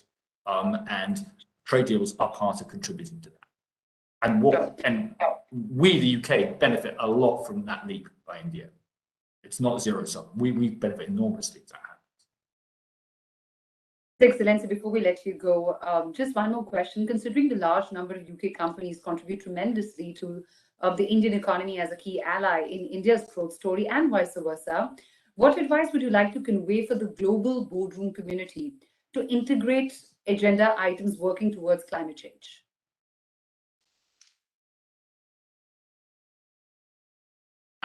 Climate change is one of those happy issues on which it makes economic sense to do it. It makes sense in terms of your brand. It makes sense in terms of recruiting the right staff. It makes sense including to cheer up your customers, and it's good for the planet. There aren't many things where you can actually say all of those things are very well aligned. And I think that goes also back to the point about trust. I think India is kind of one of, if not the global center of easily deployable technology is a huge opportunity. Climate change is just one of those examples. Telecoms would be another. And there, I think India has a particularly sweet spot in terms of offering the world quite a lot of what it's learnt about frugal innovation, about rapidly deployable innovation. So I think that, yeah, climate change is perhaps one of the sweetest spots when we can actually do, we know the direction of travel, yeah, it's clear, and Prime Minister Modi really set that out when he was in Glasgow. And now we need to turn it into things that happen. And I think India can do that better than almost any other country in the world. Thank you so much. A big thank you to our guest of honor, His Excellency, for taking out valuable time for us from your busy schedule to address this called August gathering. Thank you so much.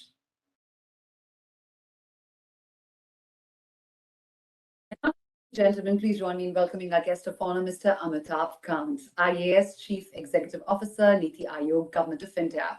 He shall be delivering the address on India's commitment to the SDGs. Mr. Kant is a very distinguished civil servant and 1980 batch Senior Indian Administrative Service Officer of the Kerala cadre. He has been a key driver of the Make in India, Startup India, Incredible India, and God's Own Country's initiatives that positioned India and Kerala state as leading manufacturing and tourism destinations. These campaigns have won several international awards and embraced a host of activities: infrastructure development, product enhancement, public-private partnership, and positioning and branding based on extensive market research. Not just that, he is also the author of Branding India, An Incredible Story, and has edited The Path Ahead, Transformative Ideas for India. Ladies and gentlemen, Mr. Kant is a distinguished fellow of the Institute of Directors and also recipient of the famed Golden Peacock Award for Leadership in Economic Transformation 2017. A true agent of change and a reformer. Very, very privileged to have him with us today. Thank you so much, sir, for making time out of your busy schedule. Over to you. My distinguished colleague, Mr. Atnu Chakravarti, Mr. Alex Ellis, the British High Commissioner, Mr. Aluwalia, Mr. Raut, distinguished guests, ladies and gentlemen. The Sustainable Development Goals represent the most comprehensive and holistic development paradigm.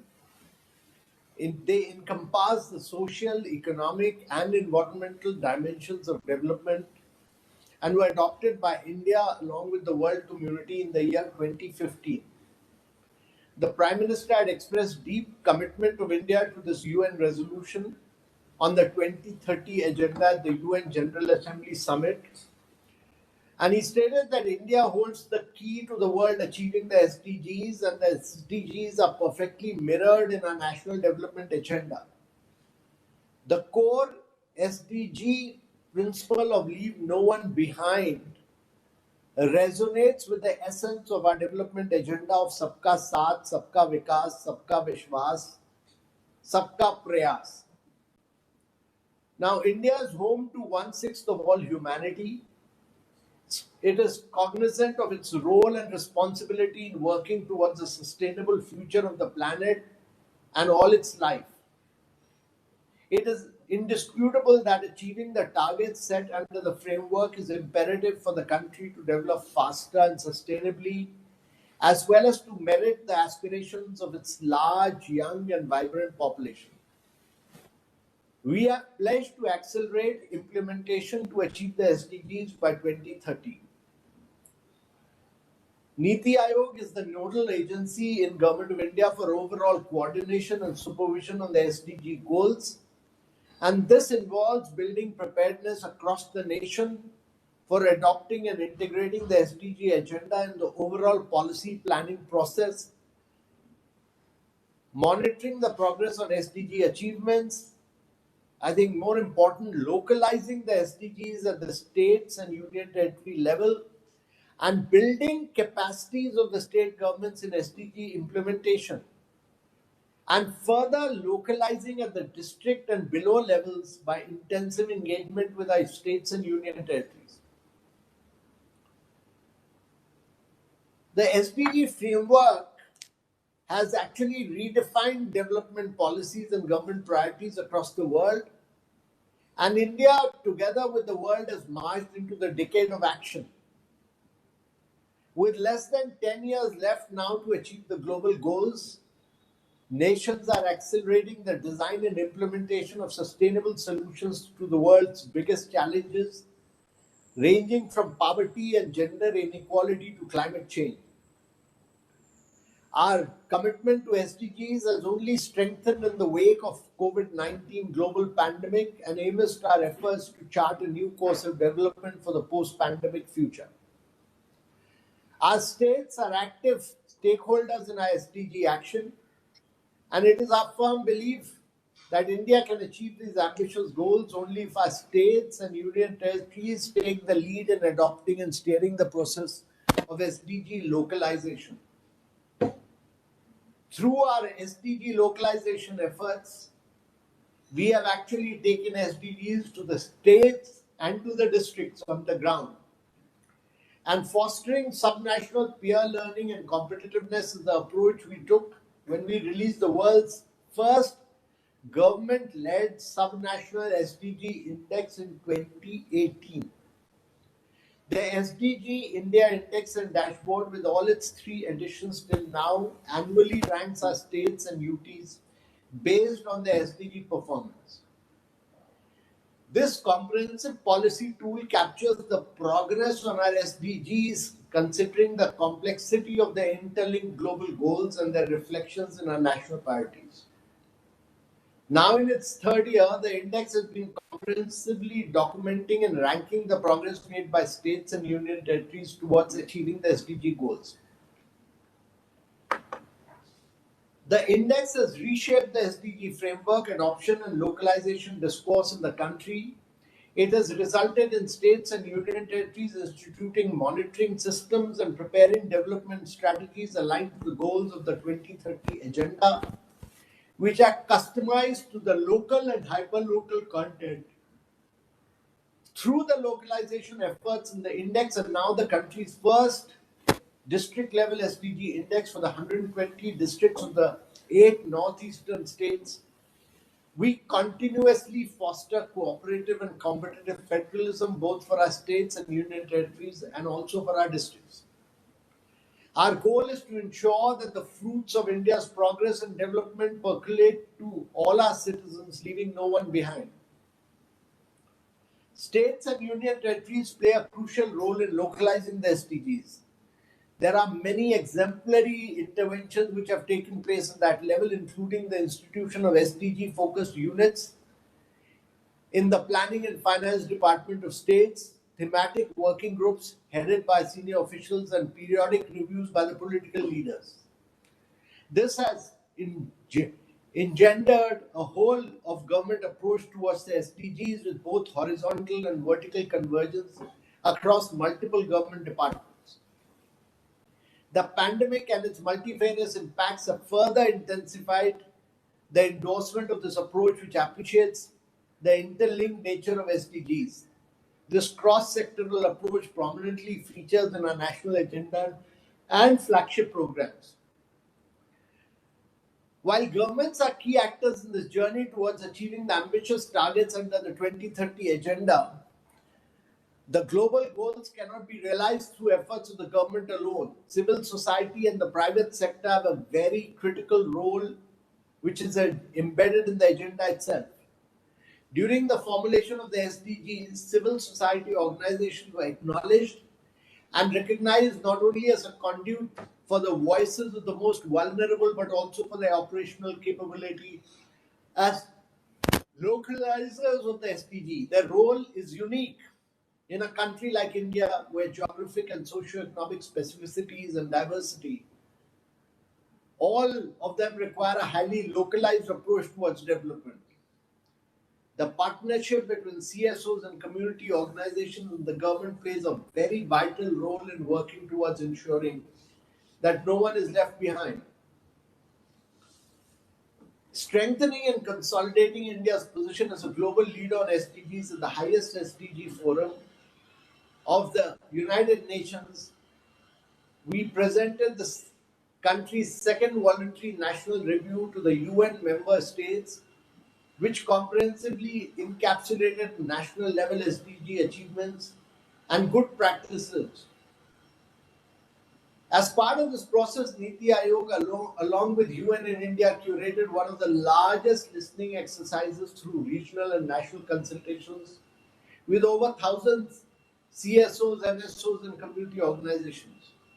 Niti Aayog has also engaged with subnational and local governments in the private sector. India's SDG localization model, which is founded on close partnership with the states, was much appreciated by member countries.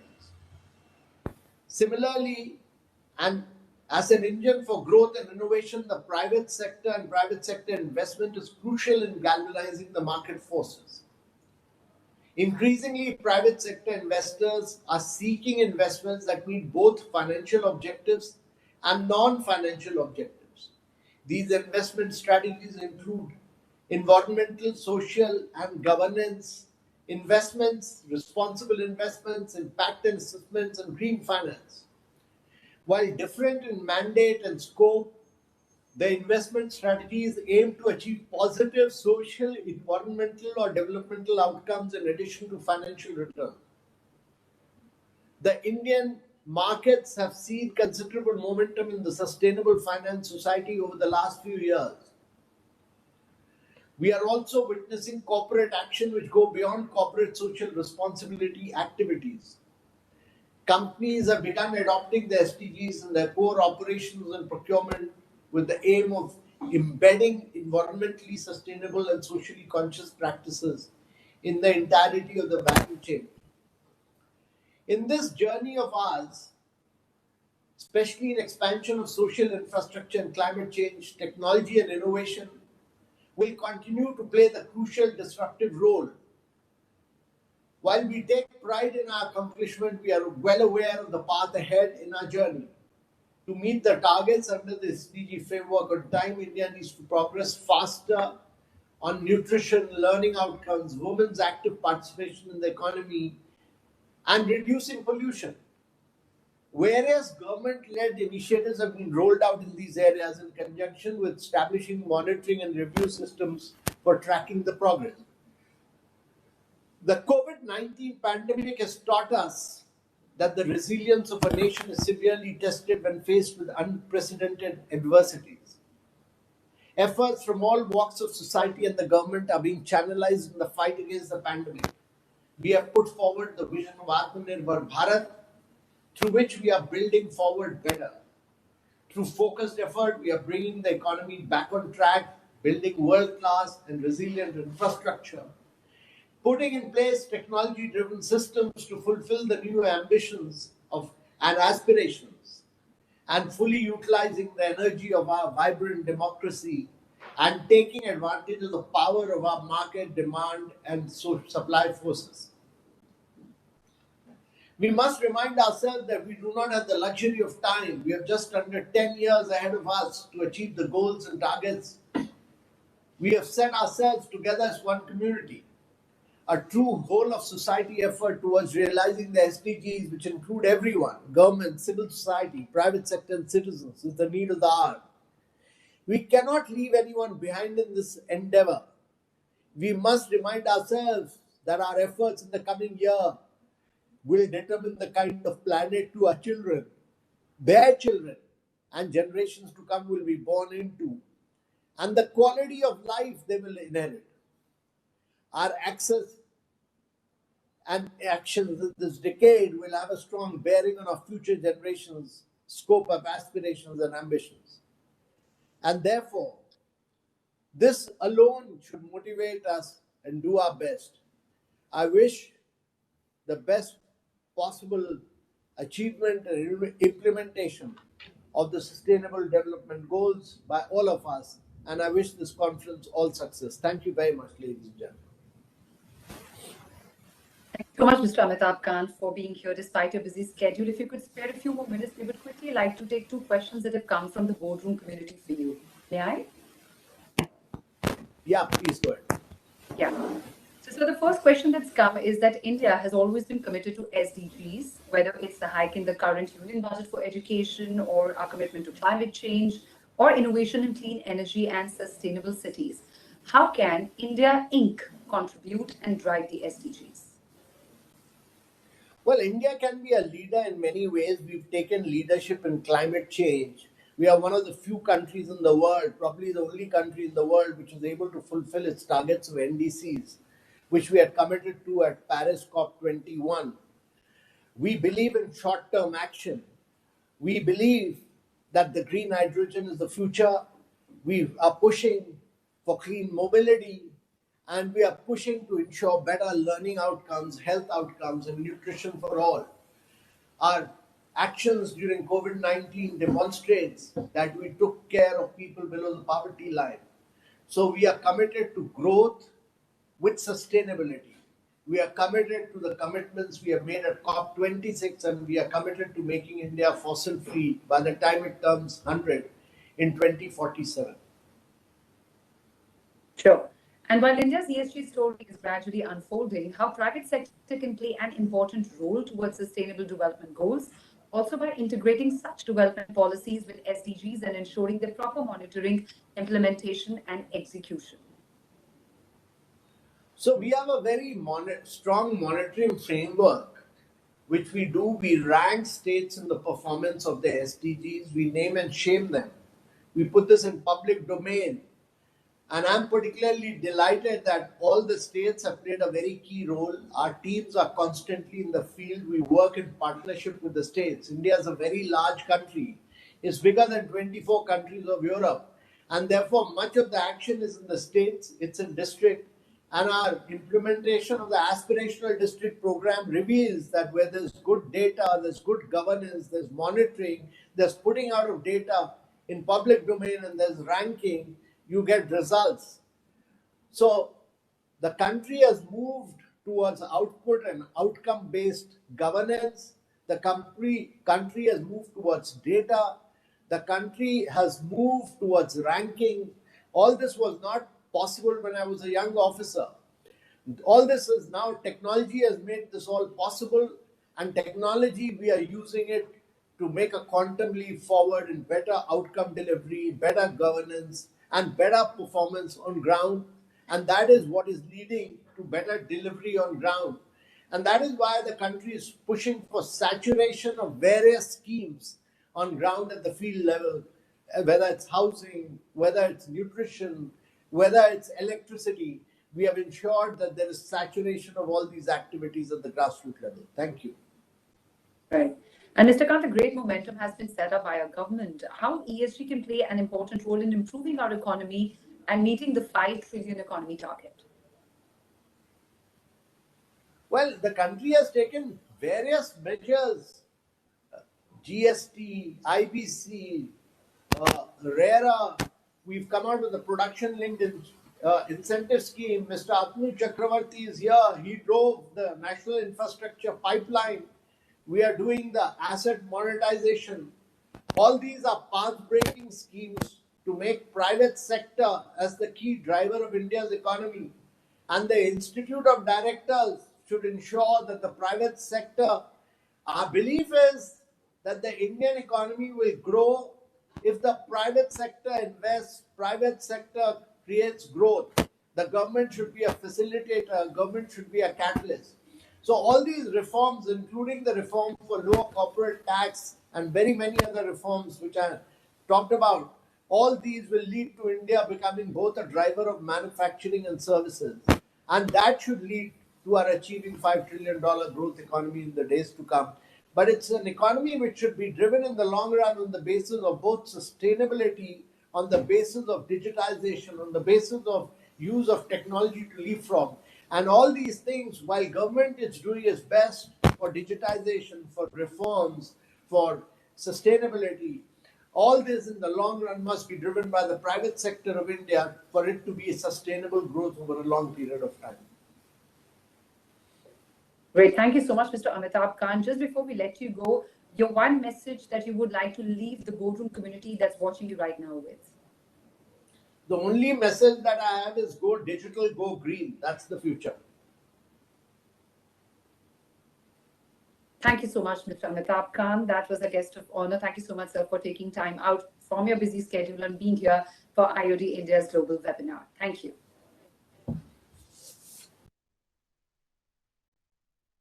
And now, ladies and gentlemen, it's time we move forward to our next very, very special speaker. We are being joined by Mr. Atanu Chakraborty, Chairman, HDFC Bank and former Finance Secretary, Government of India. He'll be delivering the address on driving ESG and managing climate-related risks in India's financial sector. Mr. Chakraborty served the Government of India for a period of 35 years as a member of Indian Administrative Services in Gujarat cadre. He has mainly worked in areas of finance and economic policy, infrastructure, petroleum, and natural gas. He has held various important posts in the Government of India. As Secretary DEA, he coordinated economic policy making for all ministries and departments and managed entire process of formulation of budget making for Union of India, including its passage in the Parliament. He was responsible for fiscal management policies, policies for public debt management, and development and management of financial markets. We are very privileged to have him with us today. Over to you, Mr. Chakraborty. Thank you so much for joining us. Thanks very much for your kind introduction. My fellow distinguished speakers, Shri Amitabh Kanji, General Ahluwalia, Mr. Puneet Chatwal, Excellency Mr. Alex Ellis, Shri Ashok Kapoorji. The topic given to me is driving ESG and managing climate change in the financial sector. I do not intend to see the two of them separately because more or less managing the climate change risks would and should form largely a subset of ESG itself. Otherwise, seeing two of them would only compound the risk. Therefore, in my talk, I shall sort of concentrate on ESG in the financial sector, which inter alia would cover management of climate risks as well, which I will separately allude to as well. However, I have recently seen during this budget itself a very interesting development where the finance minister in the budget has announced green bonds. As I understand, the green bonds would also go towards alleviating the risks or sometimes what the growth impinges on the climate change, and those risk alleviation would be carried out by these green bonds. That's a great signaling impact on the market because government bringing in green bonds would in a sense set benchmark rates also. As far as financial sector is concerned, largely it would encompass the banks, non-banking finance companies, insurance companies, rating agencies, financial markets, and so on and so forth. However, I'll limit myself in the limited time to make best use of it to banks, non-banking finance companies, regulators, and the rating agencies. I shall allude to the others as well, however, in a very limited way. In a sense, if the financial sector has to push the ESG agenda, if I may put it that way, it's important that we need to see how internally they are doing themselves as corporates. As of now, there is no set system of financing green projects. If they are viable, they do get financed, and frankly, most of the financing of green projects in India have taken place through our banking system as well as the bond market. But till so far, as will come subsequently, there are no set systems for doing so. On the social side, the banks work through the CSR and, very importantly, regulation-driven priority sector lending, which helps the marginal farmers, micro enterprises, self-help groups, and weaker section of the society. A very, very important component of the social pillar of the ESG concept. Similarly, at the board level, all these companies are driven by the regulator for the financial stability and as well as the mitigation of the risk, which is done through the risk and audit committee and largely overseen by the regulators. It's very important for the financial stability, which is critical overall for the governance as well as the environment side of the ESG vertical. Coming to the external part, which is, I guess, the critical part of how we see ESG can be driven by the financial sector. Frankly, banks and financial sector there can make lots of difference. And till now, overall, across the board, across the world, here the performance has been largely below par. India is no exception. Even though there's certain large PE funds, private equity funds, etc., have brought in ESG criteria. Some Nordic funds also talk about it. But again, it is peripheral at best. Let's look at each of the verticals separately so as to get a comprehensive idea about how ESG agenda can be driven. Banks have historically borne brunt of the environmental disasters, tempests, pestilence, plagues, and other disasters. And their assets have taken hit, and so have their balance sheets. Adverse environmental impact have lasting impact on many of the projects they themselves have funded. Imagine an oil spill, how it could affect a facility as well as the community nearby. And similarly, many gas leaks have an impact on households where most of the households are again funded through bank finance and so on and so forth. Therefore, for every project, there need to be a mechanism to rigorously evaluate the risks. But again, those risks are separately evaluated and seen in a very segregation rather than in a comprehensive fashion.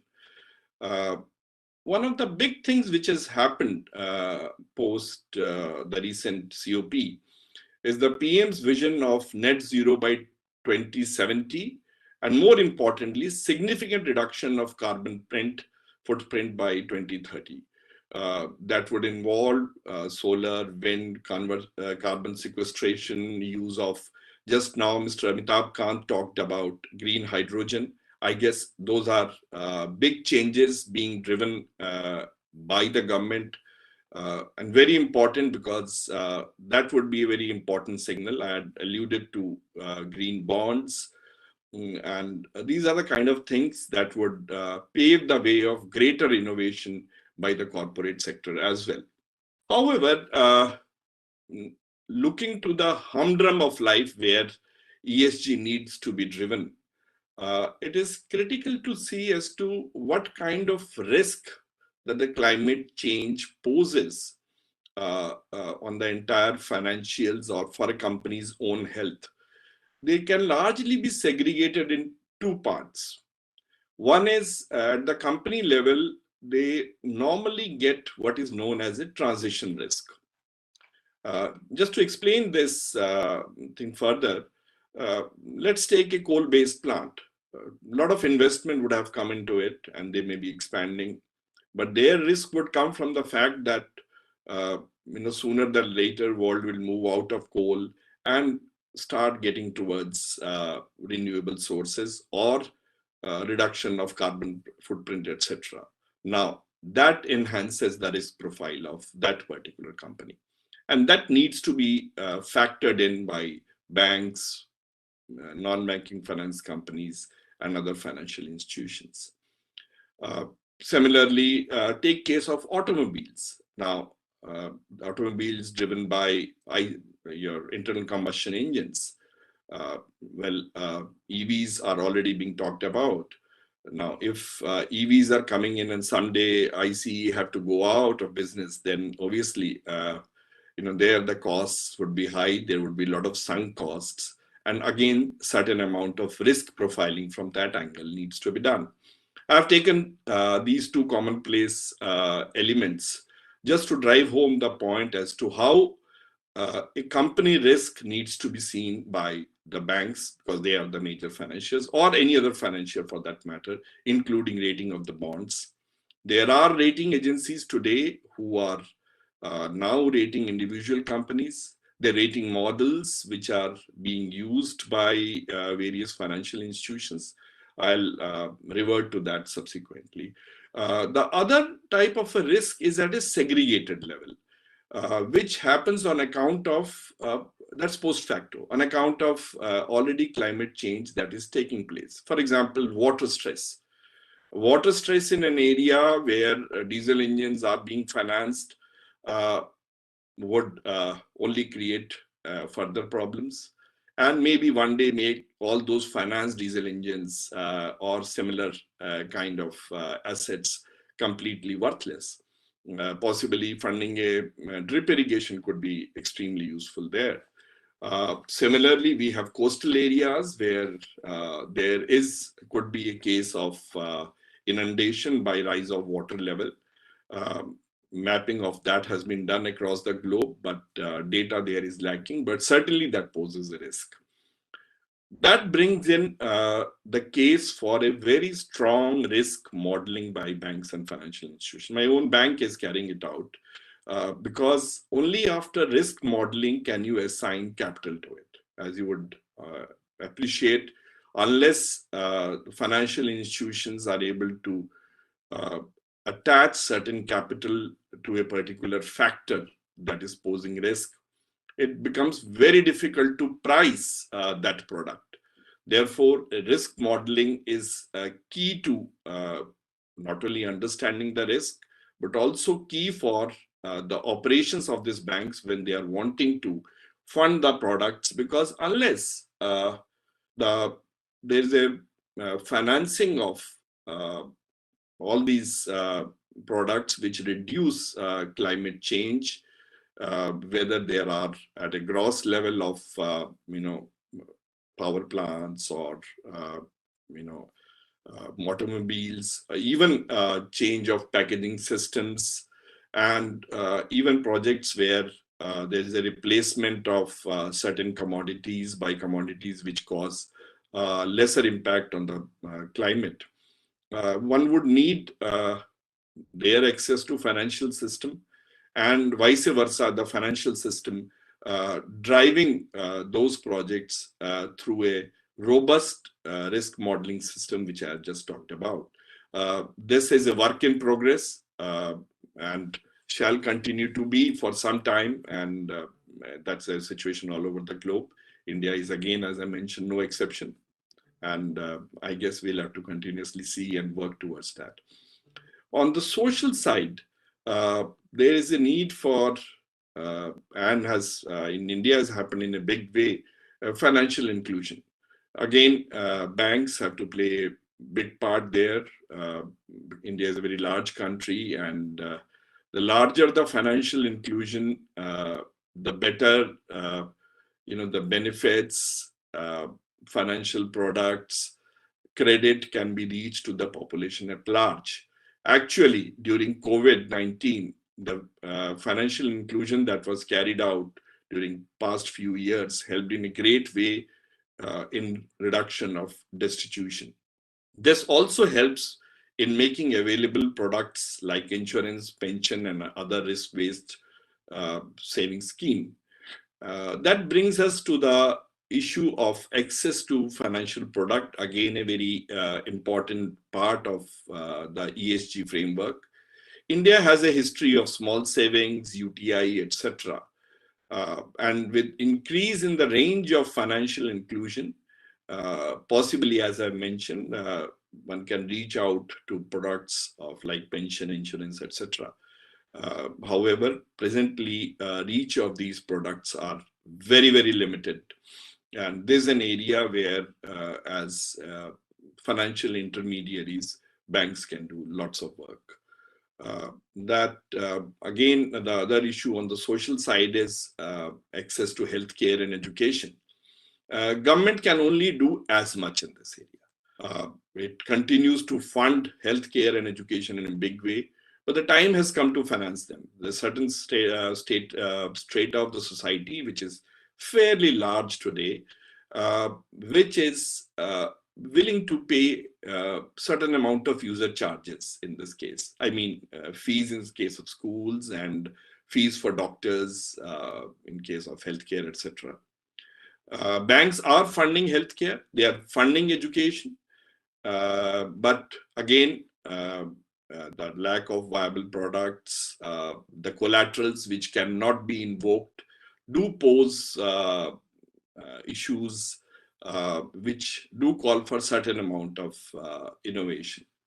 On governance side, largely it's regulator who would push companies or government towards reporting as well as bringing on balance sheet the ESG goal. That's very critical. Unless there are disclosures, and disclosures which are continuously made and expanded every year, I guess the risks would continue to be there hidden. And if there are risks, financing becomes very difficult. Therefore, the disclosure norms on ESG related issues, I'm not getting into details of those indicators. Just a mention that XYZ is doing something on ESG and would only qualify as a lip service, frankly.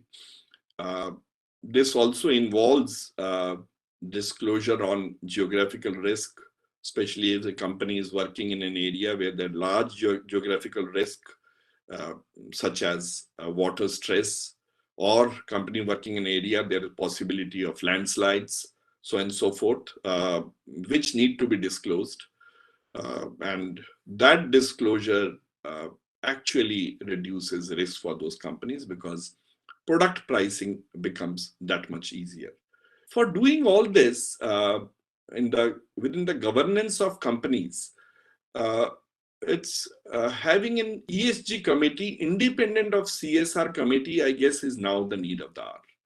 This committee possibly can then funnel the other compliance which comes from audit, from risk committees in case of financial companies, and others, CSR committee, etc., to the board, so that board has a better visibility on the entire ESG framework that the company is following, and is able to push and drive the policy in that direction.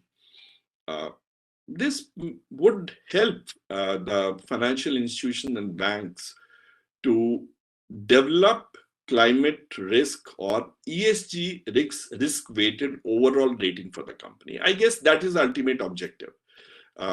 If individual banks are able to develop, because they tend to rate the companies today, the rating is very substantially financial. It has to move towards the scale towards ESG. It can't be climate risk alone.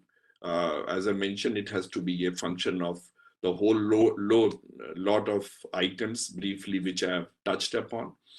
To bring those indicators together towards a risk-weighted rating for a company is what will start driving the ESG.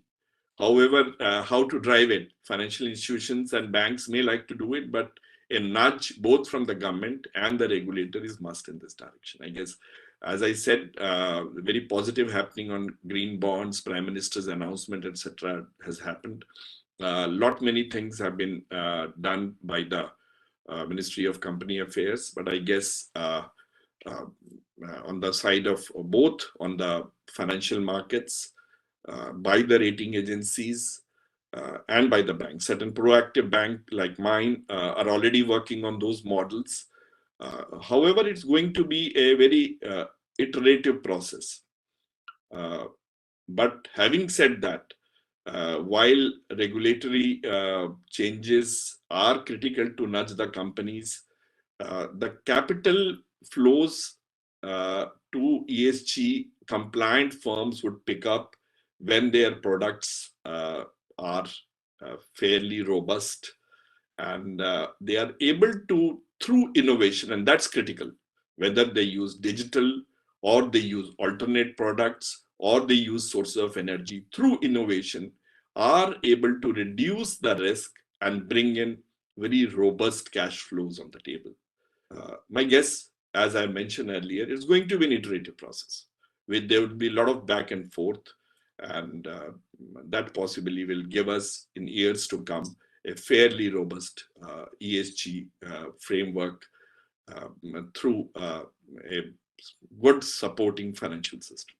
Thank you. Thank you so much, Mr. Hitanu Chakraborty, for being with us and sharing your valuable insights. There's paucity of time, but very quickly, I have to take two questions with you. The first one being, considering you spoke of green bonds being introduced in the Indian Budget 2022, how can we advance further towards sustainability-linked bonds to advance our board agenda? Well, as I also have as much visibility on green bonds as you have through the budget speech. But if government is raising bonds, it will go into Consolidated Fund of India, which is where the funds are fungible. However, I think they would be called green because they would be then pushed towards schemes and projects which are pushing sustainability objectives. To that extent, this issue is actually, this thing itself answers the question that you mentioned. Sure, sir. And the second question being that some of the world's largest banks have made hundreds of billions of dollars in commitments to sustainable financing, with many pledging to align their portfolios with the goals of the Paris Agreement and COP26. Are banks really going green or just greenwashing? Nobody wants to greenwash these days because I'd mentioned there are huge transition risks one is facing. One cannot wish away the shift to the sustainability, especially on the energy side, climate risk. You cannot. The risks are very high, both on the transition side, as well as on the geographical risk, which come through the water stress, through change in climate, and so on and so forth. And perhaps 10 years back, it was possible. Today, large banks, financial institutions cannot close their eyes to it. They are already modeling the risk which individual companies' actions are posing, and transition is getting built into this. And that's critical. If you ask me, the heart of entire financial system that will drive sustainability, climate change, and ESG is risk modeling. Only then pricing of product on one side takes place, and the risk appetite of the institution. After all, again, most of these financial institutions are intermediary of public money. Therefore, understanding of that risk and pricing it correctly into the project is very critical. So the key is risk modeling.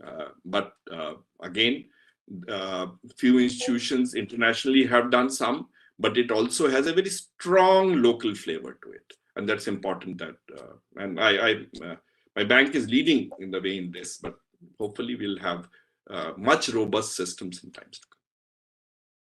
Thank you so much, Mr. Chakraborty, for your well-informed address and taking all the queries that came your way. Thank you so much, sir. Thanks very much.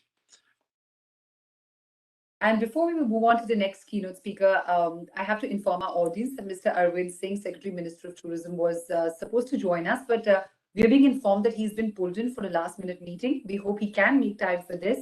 For now, let's move ahead with our agenda, for we have another very, very distinguished keynote speaker with us.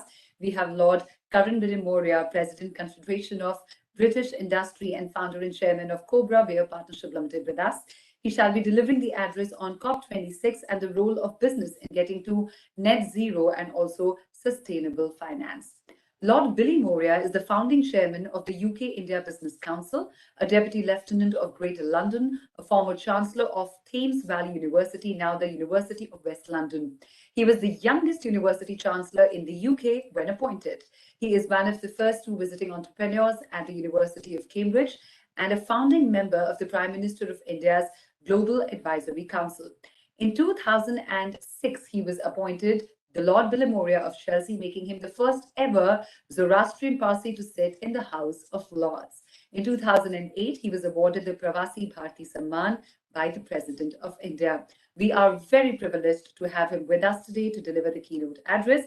Ladies and gentlemen, today UK and India, they cherish a new golden era in bilateral and strategic relationship, and he is on a mission in bringing Indian and British businesses together. We at IOD India extend a very, very warm welcome to you, Lord Billy Moria. At the outset, could I request you to confirm that you can hear me and see me clearly? Yes, sir. We can hear you and see you clearly. If you could just speak a little louder. Okay, is that better now if I speak at this Yeah, level? that's much better. That's much better. Great. Well, thank you so much. Great to be with the IOD, and of course with my my father's fellow serving officer, General Ahluwalia, and the whole IOD team. It's always a privilege. In my role as the president of the Confederation of British Industry, the CBI, which is the equivalent of the CII in India, I have now am the first Indian to be in this position, person of Indian origin to be in this position in the UK. In fact, the first ethnic minority individual to be president of the CBI in the UK, and of course playing a major role in the enhanced trade partnership between the UK and India, and also the negotiations have now formally started of the UK-India Free Trade Agreement. And in fact, I've got a meeting with our Department of Trade coming up later on this morning and early afternoon. I was at COP26 in Glasgow for 1.5 out of the 2 weeks. And this is an area that I believe passionately in. And I think that at COP26, what has happened is that countries have now stepped up with new commitments that would have been unthinkable at the time of the Paris Agreement. Over 80% of global emissions are generated by countries that have announced a target for achieving net zero emissions, including now China, India, United States, European Union, and the UK. And here's the but. Scientists are aligned in believing that countries' near-term targets, those for 2030, are not consistent with a 1.5 degree trajectory. So we need to keep ratcheting up the ambition to fill these gaps. We can't afford to wait another 5 years to do so. And the important US-China statement shows that the political interest is there. But what's happened at this COP26 more than ever before is that now it's not only countries making commitments, it's also companies making commitments to the UN's race to net zero.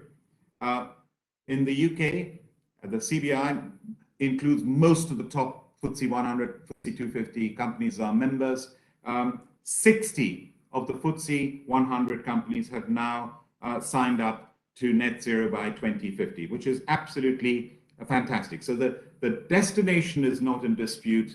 It's a question of now how we get there. And that, again, this COP has made a big difference in terms of specific ways to get there, whether it's in cutting methane emissions, phasing out coal from electricity grids, agreeing global standards.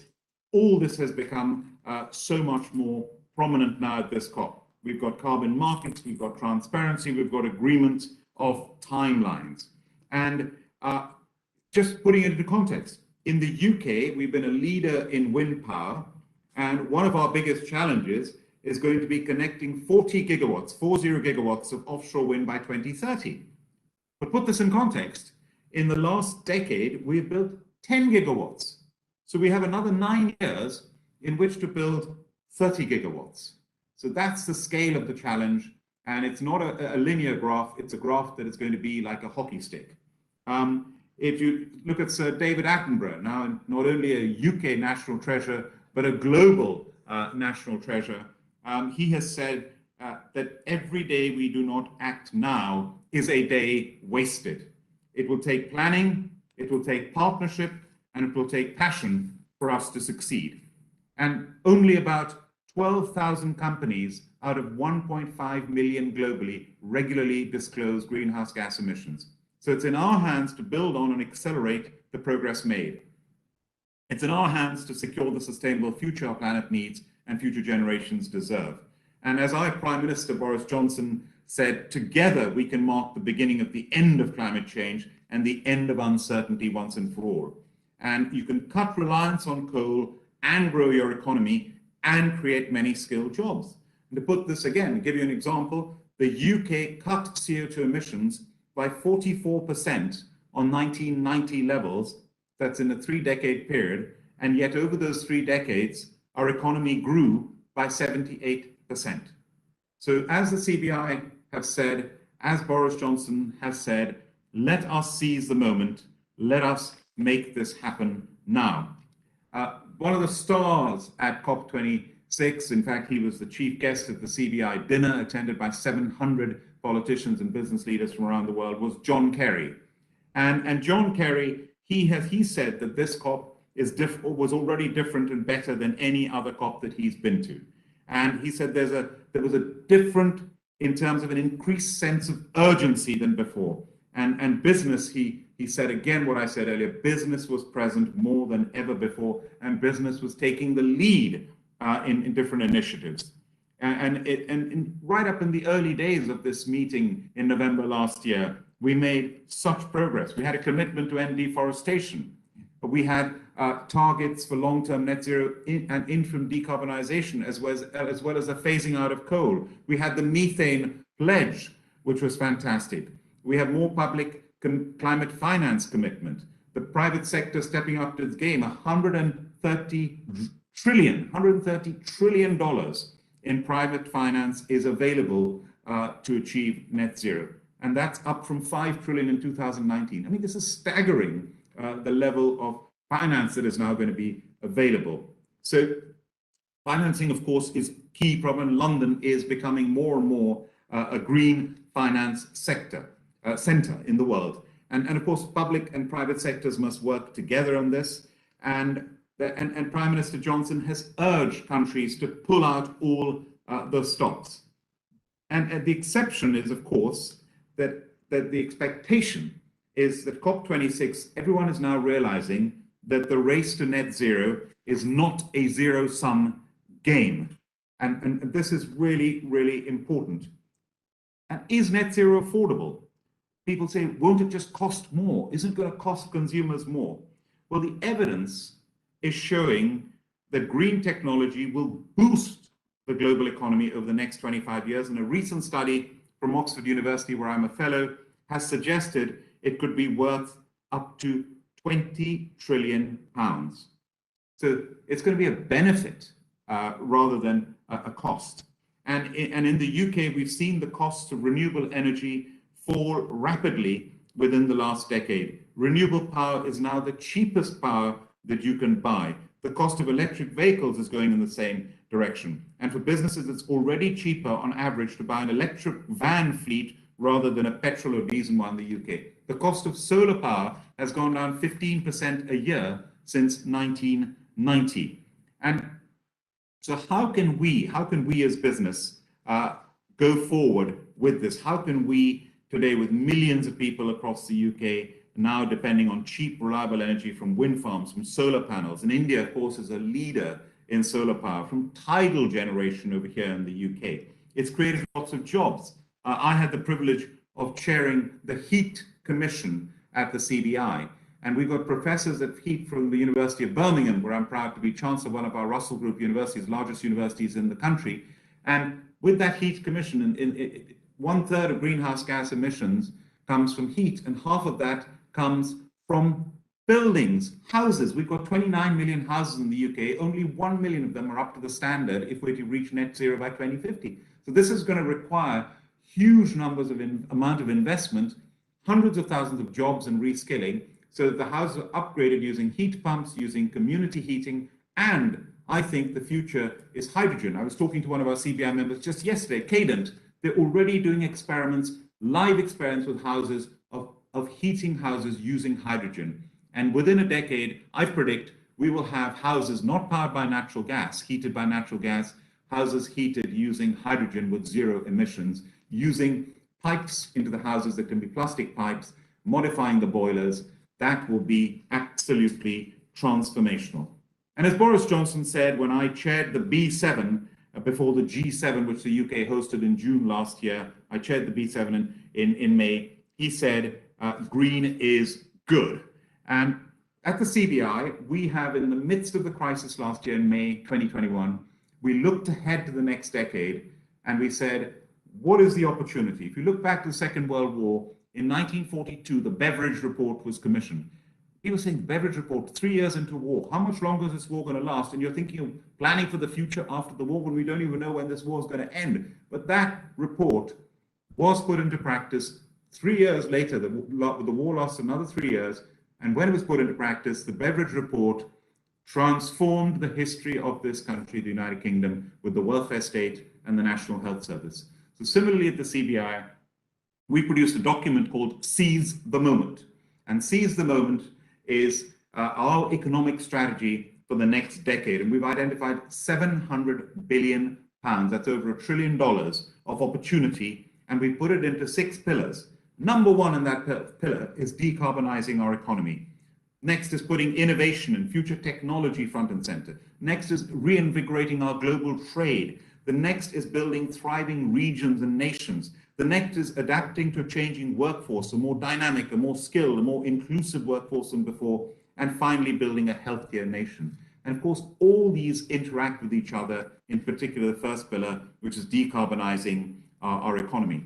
And to show businesses' commitment to this, we did a survey. We worked with Deloitte, with we have the Goal 13 platform, and we surveyed businesses in October before COP26 in November. And I'll give you 2 statistics. 79% of businesses believe climate is a mega trend. So we are believers. There is no more skepticism about climate change. We are believers, 79% of businesses. The next statistic, 89% of businesses have at least one climate-related target. Now, this is not legislation. This is not being forced to do it. On their own accord, 89% of businesses are setting themselves at least one climate-related target. This is phenomenal news, and what gets measured gets done. And of course, the circular economy. I want to not, that is another very important part of this. And at Cobra Beer, my business, which I founded 3 decades ago, in the beer industry, is a great example of using the circular economy. The bottles that we use to make for our beer, the more the crushed glass from reused bottles, the stronger that glass is, the better the bottle is. The yeast that is waste yeast from making beer is used to make Marmite, which is a world favorite. The waste grain that we use for making beer is used as cattle feed. The waste water, a lot of water is used for beer, is treated and is through effluent treatment plants, and that water can then be reused. The CO2 that we use can be recaptured and reused. So that's the circular economy in operation. Innovation is key, and let me give you a specific example. At the University of Birmingham, we're a Russell Group university, that's the Ivy League in the UK. I've been chancellor there for 7 years. 3 years ago, we received the Queen's Award from Her Majesty the Queen. It was given to just 20 institutions for a particular department. It was given to our railway department. We have one of the best railway departments in the world. We work very closely with the Indian Railways in partnership and with the Indian Railway University. And at Buckingham Palace, Prince Charles, His Royal Highness the Prince of Wales, came round to congratulate us. And I said, Your Royal Highness, our university professor Clive Roberts and his team are working on a hydrogen-powered train. We have a model at the moment in the university. One day, Your Royal Highness, we will power the royal train using hydrogen. And we all laughed. Fast forward to COP26 in Glasgow. And what started off as a PhD student's project in 2012, in less than a decade later, the world's first retrofitted hydrogen-powered train, Hydroflex, designed by the University of Birmingham, with the rolling stock company Porterbrook, with 30 companies, including Siemens, with government finance from Innovate UK. That train was up and running in Glasgow. Prince Charles was on that train. Boris Johnson was on that train. And I chaired a meeting of university leaders on that train. So this shows that we're getting there. This is the future. This is the power of universities, government, and business all working together. And I chair the Manufacturing Commission, which I'm proud to chair. And I think the potential is huge, including a country like India, which has enormous potential.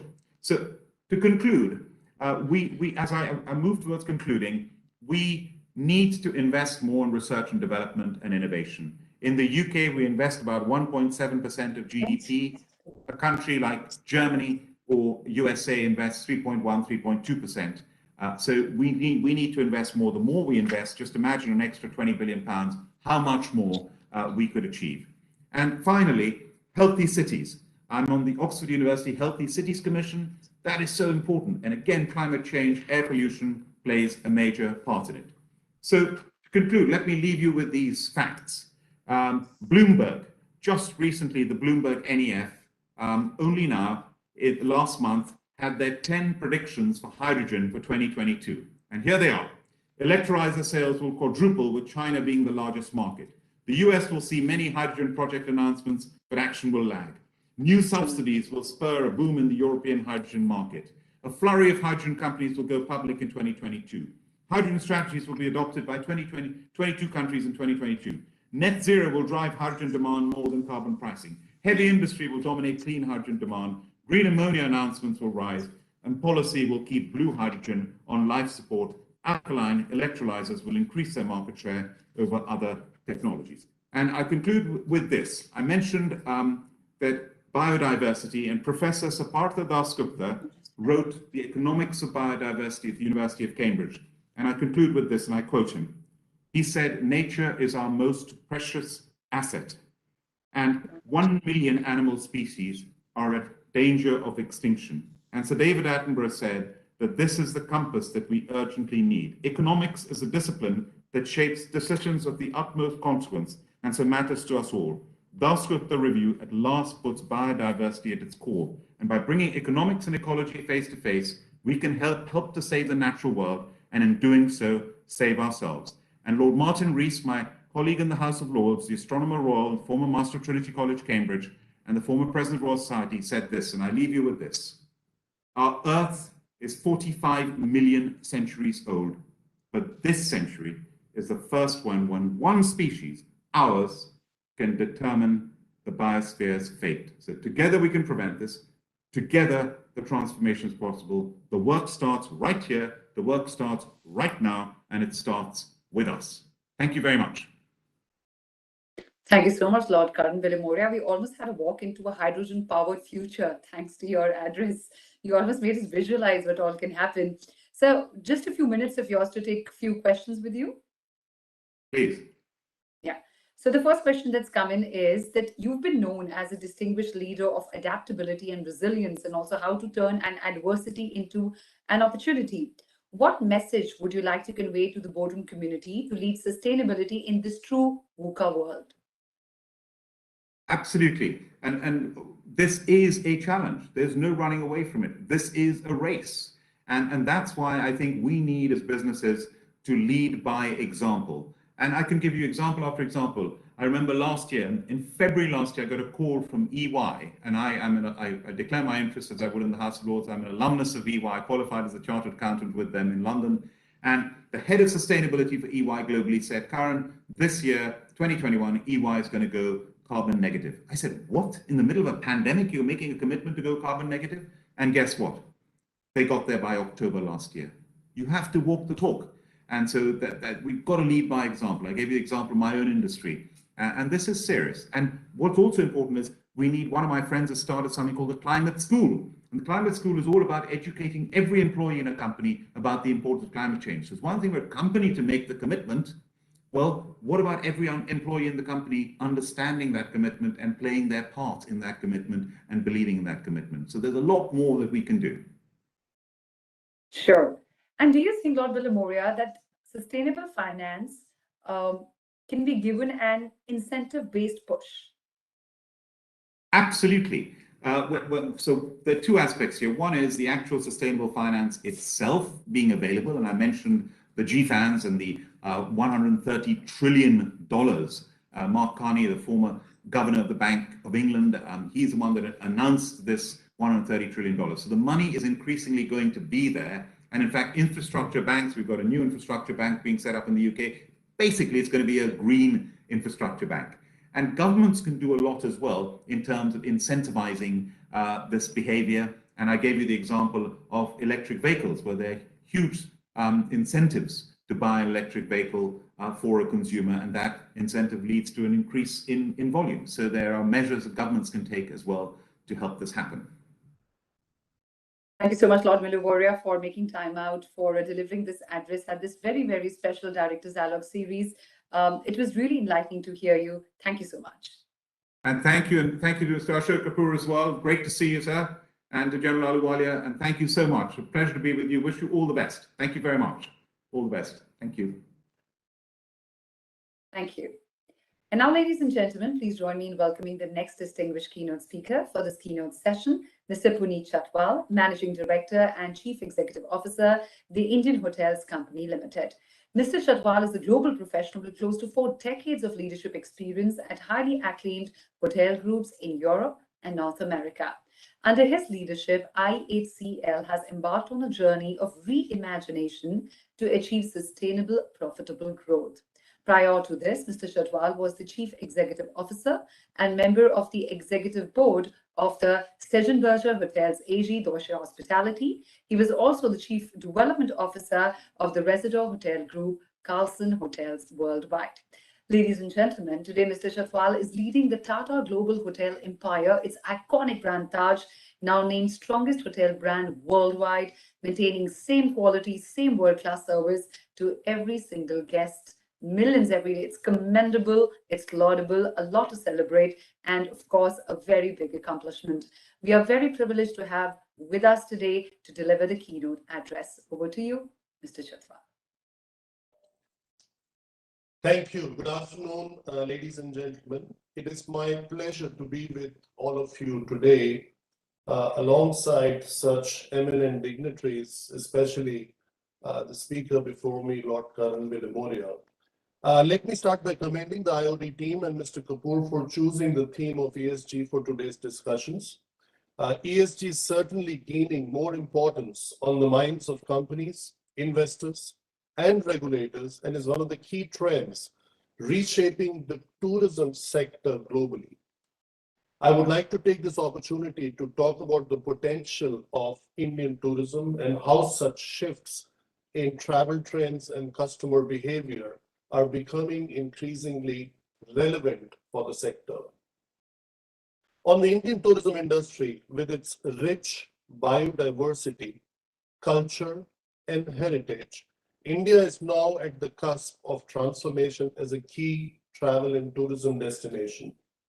Unfortunately, COVID-19 spoiled this journey, but we were on a good track, and I remain confident that we are getting back on the track, especially as evidenced in the last couple of weeks on the domestic front. In India, the travel and tourism sector contributed around 7% to GDP. These figures are pre-COVID because during COVID, we all know what happened. So there is no point discussing those figures, but we did 7% contribution to GDP and close to 9% to total employment. Now, this is 9% that can be verified through statistics, accounting for almost 40 million jobs. But we also know that in the informal sector, there are a lot of jobs that are created. And if we accounted for that, then the estimate comes to around 13% of all the jobs in the country. And globally, the contribution of this sector, both to GDP as well as to the jobs, has been north of 10%. Pre-COVID, one of all 4 new jobs created in the world came directly or indirectly through the tourism sector. Although the number for India might seem small, actually a smaller number presents a larger opportunity. And this opportunity for tourism sector in India, if developed strategically, can help our nation become a $30 to $40 trillion economy in the next 25 years when we talk about India at 47, which will help boost prosperity as well as employment generation for a population which is expected to have a median age of less than 50 years, even in 25 years from now. We need to capitalize on key shifts in customer behavior and unlock the growth potential to achieve these objectives. So firstly, customer purchasing trends are evolving rapidly. The growing middle class combined with the savings during the pandemic has helped boost the spending power of the travelers. We have definitely witnessed that in the sector, especially in the hotel part of the tourism. Customers are willing to spend the premium for new and unique experiences, and India is naturally blessed to provide travelers with unique experiences ranging from Himalayas to beaches to spiritual tourism to health tourism, wellness tourism, you name it, you have it all in India. Travel patterns are changing to long stays and a blend of business and leisure enabled through the leveraging of digital. The term leisure was coined maybe 10, 15 years ago, but it really came to life in the last 2 years more than ever before. The pandemic has accelerated the use of digital tools. People have become digital savvy, and there are numerous options and opportunities and information available at all times at fingertips or through the gadgets that are in use. The pandemic has also led to an increased focus on safety and overall wellness, and a growing number of customers are gravitating towards trusted brands. The pandemic has increased consumer focus on the need for sustainability and environmental friendly practices. Today, an increasing number of travelers are conscious about their travel footprint and are choosing brands and experiences that employ sustainable measures in their operations. Moving on to ESG as a key consideration for the industry's future, unleashing the travel and tourism industry's potential requires creation of new experiences and new destinations, as well as infrastructure development and better connectivity. We do all this while keeping sustainability at the heart of it. Clear, well-defined, sustainable practices at hotels will soon become key consideration points for travelers, with reports stating that millennials are twice as likely to support brands with ESG embedded in their ethos. Sustainability has always been a part of our operations at Indian Hotels, and recognizing its growing significance, we have undertaken a number of ESG initiatives across the company, such as, I would like to name here a few. Very first one being commitment to the elimination of single-use plastic across our hotels. Number two, launch of India's first zero single-use plastic hotel, the Taj Exotica in Andamans. Number three, introduction of bottling plants to replace plastic water bottles with reusable glass water bottles. Number four, increasing adoption of renewable energy, and that we're doing in partnership with the Tata Power Group. The next one being collaboration with International Finance Corporation in an industry-first collaboration to create sustainable cooling solutions in the hospitality sector. As the custodians of Indian hospitality, Indian Hotels firmly believes in leveraging our value chains and partner networks to work towards safeguarding the heritage of our country while empowering local communities. In this front, Indian Hotels has been supporting the Banaras weavers for over a few decades. Those of you visiting our hotels, when you see our staff in saris, these are done by the Banaras weavers.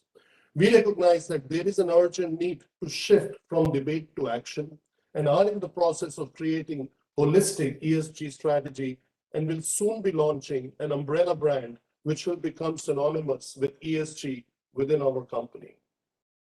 In conclusion, we must all be mindful of the shifts in customer behavior and adapt our sectoral and organizational strategies to capitalize on the trends. ESG is shaping up to be one of the biggest trends impacting the travel and tourism sector. Travel and tourism has always been a sector for the people and by the people. It is a sector that meaningfully changes the lives of the people and the community it touches. The sector both contributes to and is impacted by climate change, and therefore has a responsibility to be part of the change that is needed to mitigate impacts and adapt to the threats posed by the climate change. While ESG has indeed moved to the top of the global agenda with the UN Sustainable Development Goals, ultimately the responsibility lies with each one of our stakeholders to embed more sustainable practices into our business models sooner rather than later. The focus on expanding and developing the travel and tourism sector in a sustainable manner is key for the industry's future and is the only way to drive India's journey to being ranked among the top 3 travel and tourism economies of the world. Thank you. Thank you so much, Mr. Chatwal, for being here and sharing such deep insights. Just allow us a few moments for getting a few questions across that have come from the audience. If you have a few minutes, can I just put them forth? Please. So the first question is that ESG has always been a pillar of strength in the Tata Group, and so has at your Indian hotels. Eco-culture has been part of your journey. So how do you actually benchmark to raise the bar further and leave some food for thought for the hotel industry? Well, I think this is something which has continuously evolved, and like Lord Bill said, on E&Y, I think we are partnering with E&Y and Deutsche Bank to create measurable benchmarks going forward so that we are able to communicate on each of our sustainable goals, not just the eco, it's renewable energy, it's the usage of wastage, it's the food preservation, all kinds of metrics are being developed so that they can be measured and communicated accordingly to all stakeholders. Sure. And secondly, Mr. Chatwal, what are other ESG innovations in hospitality sectors that we can bring in? I mentioned some that we have implemented and are in the process, I think putting it maybe in very simple terms, in our palaces, we've removed plastic straws and brought in, steel or gold-plated straws in place. We have removed single-use plastic bottles. And as I alluded in the remarks I made, we are going to launch next month an umbrella brand which will incorporate all our practices from the past, our initiatives for the future, and also in how we are going to measure it so that all the three, E, S, and G, as well as whatever we have done well in the past, is covered through that brand and communicated through it. So I think there is a lot that we have done in supporting communities. As an example, I give Banaras Weavers, but we have also supported for over a decade the Ganga Seva Nidhi project, which is between the Ghat in Banaras and the Kashi Vishwanath temple for the cleaning and the maintenance of the ghats. We support a lot of local communities. It could be a community in a small place for skilling in Madhya Pradesh. It's joining hands with CII to provide skilling for thousands of people over the next 5 years. So I think there is a lot that needs to be done. There is a lot that is being done. And the only thing that will change, it will get communicated in a more structured fashion as of next month, or let's say the next financial year. Thank you so much, Mr. Chatwal, for making time and setting the benchmark that you have for others to follow in this hospitality sector. Thank you so much. Thank you for having me. Thank you so much. And now, ladies and gentlemen, please join me in welcoming our guest of honor, Mr. Sanjay Jaju, IAS Additional Secretary, Department of Defence Production, Ministry of Defence, Government of India. Mr. Jaju is a senior officer of the Indian Administrative Service and in his present capacity looks after the policies for bringing in investments and growth in defence and aerospace sectors to advance the Make in India resolve. He has also been instrumental in setting up Defence Innovation Organization for creating a collaborative platform for startups to meet defence requirements. He played a huge role in successful corporatization of Ordnance Factory Board, a long pending reform needed to improve the functioning of these factories established over 200 years back. He has worked in diverse areas like urban infrastructure, civil supplies, education and tribal welfare. He has been an ardent advocate of information technology for development and governance and successfully led various projects like Me Seva, a comprehensive flagship initiative for delivering host of G2C services, and many more. We are privileged to have him with us today to deliver the guest of honor address. Over to you, Mr. Jaju. Thank you. Thanks, Institute of Directors, Shri Ashok Kapoorji, who's been having this organization and creating forums for such dialogues to happen. Very happy to be part of this very important panel, and I can see a lot of familiar names on the panel. This includes the entire galaxy of the public and the private sector that's now shaping India's defense production, design and manufacturing future. I think I have 10 minutes and there are other speakers also, and I'll just try and give you a perspective into what we really are now embarking upon in terms of our journey and where we have reached. As you all know, defense is one of the country's defense is one of the most important strategic imperatives that we have. And for a country of our size, it's also equally important that our dependence on the foreign equipment for meeting our strategic requirements cannot continue forever. And I think this whole paradigm got a shift with the start of the Make in India program in 2014. And let me give you a few statistics. You know, our defense production, the commanding heights of our defense production economy, if I may use that word, was actually occupied by the public sector companies earlier, and the Ordnance Factory Board, which used to be there earlier. 2001, that sector was opened up for private sector participation. And in about 14 years, we had close to 150 odd licenses issued to the private sector to get into defense production ecosystem. Now, in the last 7 years, this number is risen to 550.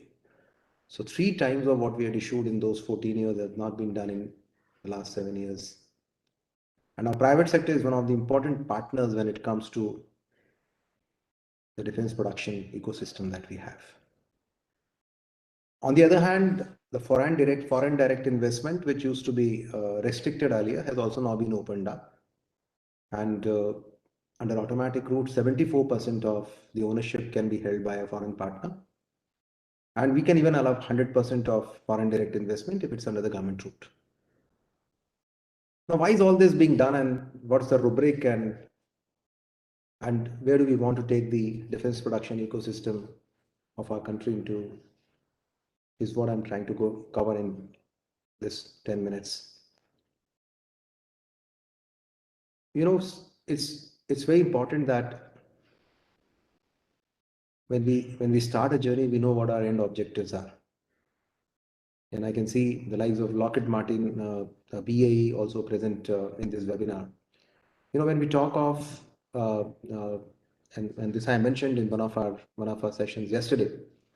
You know, now we have stopped talking in terms of foreign company or Indian company, because every company that has roots in India, has presence in India,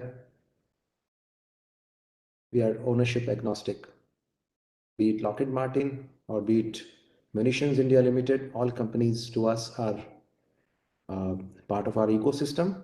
And we in this department and we in this ministry are there to support them in their endeavor to create manufacturing within India, for India and for rest of the world. Now, when we say rest of the world, you know, what is the value proposition? What is it that we are offering? All of you are aware that India as a country has enjoyed the demographic dividend. We have the required skill sets which are available. The country is also embarked upon the journey of enhancing the process of doing business. Liberalization is now part of, you know, is part of our bloodline as far as the department is concerned. The entire procedure of defense licensing has been liberalized. The entire process of granting authorizations has been liberalized. And the whole idea is that we want to encourage companies to come, manufacture in India, produce in India, and defense being a monopoly, we have also been gradually increasing the share of procurement from domestic industries over time. Now, you would have heard it in the budget announcements made during this year. 68% of the total defense procurement budget on the capital acquisition side has now been earmarked for companies that produce within India. Now, if you look at this share, say about 5 years back, it was completely reversed. You had close to about 60% being bought from outside and 40% from inside, while now you have close to 70% being bought domestically and 30% is being bought from outside.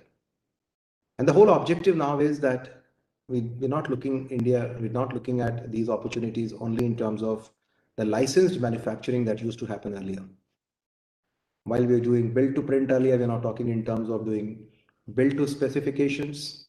Our companies are designing products, our companies are developing products. And I think this is a paradigm change that has happened. Most of our companies have earmarked sizable budget for R&D. Within the government also, we have created platforms. I can name a platform called IDEX, the Innovations for Defense Excellence. Under this platform, which was launched 4 years back, we have created a bridge between the startups and the defense establishment. Close to 100 different problem statements have been opened. Our contracts have been signed, prototypes are being developed, and a lot of futuristic technologies and products are now being developed under IDEX.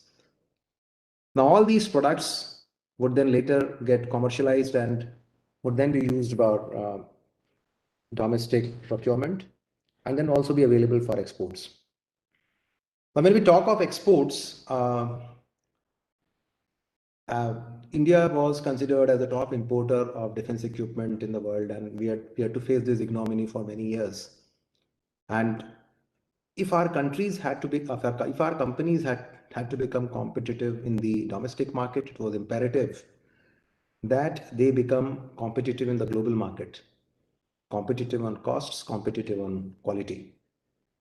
Now, a good transformation that has happened, aided by our efforts in easing the process of issuing export authorizations, has resulted in 7 times increase in our defense exports from what we were 3 years back.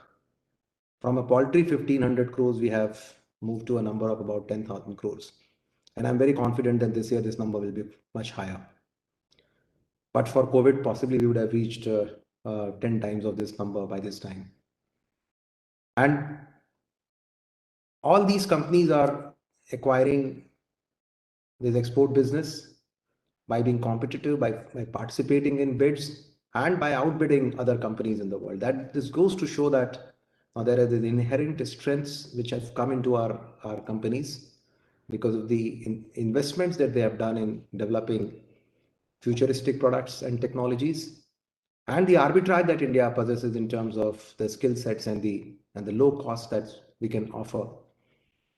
I think this is what is driving the defense production ecosystem in our country. Now, if you look at all the sectors, I mean, if you start looking at, say, land, we manufacture best-in-class tanks. We have the best-in-class artillery guns.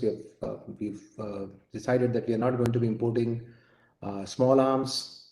We manufacture all kinds of ammunition. In fact, I can see the CMD of ammunition company right here in the panel, and he would tell you when it comes. I think we manufacture the entire class of ammunition, and now is in fact into the export market in the last 6 months, and is able to acquire a sizable business outside India. On the other side, on the naval side, you have all kinds of ships, corvettes, petrol vessels being made in our country. On the air side, you have the light combat aircraft being made. UAVs have started to become a very important segment of our product mix now. And with the liberalized drone policy and the accent being given for domestic manufacturing of drones, I am absolutely confident that in times to come, this will be a very important product in our segments.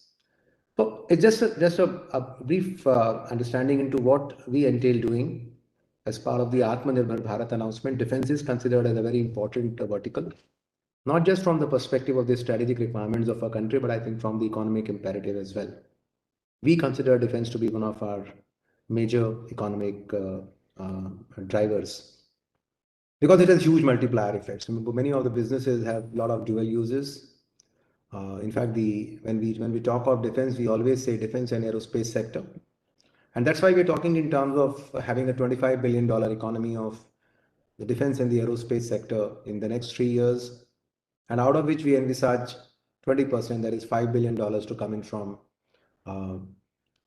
defense exports. Coming to the future, now we are aware of the fact that this is a very crowded market. Although this is a monopsony, but it's definitely occupied by important players, Lockheed being one. So it's important that you have you create a niche for yourself, you create a niche market for yourself as a country.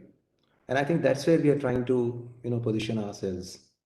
We have a huge potential in the non-kinetic segments, as I understand. We have a very fast electronics industry. We are the software leaders in the world. And I think this combined, we can definitely acquire market leadership when it comes to the non-kinetic segment. And I think that's one area where possibly our companies will be looking at, both in the public and the private sector. And another important change that we are trying to now drive is, until now, the entire investment in R&D when it comes to defense was flowing through the government setup, through the Defense Research and Development Organization. But a very important announcement that has come in during the budget this year is that now we want to give the leadership role to the industry when it comes to design and development. It's now imperative that we come up with important platforms. A lot of it is already happening through our IDEX and MAKE initiatives. But I think now this will become more and more a part of the broader thinking that we would like to leave the R&D efforts into the industry's hand, be it public or private, because that only can drive in efficiency, that only can bring in accountability and possibly bring us the returns on the investment that we envisage for our R&D efforts. And I think this is a very significant shift that's happening. So I think if you look at the overall picture, we started our journey as the net importer. Then you had gradually moved into some degree of licensed manufacturing. Now we are looking at acquiring designing capabilities, and in the time to come, start getting market leadership in certain segments, in certain niche areas. This is how we describe this entire defense production ecosystem in our journey. A lot of reforms have been made. The defense acquisition procedure that guides the entire procurement of our ministry has been rewritten with the tenets of Atmanirbharta and self-reliance, as we call it, in place. So you will find that imprint everywhere.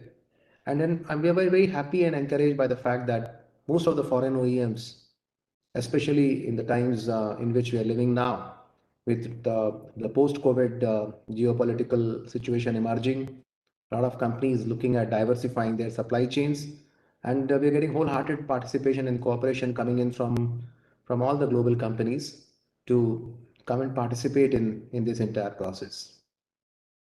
Finally, defense is a difficult business. Those who are in, they would tell you. I can see many of you are smiling. It's a difficult business. I know that it's a tough business to be in.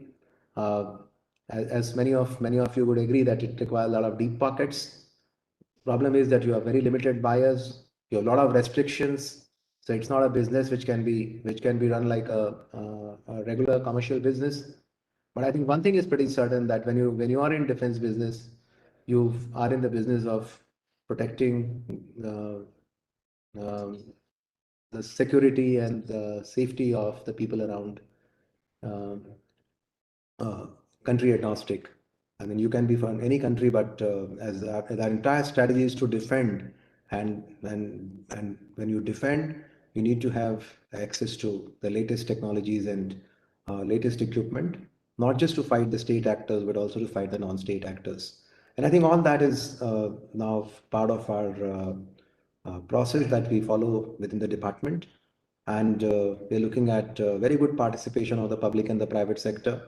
And that's a very happy beginning. And now we also have the Ordnance Factory Board, our organizations which were there 200 years, dates back to the colonial times, have now been reformed with these 7 new companies.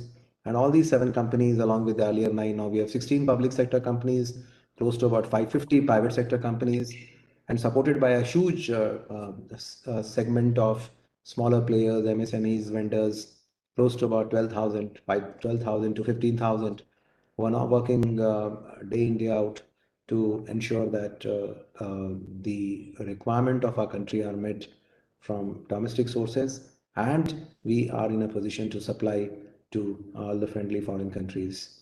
So once again, I'm thankful to IOD for giving us this opportunity and having a very specific panel on defense. And I'm sure many of us would be learning from these opportunities. And I would like to compliment you for taking up this, especially in times when it's even very difficult to meet in person. So great to see all of you, and good luck. Thank you. Thank you so much, Mr. Sanjay Raju. So before we let you go, would like to request you to respond to a few queries that have come specifically for you. The first one being that the sentiment for vocal for local has been well put in the recent budget for indigenous defense production. What kind of opportunities are available for private players? Private players, you said, right? Yes. Yeah. So what as I mentioned to you, we are completely agnostic now to public and private. When we say we are the Department of Defense Production, you ask anybody. I can see 2 public sector guys and there are 3 private sector guys. There are foreign OEMs. There are Indian OEMs. We're completely agnostic. We equal to everybody, and we take pride in the fact that this department is to meet the needs of the country's industries that are housed within India, and we're always at their beck and call. So I like to remove this word private, because we're completely agnostic in terms of public, private, foreign and domestic. In fact, our procedure also says that a foreign company, because you have 74% automatic route, you're actually eligible for most of our Buy Indian categories once you have resident within our country. Opportunities are huge. In fact, as I mentioned to you, there's a complete reversal which has happened from the earlier 60-40, where 60% used to come for domestic, 60% used to come for foreign sourcing, and 40% was only available for domestic procurement. Now we have a complete reversal. You have close to 68% to be now bought from the domestic sources. And so there are a lot of opportunities. We have the long-term integrated plans of our services. Every 2 years, there is an annual acquisition plan which is made out. There are projects which are being developed under various development routes, like the MAKE route, the IDEX route. All these products are now coming in for procurement. You have a lot of projects which have actually already been cleared. You have the 48,000 crore project given out to HAL for their light combat aircraft. You have the Tata Airbus 22,000 crore project that has already been awarded. You have lots of artillery gun projects. There are a lot of munitions projects. On the naval side, you have submarines being built. So there's a complete ecosystem which is now ready to take on and consume all this that is available. And this is huge sum in terms of the money that's available domestically. It's 68% say of say 1,25,000 crores is close to about 90,000 crores available every year. And again, the multiplier effect that sets in when you start consuming the money like this. So opportunities are huge, but again, as a caveat, this is a tough sector. So, but definitely brings in handsome returns once you have the perseverance to be in the game. Sure. And Mr. Raju, one more question coming your way, which is that aerospace and defense is a critical component of the economy, and also at the same time, investors around the world are seeking to make their portfolios greener. What incentive our government can offer to such potential investors? We're talking about the green technologies, right? Yes, yes. So I think, yeah, this is one change that we need to bring in. I mean, now we are trying to draft a plan for our department for the next 25 years. And in that, we are looking at a lot of opportunities that have to be looked at, because right now the entire segment has not really looked at some of those things. We'll have to look at all those opportunities that are available in terms of the green technologies, maybe green hydrogen. You will have the make use of the renewable sources, because I think our dependence on hydrocarbons is going to definitely slowly go down, and we have our own pledges and commitments made in international forums. So I think all that is going to play out, and now we have to start looking at some of those things. And I think carbon footprint is going to be an important factor now when we look at the future designs and development protocols. I think it's important that our companies start making use of the latest tools to understand the carbon footprint of what they're trying to do, and try and minimize that, because that's not going to be the process that's going to be sustained over a period of time. So I think this is one change that will have to be brought into our understanding, and especially when you are looking at developing defensive weapon systems. Sure. And Mr. Jaju, lastly, India has one of the largest military forces with over 5 million army personnel. It has also the third largest annual defense budget behind USA and China. How do you encourage the sector to embed ESG into their business strategy? So I don't think we have 5 million. I think we are close to about 1.5 million would be the exact number of the armed forces personnel. And yeah, as I mentioned, it has to be a very important factor. We're the largest consumers in terms of the defense, in terms of the government budget. About 5 lakh crore is the budget of the Ministry of Defense, and I don't think anybody is close to us when it comes to the central government expenditures. So it's imperative that this money is utilized appropriately, and that's why this whole accent on domestic manufacturing and domestic value addition, because it has huge imperative in terms of bringing in employment opportunities, and employment opportunities have a huge role in terms of the social upliftment of our population. Now, when it comes to the governance side, as I mentioned to you, it's important that these companies are run in an autonomous, accountable, and transparent fashion with latest governance standards. And when we have corporatized the Ordnance Factory Board and converted them into the companies, the whole idea was that you can't run businesses as departments of the government, and that's why now they are all companies and accountable to their shareholders. And with annual returns coming out, you will find that the outcomes flowing in from this change. And as I mentioned to you, use of green technologies is going to be a very important factor now when it comes to designing of the futuristic weapon systems, because the whole paradigm is changing. And this is what happens. I mean, the obsolescence is going to be so high. I mean, what you design today will become obsolete tomorrow if you don't look at what technologies we are going to make use of. And I think our companies have to be mindful of that. Thank you so much to our guest, Mr. Jaju, for taking your valuable time despite a busy schedule and being here to address this August gathering. Thank you so much, sir. Thank you. Moving forward towards the special address, please join me in welcoming the next distinguished speaker for the keynote session, Mr. Ravi Kant, IOFS Chairman and Managing Director, Munitions India Limited. Mr. Kant has experience in defense production industry for over 33 years. He has served as Secretary, Ordnance Factory Board for 5 years and remained a single point contact for MOD services regarding all matters related to OFB. He is well versed with the DPP and DPM and has actively participated in the formulation of the same. He has been actively involved in transfer of technology of various weapon systems and ammunition to OFB. We are very privileged to have him with us today to deliver this special address. Over to you, Mr. Kant. Thank you very much. Good afternoon, everyone. Respected Shri Ashok Kapoorji, DG IOD India, Shri Sanjay Jajuji, Additional Secretary, Department of Defense Production, eminent panelists, and ladies and gentlemen.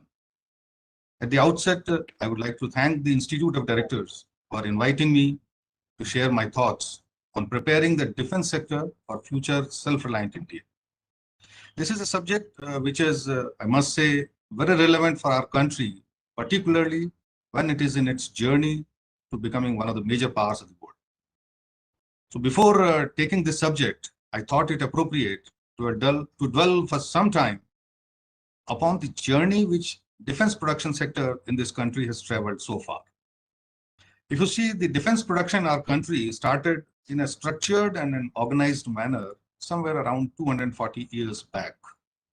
The British rulers that time found it quite expensive and time-consuming to transport the defense equipment, including the ammunition, from England to India. But they found that availability of natural resources, conducive climate for manufacture, the cheap labor, and wide testing ranges for various kinds of defense equipment, because here the temperature range was from -40 to +50 in the country. Probably all these prompted them to set up defense manufacturing facilities in our country. Initially, for the production and all the products, there was absolute dependence on foreign OEMs. We didn't have machines, we didn't have the designs.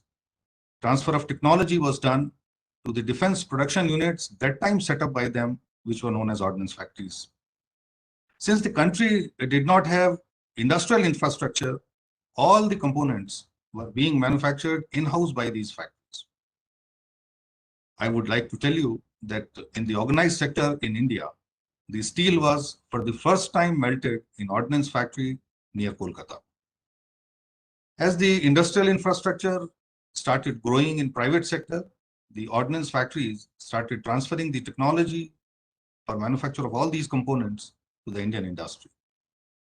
Ordnance factories were mainly mandated to manufacture defense equipments to be used by land forces. For meeting the requirement of Air Force, Hindustan Aeronautics Limited was set up somewhere around 1940. After independence, many other defense public sector companies such as Bharat Electronics, Mazagon Dock, Garden Beach Shipbuilders, in their existing form, they were set up and they helped in augmenting the indigenous capability of country in defense field. Over a period of time, the industry in private sector also started growing. And as far as ordnance factories are concerned, today we have almost 80% of the components coming from Indian industry, mainly or largely the MSME sector. And they actually have become the backbone of Indian defense industry. Association of DRDO and manufacturing come development partners from industry, they have yielded many successful platforms like light field guns, BMP variants, bridge layer tanks, Arjun tank, wide range of ammunition for land forces, indigenous development of LCA, then strategic submarine, tactical electronic suits, building frigates and destroyer kind of warships. These have further enhanced the firepower of our armed forces. As regards ordnance factories, all these efforts have resulted in taking the level of indigenization up to 90%. That is the percentage today. And for ammunition, if we talk in particular, which is actually very critical during any conflict, because this is the only item which has to be replenished during the war itself. The indigenization level is over 95%. That talks of self-reliance of ammunition in the country. The product range covers all types of ammunition which are used by defense forces. Over a period of time, because of less cost in the country, the cost of production also has come down and it is substantially less as compared to the OEM price today. The initiatives which have been taken by Government of India through various policies under Make in India, later on which we are calling as Atmanirbhar Bharat, these have given impetus leading to innovation, IPR generation and policy support to Indian industries. Special provisions have been made for startups, and these are really encouraging entrepreneurship, career option to our new generation. If you see the startups which are coming up in defense, they are all young, and some of them are those who have just graduated from the colleges. All the government initiatives, as was told by Shri Jaju sir, like IDEX, preference to Make in India, provisions for startup or MSMEs, we have also implemented all these in ordnance factories. And to encourage all such policy initiatives, government has also allocated a sizable fund in the recent budget. If you see, 68% of the capital procurement budget of armed forces that has been kept earmarked for procurement from Indian industry. With the deep-rooted experience in manufacturing of defense equipment, as I told, ordnance factories are more than 200 years old. And we have understood the requirement of armed forces. We started venturing into product development also during last couple of decades. Ordnance development centers have been created in the factories, and the focus is in technological segments and products. All these in ordnance factories, these development centers are there. Various leading government institutes and labs and certain private industries were also roped in for conducting basic research and analysis of design. Thrust on export, driven by the vision of becoming net exporter of defense equipment. This is the vision of our Honorable Prime Minister. And the support which government has provided, that is yielding very rich dividends. Export of large platforms now is becoming a reality. The interest shown by large industrial houses in defense manufacture is very encouraging. not only towards establishing manufacturing base, but also towards R&D facilities.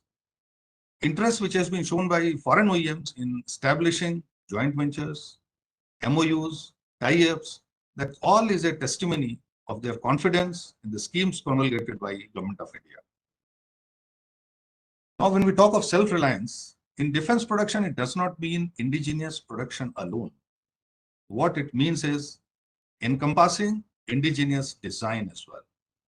Today, if you see the capability of Indian industry, it's capable of building any platform provided the prints are given. But the capability to build based on specifications, as was brought out by Mr. Jaju, that needs to be acquired in many areas of defense products. We have traveled a long distance, but still there are many areas wherein we have to develop that kind of capability. The self-reliance calls for building an equipment based on specifications of the user. And by this, I don't mean that every time we have to reinvent the wheel. The efforts have to be to build new and advanced version of existing equipment. Once we reach this stage, then we can say that the country is self-reliant in defense product. In this regard, Government of India has promulgated many policy decisions. These include suitable provisions in Defense Acquisition Procedure 2020. Some of you may be knowing the first priority now in procurement by armed forces is through indigenous design, development, and manufacture, which we call as IDDM. That's the route, where indigenous design is an essential requirement.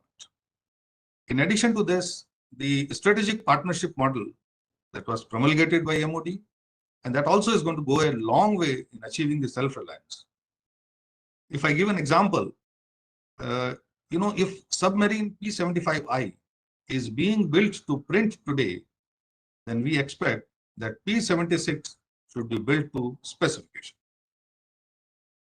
The enabling provisions of Make 1, Make 2, and Make 3, and also IDEX, they are going to prove a major milestone in achieving self-reliance. See, in Make 1, Make 2, Make 3, I would just like to mention, in Make 1, a product can be developed by an industry, anyone, government is going to fund it. So the industry need not worry that from where the fund will come, because any industry, if it's going to make an investment, definitely there has to be a return on it. But here the government assures that investment, or large part of the investment, is being funded by the government. In Make 2, where we are sure that the orders are going to come, industry is asked that they can develop the product, and there is an essential buy by the government. In Make 3, in case if the transfer of technology can be taken from somewhere, from foreign OEM, that can be indigenized and the production can be done based on that. And in IDEX, which is really a wonderful platform which has been provided by Department of Defense Production, here it's all for innovation. The problem is given. Here it's a black box concept. Problem is given, solution has to be found out. How the solution has to be, how the solution will come, that is what has to be designed by the one who are taking up this problem. So this is mainly the startups or the industry or those who are there in academic institutions. They are taking up these kind of projects, and many successful things are coming forward. Though the journey for self-reliance is quite long, but with all the enabling provisions in place, which government has given to the industry now, I'm sure the defense industry in the country will make India self-reliant in defense products in the time to come. In the end, I would like to thank the organizers from Institute of Directors for providing such a wonderful platform where the luminaries from different walks of life have assembled for such a meaningful interaction. I wish all of us a success in our endeavors. Thank you and Jai. Thank you so much, Mr. Khan. Thank you for sparing your valuable time and sharing your knowledgeable address and diving deep into the insights that you had to offer. Thank you so much. Thank you very much. Thank you. And now please join me in welcoming our next speaker, Mr. Banmali Agrawala, President, Infrastructure in Defense and Aerospace, Tata Sons Private Limited. He shall be speaking on manufacturing, the next big opportunity for India. Mr. Agrawala, a veteran in the energy domain, has over 30 years of global experience. This is his second tenure In his earlier role, he was Executive Director, BD and Strategy, and a member of the very, very important. Let's move forward and let's take a look at what the agenda is going to be. As I mentioned, that we're going to be looking at especially what are the opportunities that lie ahead.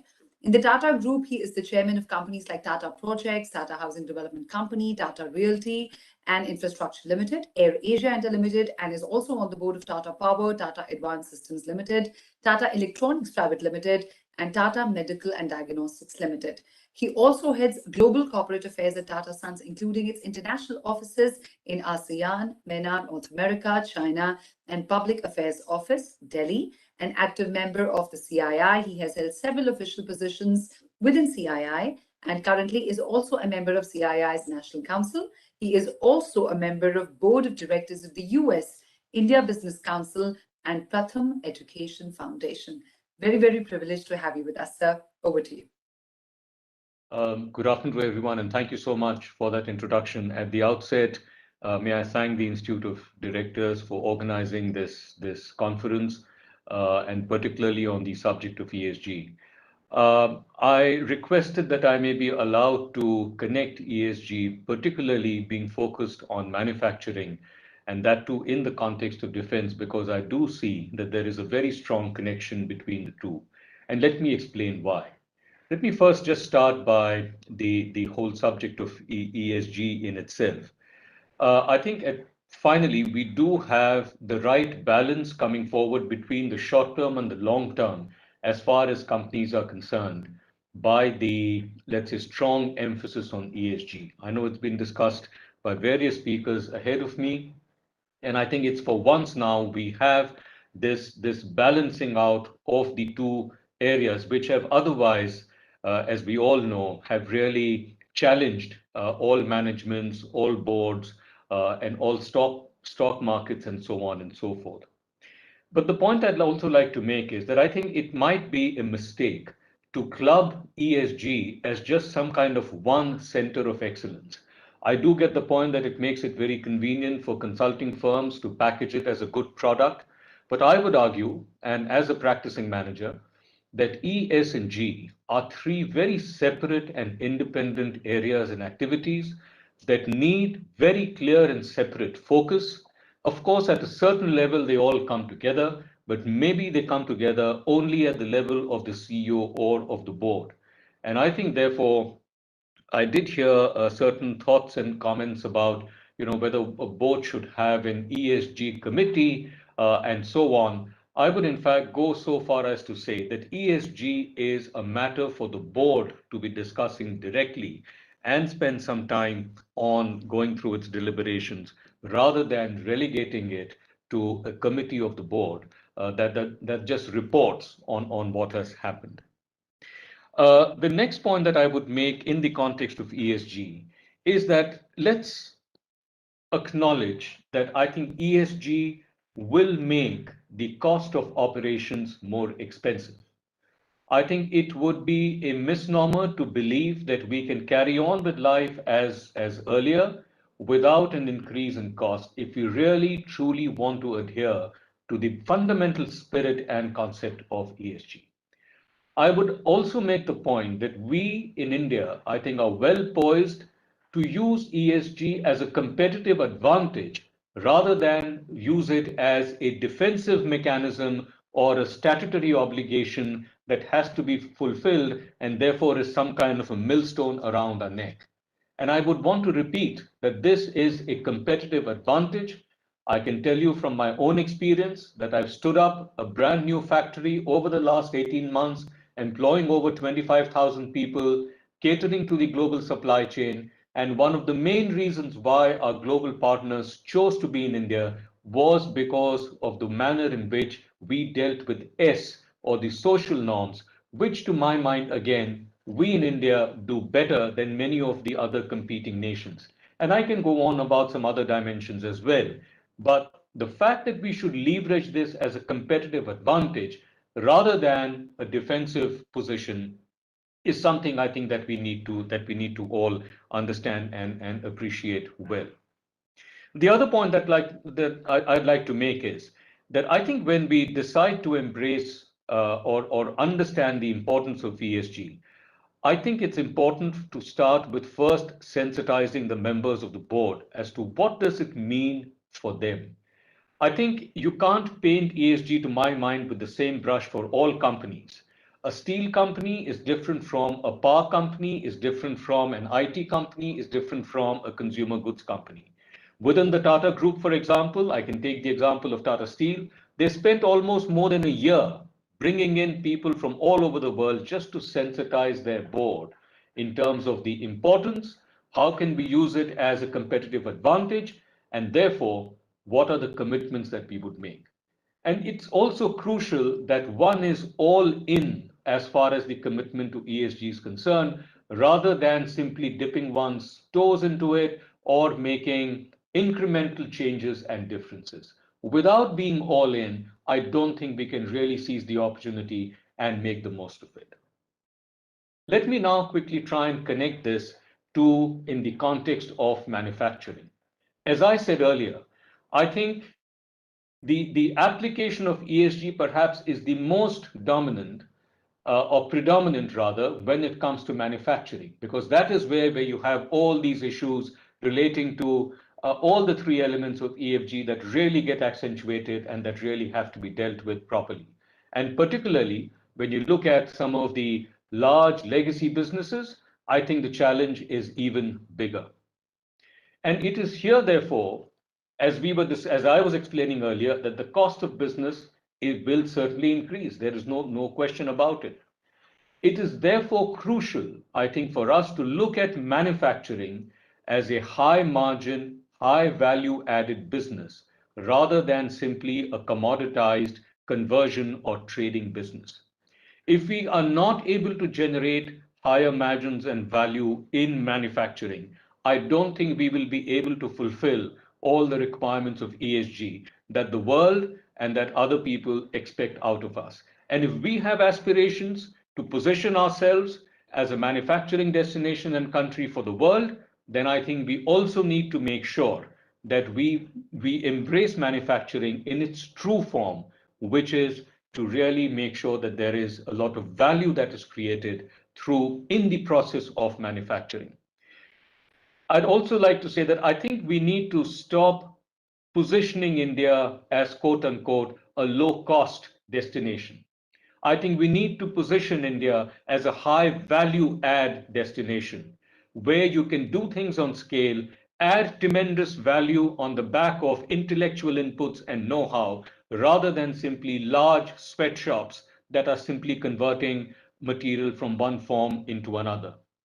And I want to underscore this point that if we do not approach manufacturing, and by the way, I'm delighted that I think we have finally embraced manufacturing as the key way to further our economy, to make sure that we create well-paying jobs and to make a difference. That's a phenomenal thrust and emphasis that the government has, but it's also important, as I said, that we add and create a lot of value in the process of manufacturing through know-how and intellectual inputs. Now, when we talk about manufacturing in this context, I think defense manufacturing perhaps is a shining example, because I think it's one high extreme end of manufacturing, which is at the highest end of technology, and particularly in the context of defense and aerospace that was spoken about earlier. Mr. Jaju explained the number of projects that are kind of going through over here, that have been cleared by the government, and so on and so forth. And I think if we look at manufacturing in defense as some kind of a lighthouse in terms of how can you create true value through technology and innovation and manufacturing, I think then the rest of the industry, particularly in other sectors, I think it can follow. In this context, I would also like to say that we need to understand, while we embrace manufacturing, the new age of manufacturing is different from the old age of manufacturing that we've been so far used to in India. For us, the agenda is not to do more of the same. That is not our agenda. I think our agenda is to embrace the newer areas such as electronics, such as aerospace, such as biosciences, and so on and so forth. And if we understand that it is this new age of manufacturing that we need to embrace, I'm confident that we will create a lot of value, and I'm confident that by creation of that value, we will better adhere to the concepts and principles of ESG that will really be able to kind of position us in pole position as far as global manufacturing is concerned, especially in the light of when the whole world is looking at a China plus one kind of strategy, or even a strategy, which is maybe without China. This is a window of opportunity, to my mind, which is here for maybe about 2 or 3 years. We need to seize this window while it is open. I don't believe that this window is going to be open forever. And if we don't make the most of this window in this period, I think we would have missed on a phenomenal opportunity, almost of a generation. Also, I think what the government has done through its policies and framework is indeed extremely powerful. It is extremely, let's say, encouraging.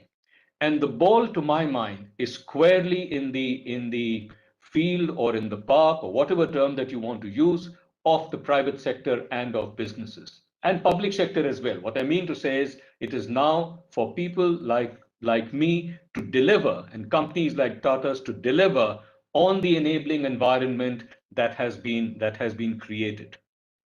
And if we don't do it now, then as I said, I think we would have lost it. So we need to be all in. The other part that I would mention is that it is for the larger companies to take the lead, to really go all in, to really make large investments, on the back of which I'm sure that the other ecosystem and the rest of the supply chain and so on and so forth will also follow suit. And I think cumulatively, it will make a tremendous difference. Just a quick word before I finish on the 3 elements of ESG, and particularly in the context of manufacturing, and our overall objective of creating more high-paying jobs, which is what's required. Not just number of jobs, but higher-paying jobs. That is actually what we would really need to have. The environmental agenda, I think, let's accept, has to be dealt with through a phenomenal dose of technology. I think we are on our path towards it. Maybe we would need to do more. The social and the governance agenda, I think, is more a matter of culture. And before we talk about governance and so on at the board level, I think it's important to make sure what is the underlying culture that there is in the organization. Because board, at the end of the day, is only sees the end result, and that too, if it can, in those quarterly board meetings, to the extent that it is shown to them.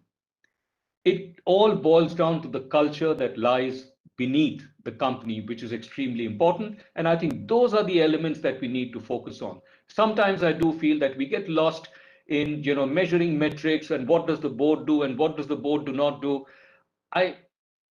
What if we had a company that didn't have a board? Will it not still function? What would be the principles on which it would function? How would it be run? What would be the culture and the standard of those companies? That is, I think, what we need to focus on and to stay alive to. And finally, on the concept of S and the entire social dimension, it is, I think we in India have always respected people. And we've had respect for people of all shapes and sizes and all stratas of society. That is something that we continue to do and do even more, which, as I said, is a huge competitive advantage, which I think we have in our country relative to some of the other peer group nations that compete with us for similar businesses. So let me just end there. I know a lot has been said already by many speakers ahead of me. I once again compliment the Institute of Directors for this program. I would like to repeat that we have a phenomenal opportunity ahead of us. Let's not waste it. And let's convert this entire agenda of ESG into a huge competitive advantage and lead the world in the years to come. Thank you so much. Thank you so much, Mr. Banmali Agarwala, for sparing your time. Before we let you go, just 2 quick questions with you. The first question is that how is Tata Sons meeting its decarbonization targets in this space? I think that's a good question. And first, I think you would appreciate that if you look at the Tata Group, we are a very wide and large diversified group. We have steel and power, which are perhaps one of the most quote unquote difficult ones to deal with in terms of the impact that they have on the environment. But in both these companies, we have clearly stated our position. We have said this is where we want to be. In the case of Tata Steel, we have said this is the year by which we want to achieve a certain target. So we've gone out there and made commitments publicly. In the case of Tata Power, I think it has committed very clearly it will not set up any more coal-based generation and so on, embrace renewables. So I think it has made those public commitments. In the case of Tata Motors, way before electric vehicles was let's say, supposed to be the most attractive thing, they made a commitment to embrace it fully and wholeheartedly. And that's what I mean by going all in. And today, therefore, fortunately, as a consequence of that commitment to the environment and so on, they do have a fairly sizable market share of all the electric vehicles being sold in India. So I think we've done different things right across in different companies, but the commitment towards the cause and the purpose has been very clearly articulated. Just one last point on this, that as far as the S dimension or the social dimension is concerned, I mean, we in Tatas have been known to behave in a certain way, to look at people in a certain way. And we are, I would say, we feel good that some things that we have done over the last 150 years finally is, you know, maybe there is a certain value that is being put to it in the form of financial metrics and the hard-nosed community of investors. So it feels good. Thank you. And before we let you go, just one more question. What are your thoughts on India's privatization journey in aerospace and defense? Well, I would say that, and I think as Mr. Jaju was also alluding to in the beginning, I think this whole thing about privatization or who owns it perhaps is becoming a little less relevant versus how do you manage it and how do you run it. But at the outset, I think the government has done well in terms of making sure that, you know, whoever can run it the better or whoever can manage things better, they are kind of handing over those assets to different people, which is a very encouraging side.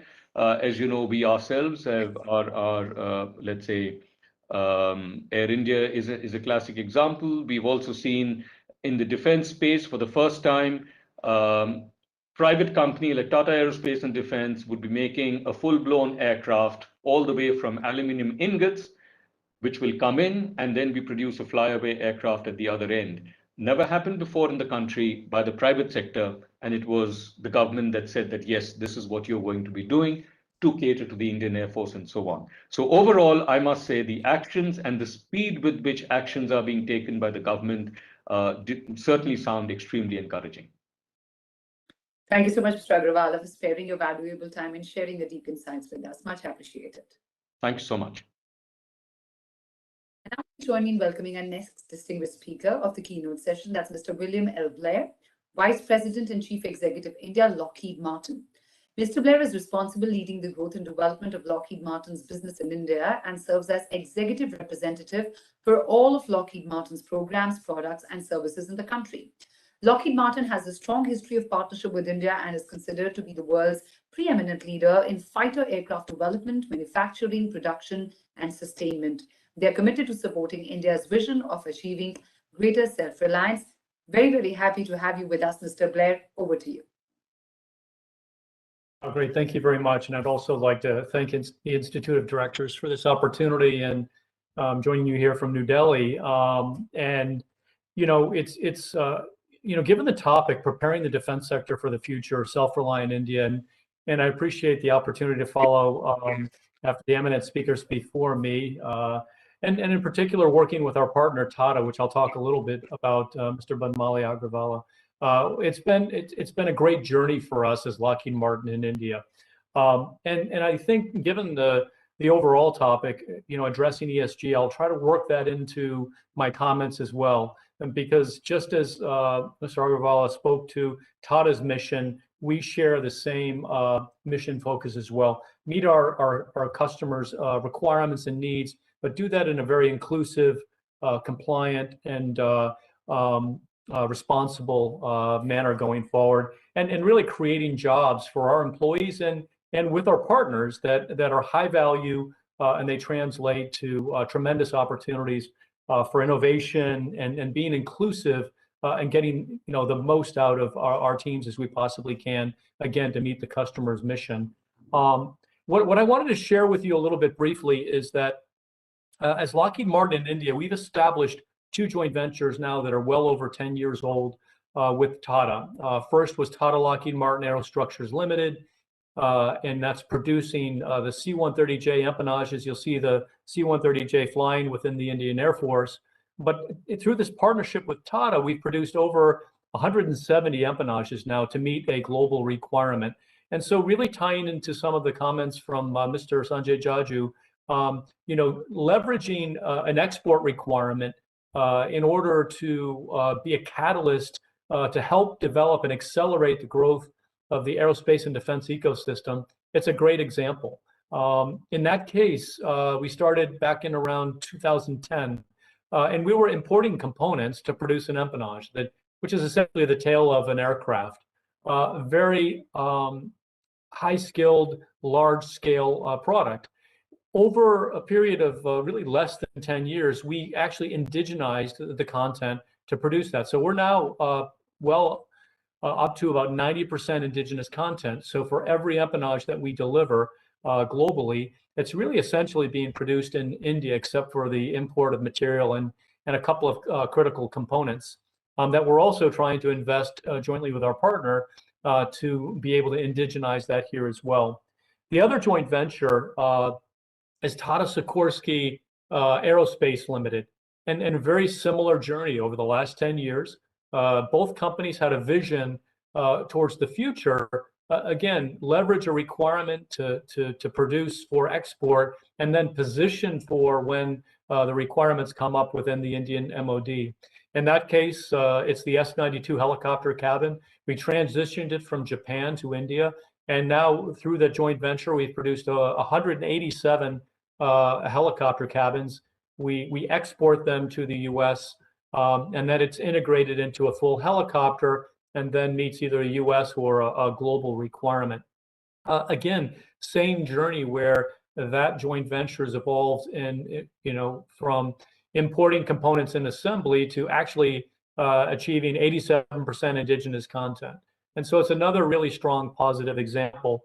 And in that journey, in partnership with Tata, there's a really important element of that skilling over 1,000 employees, employing well over 200 MSMEs that, as an earlier speaker, Mr. Kant mentioned, the MSMEs are the backbone of the aerospace and defense ecosystem. And then also engaging startups through our India Innovation Growth Program that we launched back in 2007. Started out incubating startups, and now I think, as you all know, startups are really between the US and India and other countries. India's number 2, number 3 in terms of incubating new startups and creating unicorns moving forward. And now through the IDEX program and the defense side, really feeding into the research and development and accelerating the capability here in India to meet India's defense requirements and export requirements as well. As part of our working with Tata, with our joint ventures in Hyderabad, we support a women's apprenticeship program. And this is a really unique apprenticeship program where they bring in women from remote villages, give them an opportunity for on-the-job training, skilling, mentoring, and it's gone through many, many years of transformation and evolution. And now you have women that have come from a remote village that are now supervisors on the floor, training other new apprentices coming on board. And the reason I mentioned that, because they're creating value for themselves and their families as individuals, but through that diversity, and I have to applaud Tata for that initiative, that diversity is actually a competitive edge. It helps us grow our talent, but do that in a very inclusive way. And it's similar to the initiatives that we drive within Lockheed Martin. And then another dimension is you look forward, that's the foundation. But going forward, I'll build on what Mr. Agarwal Banbali spoke to, and that is the future. High value manufacturing. We at Lockheed Martin have launched several just last year, factories of the future. And so when we look forward, what is a factory of the future look like in India to meet global requirement as well as India's requirements? I think that's tremendously an important opportunity. Another dimension I'd like to share, beyond the JVs that we've established, beyond how we tie into our global supply chain, or really tie into it, you never probably think about Lockheed Martin as having an energy company, but we have a component within one of our business areas where we're developing high volume energy storage for renewable energy. For those that are involved or aware in the renewable energy area, part of the key enablers to really take renewable energy up to a much greater scale is the ability to store power that is either from solar or wind or other sources that in those down periods, overnight, for instance, 8 to 12 hours, deliver an energy storage solution that can actually create much greater reliability as well as grid stability as we bring more and more renewable energy online. We have a company, Camlin Fine Sciences in India, that's delivering the Nega-Light. There's a positive and a negative ion that we bring together that provides that energy storage capability. But it's just another great example, I think, of innovation and ingenuity and capability where we're sourcing that from India. And frankly, I see a future where we can adapt and transition that 60 hertz technology from the US through the technology we've developed and translate it into India to meet a 50 hertz requirement here as well. I would just say, and in the interest of time, India offers a very unique opportunity. One of the largest defense capital investment, in terms of capital defense budgets, one of the largest in the world, and really shifting from importing to indigenous production. We at Lockheed Martin, we're committed to support that going forward. So when you look at the upcoming requirements, whether it's a multi-role fighter aircraft, where we're offering the F-21, which you can see behind me, or meeting the helicopter requirement, both for naval utility requirement, but as well also meet a civil helicopter requirement. India has probably one of the largest untapped or unfulfilled civil helicopter markets in the world, and actually is in a unique position to build complete helicopters to meet a global requirement, but also to meet India's requirement as well. And then another dimension that we're working with Midhani and the aerospace and defense materials sector. India actually has one of the largest sourcing capability of raw material for aerospace and defense materials, high strength aluminum, titanium, and rare earth metals that actually is critically important in terms of a reliability of supply, a sustainable supply chain, reducing our dependence on Russia and China. And so I see that as part of our future working together, and doing that in a sustainable way is critically important to meet India's requirements in a reliable and I said sustainable manner, and meet our export requirement as well. So thank you for the opportunity to share some of those thoughts with you. I think the foundation is tremendous and the future is incredibly bright, working together with partner companies, many of which are on the panel with us today. Thank you. Thank you so much, Mr. Blair, for your well-versed address and sparing time in sharing all your valuable insights. Thank you so much. Thank you. And please join me in welcoming our next distinguished speaker of the keynote session, that Mr. Ravi Nirgudkar, Managing Director, India, Bangladesh, Sri Lanka, BAE Systems. Mr. Nirgudkar is instrumental in establishing BAE Systems as a trusted partner of Indian Armed Forces and Government of India. BAE Systems is a technology and innovation leader specializing in defense, aerospace, and security solutions. He is a strong advocate of Atmanirbhar Bharat and has developed a strategy to form business partnerships with Indian suppliers for strategic business initiatives as well as global supply chain opportunities. He has 27 years of proven skills in international business development, capture management, foreign government policy and program management in defense space, aerospace, and international markets. He has built a persona of trust, respect, collaboration, and commitment with Indian defense and civil aviation community. Very, very glad to have you amongst us, Mr. Ravindra Gurkar. Over to you. Thank you very much, and thanks for that introduction. Onset, I want to express my sincere gratitude to Mr. Ashok Kapoor and the Institute of Directors for providing us a forum to discuss a very urgent and important aspect of preparing Indian defense industry towards Atmanirbhar Bharat, as well as giving me an opportunity to speak, to share my thoughts on this topic. So thank you very much. BAE Systems has had a very long innings in India and shares 7 decades of aviation heritage with Indian MOD. We have supported the Indian Air Force by manufacturing multiple Indian aircrafts like Vampire, Jaguars, Avro, and more recently, the Hawks. The ongoing partnership between BAE Systems and HAL has successfully delivered 99 made in India Hawk aircrafts. And we look forward to continue our partnership with HAL to build additional Hawk as well as light combat aircraft and AMCA combat aircraft in near future. Also, I will be amiss if I did not mention our partnership with Mahindra on M777 ultralight howitzer guns. Since 2016, we have assembled, integrated, and tested these guns with Mahindra in India, one that involves high level of collaboration, particularly during the COVID-19 pandemic. So that's about what we've been doing in India so far. In regards to looking forward, BAE Systems' strategy for India is to support Indian industry with technology transfer to build the Indian ecosystem, and it has proven true and valid ahead of its time as it continues to be reflected in an ambition of co-creating for self-reliant India. In addition to our partnership with the major Indian OEMs that I mentioned earlier, we are also working with about 80 plus MSMEs across the India on other national priority programs. In other words, our focus is in identifying long-term partnerships, whether it be strategic partnership or a joint venture, rather than a campaign-to-campaign model.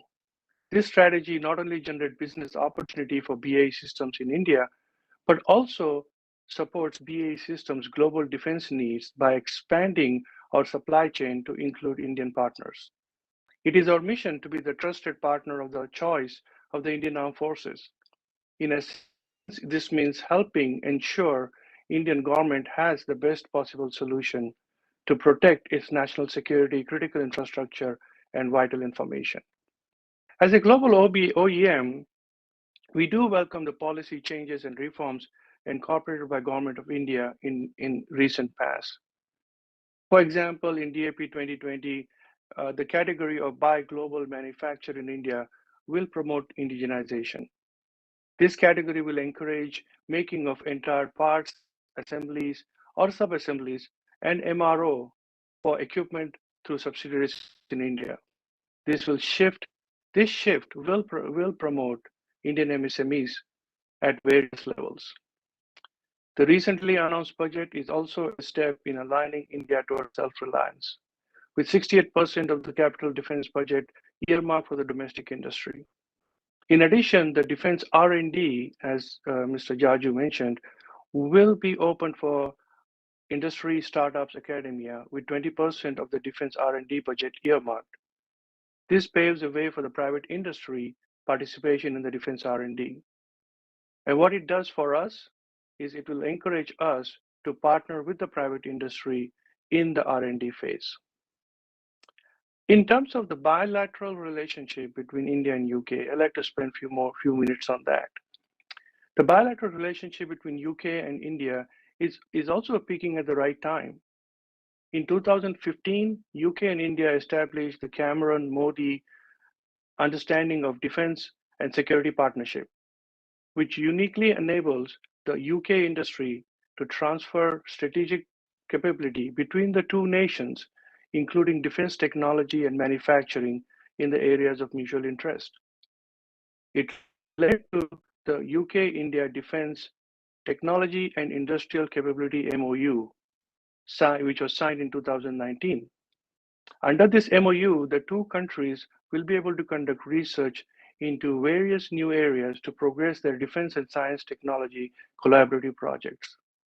Also, last May, Prime Minister Modi and Prime Minister Johnson put together a vision of 2030 roadmap framework in support of the two countries' shared interest in having a prosperous and stable Indo-Pacific region. This framework will promote enhanced partnership between the two countries in defense and security. And finally, just recently, just last month, in January of 2022, UK and India kicked off the discussion on free trade agreement. A trade deal with India will boost the British exports through lower tariff and increased investment opportunities in India. The bilateral relationship between US and India is also going well, with the key foundational agreement like GSOMA, COMCESA, and BECA in place, as well as an operational DDTI construct. Finally, the ongoing dialogues between like-minded groups of countries like Quad promotes joint military exercises committing to interoperability in defense and security. So in summary, India is well placed to mature its defense ecosystem and become self-reliant. However, having said that, India should take advantage of the lessons learned from other countries who have gone through the same process. It will assist India to be ready for the challenges and have mitigation and contingency plan in place. For example, India will need a contingency plan for defense items that cannot be indigenized initially, and or the technology transfer may not be possible. India also needs to take an honest gauge of its industry readiness to start the manufacturing high-end technologically advanced products, as it may not, so as not to have impact on the Indian Armed Forces operational preparedness. And finally, to build a formidable defense ecosystem, India will have to invest in building up other industries as well, including logistics, supply chain, finance, legal system. As we say, it takes a village. So in conclusion, at BAE Systems, we support India's vision of Atmanirbhar Bharat by proudly partnering with indigenous industry and leveraging BAE Systems' high-quality, innovative, cutting-edge niche technology. India's importance in our company as a strategic growth market also reflects our commitment to supporting the ambitions of the Indian government and the armed forces. In short, we are proud to provide our customers across the Indian armed forces with a competitive edge in air, maritime, land, space, and cyber domain, and to work closely with our local Indian partners to support the economic development by transferring technology, skills, and knowledge. And finally, I would like to close by saying that BAE System is committed to a strategy of co-creating for self-reliant India to make sure Atmanirbhar Bharat, as well as India's defense export ambitions, are achieved. Thank you very much. Thank you very much, Mr. Nirgudkar, for your well-read address. Thank you very, very much for sparing your time and being here for this special global webinar. Thank you. And now let's move forward to our next distinguished speaker for this keynote session. That's Mr. Rajinder Singh Bhatia, President and CEO, Defence and Aerospace Bharat Forge Limited. Mr. Bhatia is an Army veteran and a prominent defence industry leader in India with over 40 years of experience. Under him, Kalyani Group has forged partnerships and collaborated with major defense and aerospace OEMs of the world and is today in the forefront of defense and aerospace landscape in the country.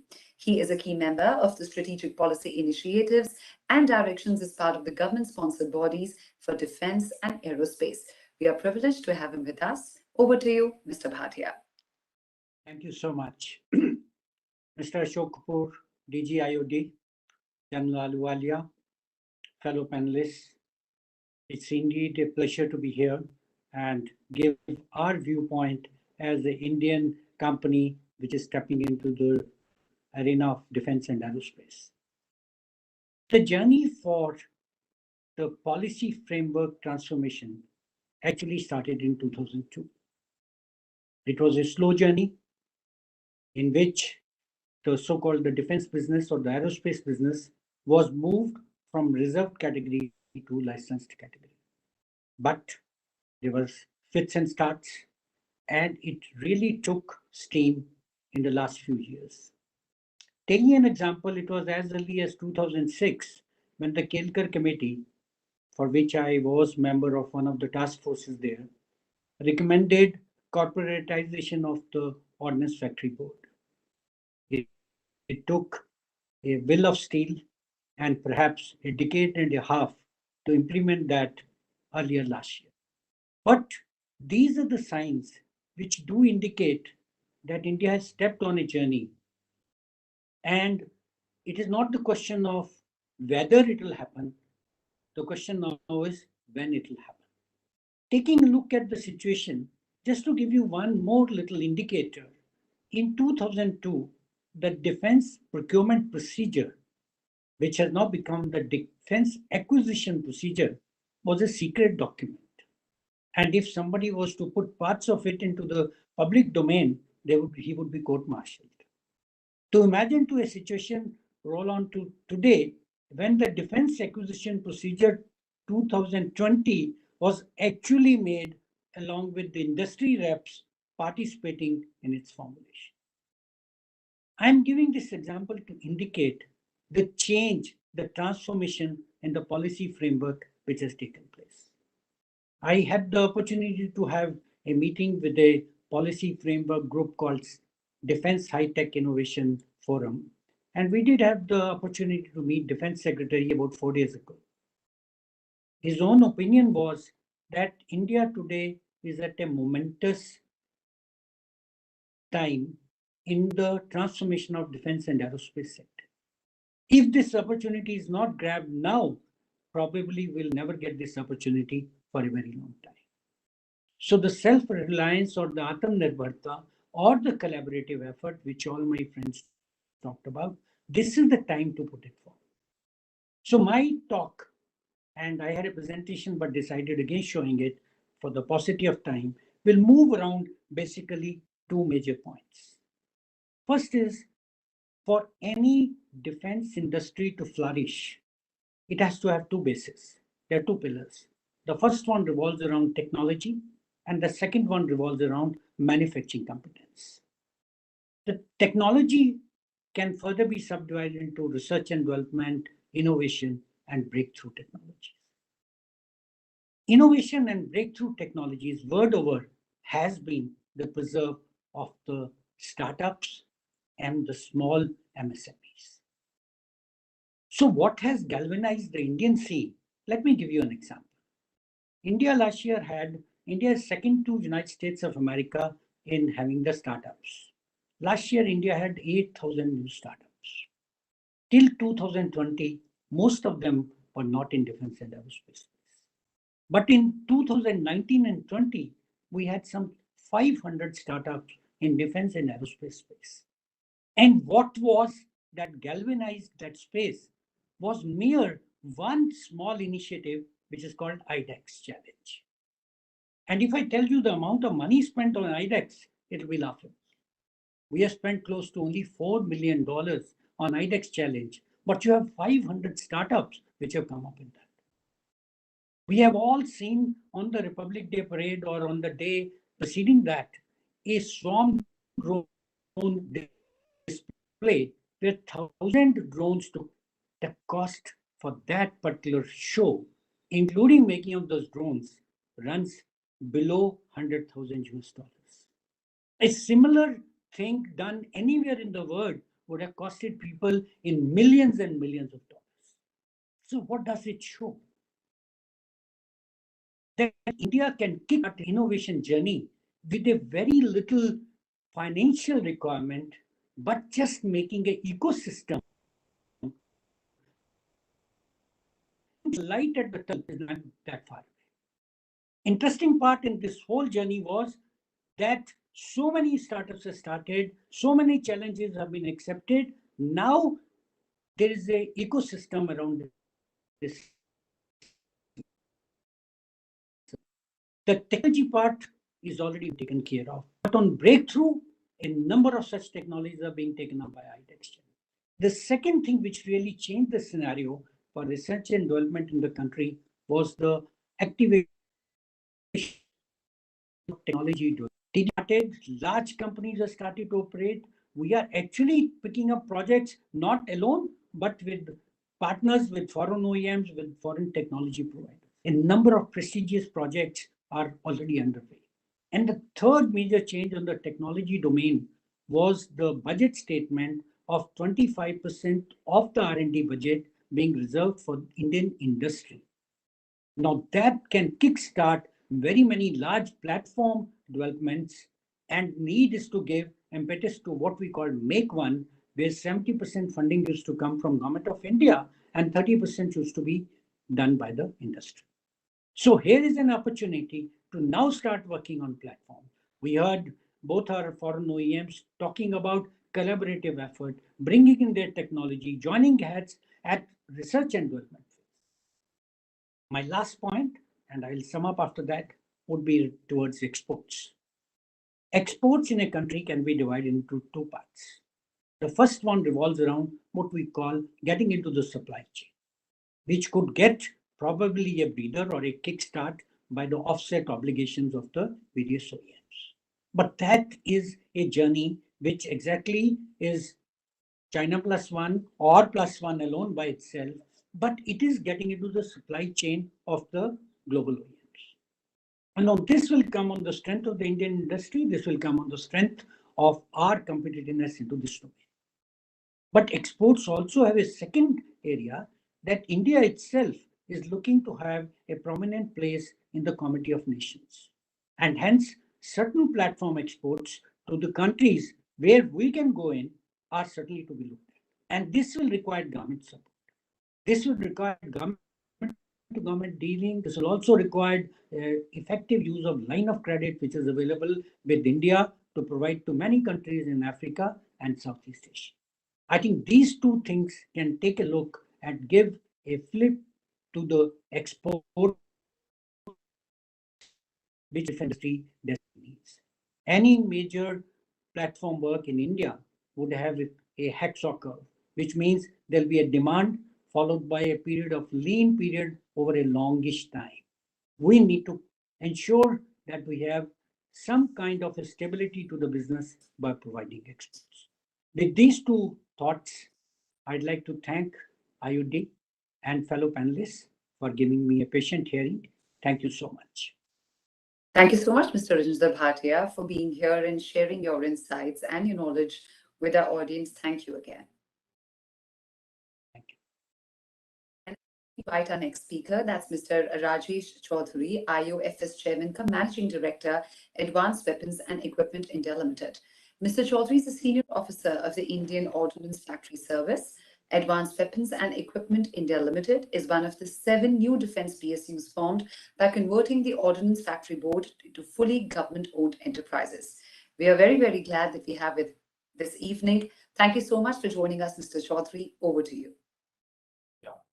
Good evening to all of you. Sri Ashok Kapoor, DG, and other officials of IOD, Sri Sanjay Jaju, Additional Secretary, Ministry of Defense, and fellow panelists. I have sincere thanks to the IOD for giving me this opportunity to share my ideas on the preparing the Indian defense sector for self-reliance. I will start with introducing my company initially. The All India Limited is one of the 7 DPSU which has been carved out of erstwhile Ordnance Factory Board with the objective of improving the autonomy, efficiency, and accountability. This format will allow us to collaborate and explore new opportunities in domestic as well as global markets. This company has a very comprehensive range of weapons and equipments with all necessary infrastructure for production, quality assurance, including proof ranges. Our turnover stands at 1,600 crores approximately per year, and we target to achieve 2,000 crores in the next financial year. Our customer base includes all defense forces, that is Indian Army, Navy, Air Force, and also paramilitary forces and state police organizations. We also serve to the Indian defense PSUs, including shipyards and the civil market as well. Our product range includes weapons and ammunition hardwares of all calibers, that is large caliber, small caliber, medium caliber, catering to different variety of customers. In the small arms production area, we have a wide variety of products which are being supplied to Indian Defence Forces and civil paramilitary forces and state police organizations, as well as the civil trade customers, which are very popular in the civil market as well. R&D is a focus area for us, where we are having making special effort in all the product lines across, that is artillery guns, the small arms weapons, the mortars, as well as medium caliber weapons. We are looking for cooperation with the Indian industry in different formats. That is, first is a co-produce. That is in the area of air defense guns, the field guns, and the howitzers, the naval guns, and all variety of small arms ammunition. We are also looking for development partners in all these areas, and we are also looking for the co-creation of various products. And for that, we have identified a lightweight recoilless mortar for development with the Indian industry, and we are going to float a EOI very shortly on that. We are also looking for the partners as a supply chain partner for our reliable supply chain for executing the orders which are available with us. That is in terms of the major assemblies, components, raw materials, as well as spares. We can engage with the industry in various models, that is through the co-production or the joint venture, the SPVs, or the contract manufacturing, and also through the market and export of defense products. The bottom line of the organization is to engage positively and aggressively to exploring the domestic as well as global defense equipment market together. But why anybody would like to collaborate with us, and that is why all India has to be chosen as a partner.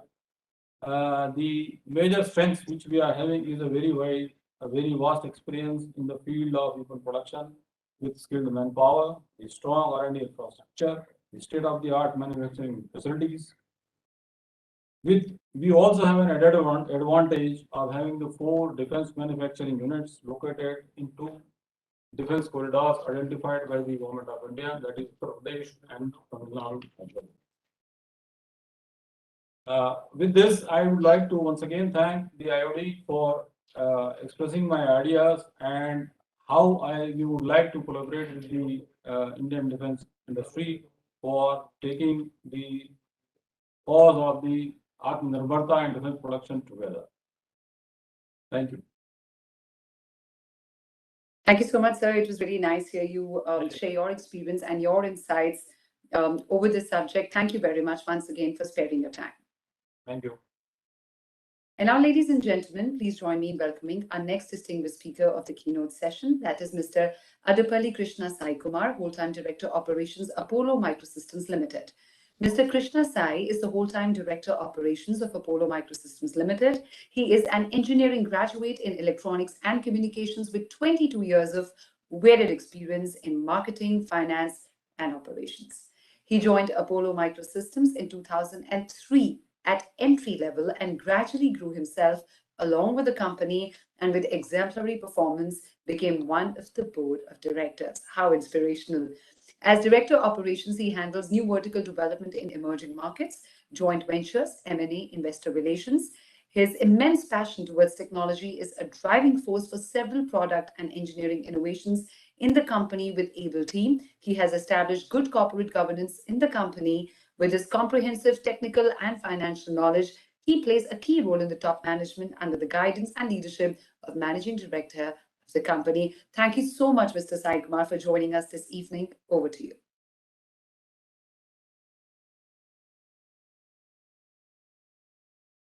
Thank you very much for the introduction. I thank DG IOD, Shri Ashok Kapoor. I also thank Shri Sanjay Jaju, Additional Secretary, Department of Defense Production.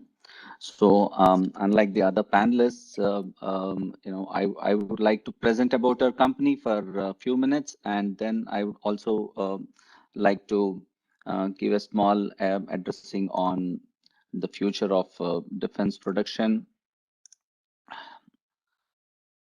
Is my screen visible? Yes, it is, sir. Thank you. So Apollo Microsystems is a 37-year-old company. The founder and managing director of this company is Mr. Karunakar Reddy. Today, he had to attend some sea trials, so he had to on an emergency leave to Vizag, so couldn't join on this webinar. So I'll be addressing this meeting. The journey all started by him 1985, and we are very proud to to share that he started his journey with 500 rupees capital and as a simple board design company and for Department of Space and DRDO. That's a business where we have started our journey with.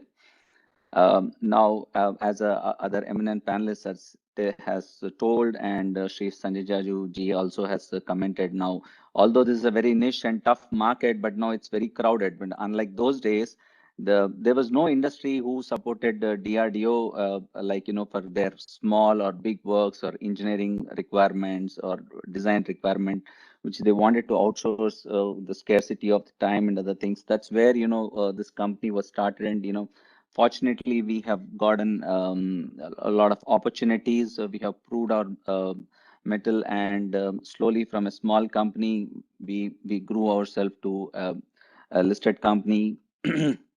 we are an AS 9100 certified, Similac certified company, and we have been working on almost all major indigenous weapon programs of the country. You name any ATGM, surface to air, air to surface missiles. We work on all different verticals, the avionics side, the missile defense, the naval defense. We also have contributed a lot of work we have done for Department of Space for their ground checkout applications. And we do a lot of security systems for Indian Army and other, critical asset infrastructure monitoring areas. And also we are a bit in transportation sector. Railways. So this is a journey which I was talking about, started back in '85 and slowly graduated ourselves developing right from a design services company. We graduated ourselves to be a board development, successfully indigenized a lot of onboard electronics for indigenous weapons, both missile programs and underwater weapons as well. And we did a lot of work for ISRO. In the year 2000, we have supplied a fully indigenous payload checkout system for ISRO. It's a direct import substitution which we have done. So we have been telling to all various of our financiers and other fraternity that the Make in India, which now a government is pushing for last few years, we have been talking about Make in India as such for last 37 years, and I thank a lot of visionaries and and a lot of panelists and who also contributed for this, and also for different governments that have come from time to time, who has made this a kind of indigenous and the importance of indigenous systems and making India self-reliant, something which was very important, which we have been talking about for last so many years, and we are thankful that the day has come and we are progressing towards it. Like that, the journey has continued gradually from small company in the year 2015, close to 30 years of from where we started. We reached 100 crore turnover, and immediately in couple of years we have doubled our top line. And 2018 we got listed in both the stock exchanges of India, NSE and BSE. Then we started acquisitions. We have acquired an RF company, and we are now able. We used to offer a digital designs, systems. Then we acquired an RF company offering both RF and digital both. And this year, we will also be coming up with a weapon integration facility back in Hyderabad. We are a Hyderabad-based company, and all our development manufacturing setup is in Hyderabad, although we have offices in Delhi, Bangalore, and Visakhapatnam. Presently, I am addressing here from my Bangalore guest house. So we offer right from build to spec, build to sprint, engineering designs, complete qualification and testing. Since morning you have been there, the video was running. We have all the ecosystem in place. So we have a 150 workforce who specifically do work on R&D designs for various applications. So this is a software capability. I'll just run through so many things. If you see a complete launcher system, the launcher controller for surface to surface, surface to air, air to surface missiles, and air to air weapons, we have been working on. And launcher controller is a flagship technology that we have been, supplying for different programs, both for DRDO and also for large-scale system integrators like L&T. Also, we have been supplying this. This is a spectrum of technologies that we have developed for as a weapon system electronics, right from SAMs to pin actuation controls to different stages of the weapon actuation controls, the avionic modules, the signal process for radio proximity fuses, the onboard computers, whatnot. Almost any onboard electronics in a weapon for different programs, we have developed for DRDO, and we have been a very important contributor for various strategic weapon programs in the country, and we are very proud about it that we have contributed ourselves for it, and we also thank DRDO for giving us an opportunity and we delivering and reaching out to their expectations.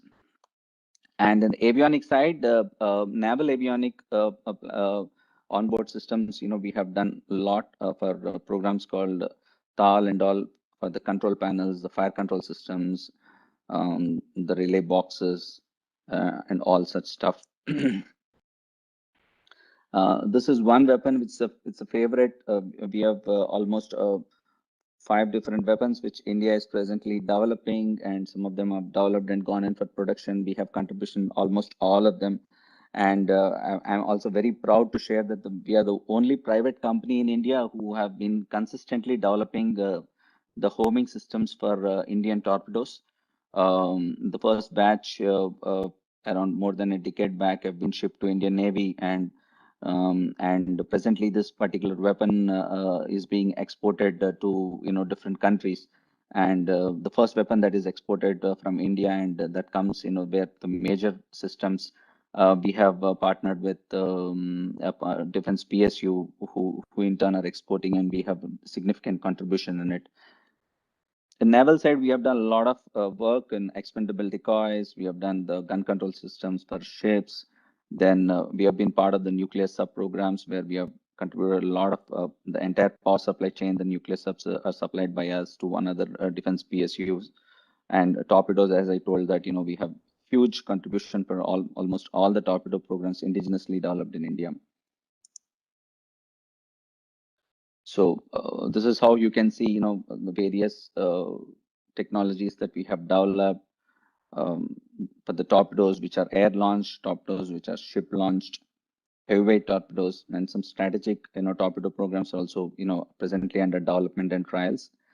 It will hit for, the trials would be complete in few months, and results of satisfactory as on date. We're happy about it. Ground defense side also, we have done a lot of work for unmanned tanks, tactical modems, and other engineering control systems. And the first gun control system for the Arjun tank for CVRD was developed by us. And the navigational systems, the vehicle, internal vehicle monitoring, the health monitoring systems also we have done for unmanned tanks. For Department of Space, for the border surveillance, we have developed acquisition systems for critical programs, which are very sensitive with customers like EDRIN and NTRO combination. And for all the IRS series, acquisition systems have been developed by us, and the RSIT, MidSat all these programs, the acquisition systems have developed by us. As I told, the first payload checkout and acquisition system as a import substitution was developed almost close to around 20 years back by us. That was like we have supplied to ISRO at less than 1/10 of the cost of their at the then import cost. So in that way, we have been a key contributor in Indian indigenous systems working towards self-reliance is right from the beginning. It's a typical process flow, and we have the entire infrastructure and ecosystem in place, right, for electronics, for the mechanical, for the engineering, for the ESS facility. All our staff are fully trained, IPC certified. Apart from being IP certified, they're also qualified, specially again by DRDO, panels. Almost you name any, all the requisite infrastructure for a typical manufacturing company in defense we have. So that's where I position myself. This is a glimpses of the facilities. You name any organization and working for defense, we are there. We have been working with them for the last so many years. So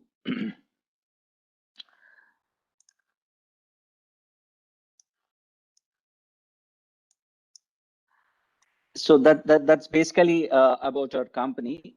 So I would like to take up a couple of minutes in terms of self-reliance. Lot of eminent panelists, much experienced than me, have spoken, but I would like to share a few points in the perspective of smaller companies like us. Primarily, the overall economy is all driven by MSME companies. So it is an undoubted fact which cannot be negated or denied.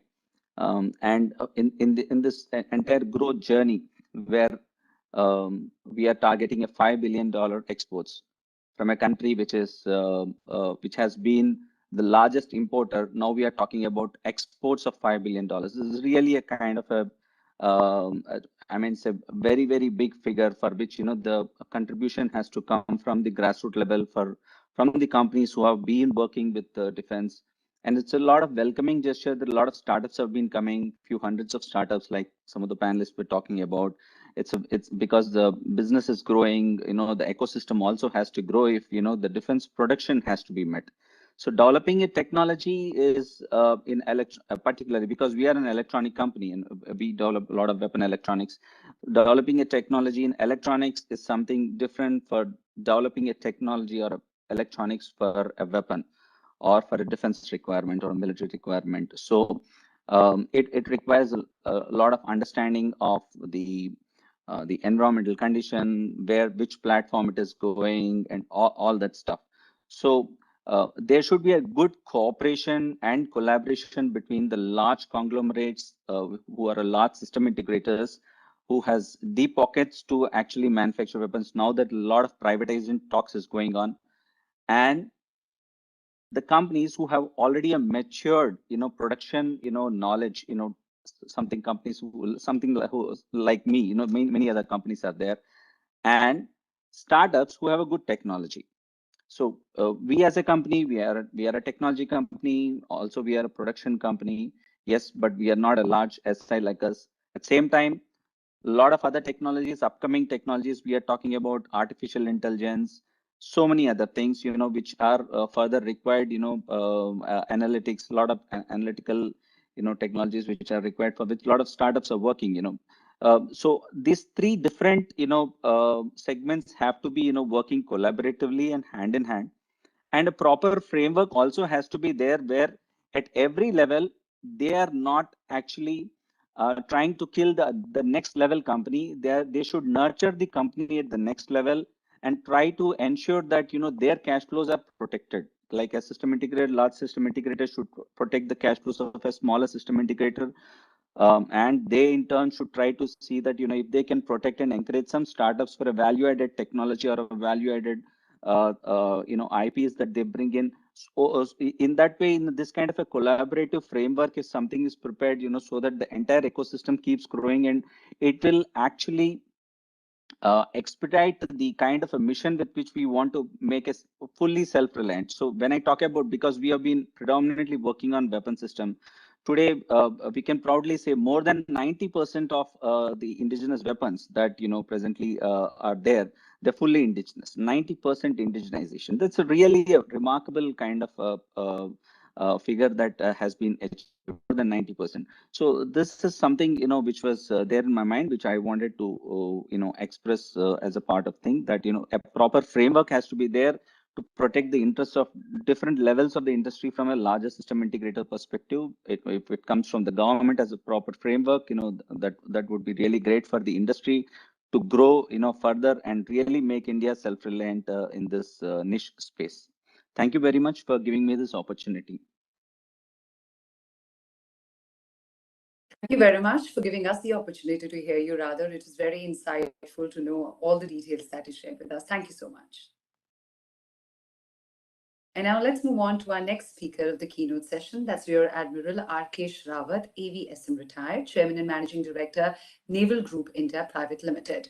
Rear Admiral Rawat graduated in Electronics and Communication Engineering from IIT Roorkee and did his postgrad in Radar and Communication Engineering from IIT Delhi.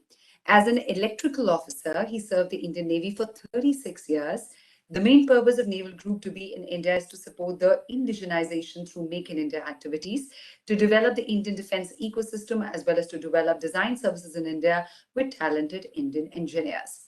Naval Group in India has displayed continuous efforts of participating in various defense endeavors for the Indian Navy by empowering Indian industrial partners to cater to the requirements of the Indian shipyards and the Navy. Very, very glad to have you with us. Rear Admiral Rawat, over to you.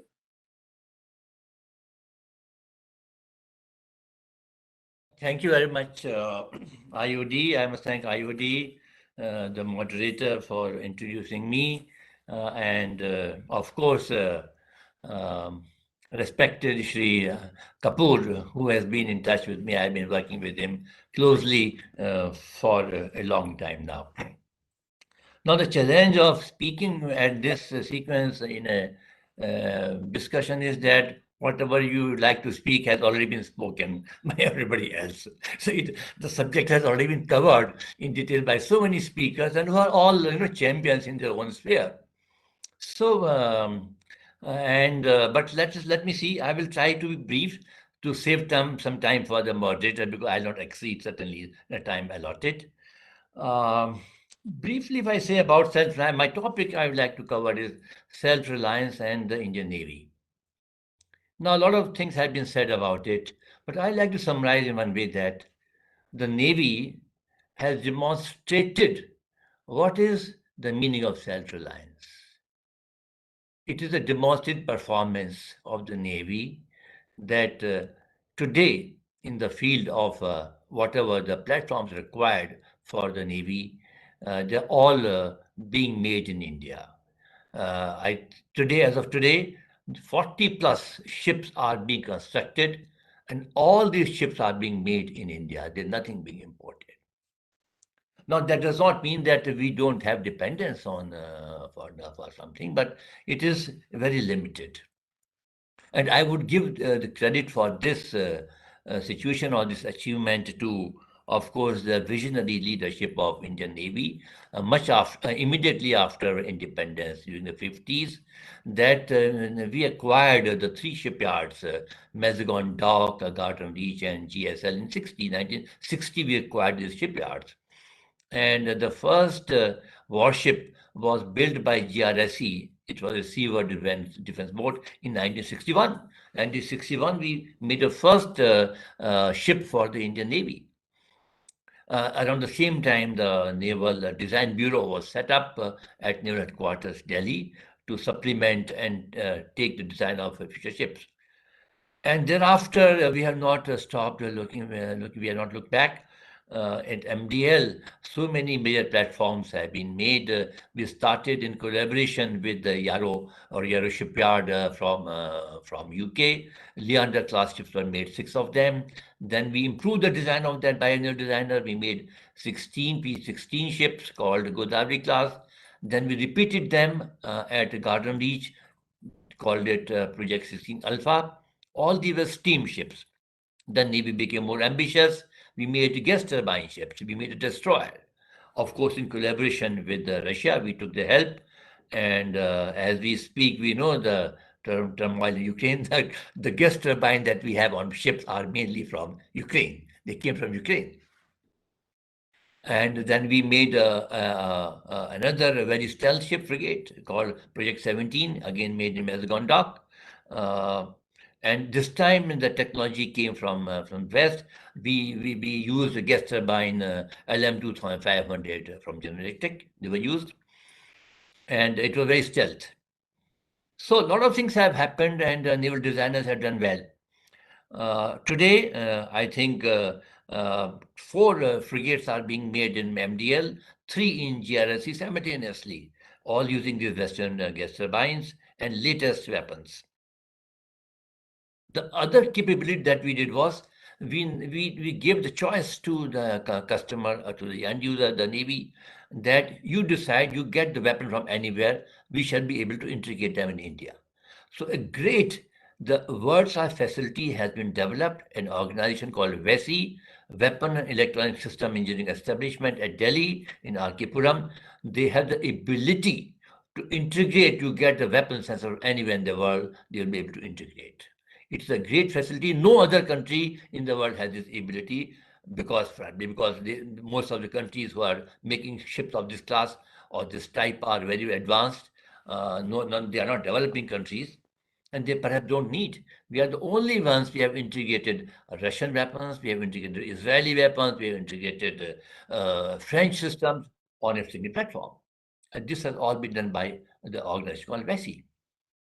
So this is called system engineering ability. And we have also made the real-time combat management system also have been developed by the Navy, using their own offices and with industry. So great capability has been built up. That's why I'm saying the Navy is a living example of a self-reliance in defense. Okay. Now coming to the submarine side, conventional submarines and nuclear submarines. I think somebody talked about nuclear submarines. Yes, so first I'll take the case of conventional submarines, which have been built at Mazagondok.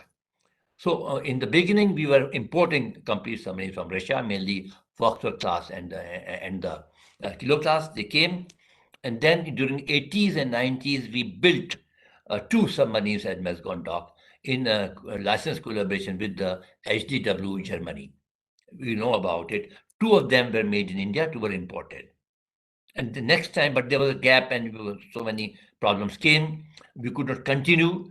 And after a gap of almost 25 years, we have commissioned Calvary, which is a part of P75 program, being made again at MDL in collaboration with Naval Group, DCNS France. So 6 submarines are now being built. So in the conventional submarine, but these are being built under license, under collaboration agreements. But much more has been done in the case of strategic submarine, and I think it's a huge program. Whatever it's many information available in the press, so I'll only talk about that. I have been a part of that program also. I think it's a great achievement by the country. It is not a Navy; it's about the country.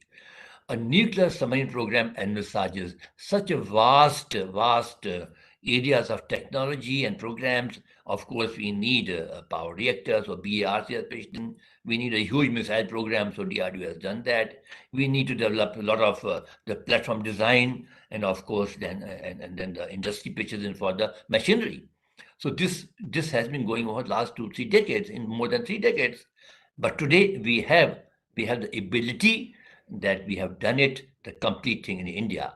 And as you know, we have heard of INS Arihant, which is there, which is with the Navy. It is operational, and I think it is not many countries have this ability beyond the superpowers. I think we are the only country in the world who has this ability. Why we have done it? Because nobody will give you, so it was no choice. If we had to do it, we had to do it on our own. And I think the government of India, the Ministry of Defense and the Navy invested in this. The country has invested in this, and today we can say we are the only country outside the Super 5 who has the ability. So this is where what we achieved. I think what we need to do more is about something about the shipbuilding side. I would say certain equipment we have been importing, such as gas turbines and high-power diesel engines. I think we should do something about it. It is doable. We need some investment is required, and I'm sure government MOD will do it, because that is the only area where we are dependent. And of course, weapon sensors keep getting developed by DRDO and Bell, etc., which is, I'll not talk about that. Sure. On the conventional submarine side only, I think what we need to do is build a similar capability that we've done for the strategic submarines. So today we are manufacturing these things under license, but we have the ability to do it. We just got to do it, make a program similar to what we've done for nuclear submarines, for conventional submarines, and we will have it in 2 years. So I will only say, but I must also say that the complete ownership has been given by the Navy, by the DRDO, by MOD in putting together all these efforts that have been made by the Indian Navy, and I think must compliment. That's where I will end my talk. I think I have taken, if I've taken more than 10 minutes, I'm sorry, but that is what I thank Mr. Kapoor for giving me this opportunity. Thank you so much, Admiral Rawat, for taking time out and joining us and sharing your thoughts for this very, very special Director Dialogue series. Thank you, sir. Thank you.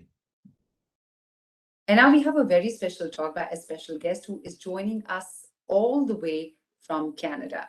Please join me in welcoming the next distinguished speaker of the keynote session, Ms. Kerry Sabin, Vice President, Corporate Sustainability, Stantec Inc., Canada. Thank you so much, Ms. Kerry Sabin, you're joining us all the way from Canada, despite the time difference.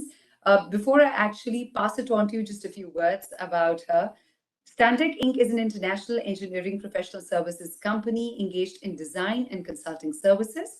Ms. Kerry Sabin has over 30 years of experience in sustainability, community engagement, operations management, with more than 12 years of managing projects with staff from around the world, different parts of the world, including Argentina, Belgium, India, Italy, Netherlands, New Zealand, UK, USA, and much more.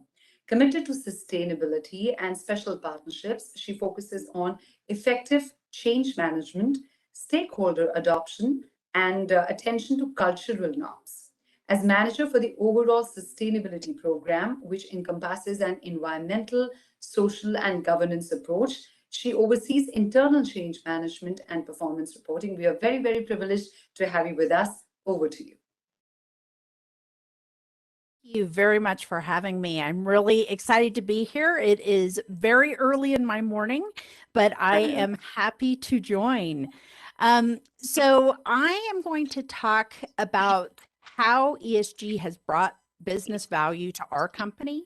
And I really think that it is applicable to most companies. And so hopefully some of the sharings will be things that other individuals can take away. So let me start talking a little bit about who Stantec is. So we're a professional services company focused on engineering, planning, environmental science. We're 25,000 employees around the globe. We are headquartered in Western Canada and publicly traded on the Toronto and New York Stock Exchange. We have operations around the world, including India, with our largest presence being in North America. And we average about $5 billion Canadian per year in annual revenue. We are really happy to be recipients of the Golden Peacock Global Award for Sustainability. In addition, we were named by Corporate Knights Global 100 as the #1 most sustainable company in our peer group.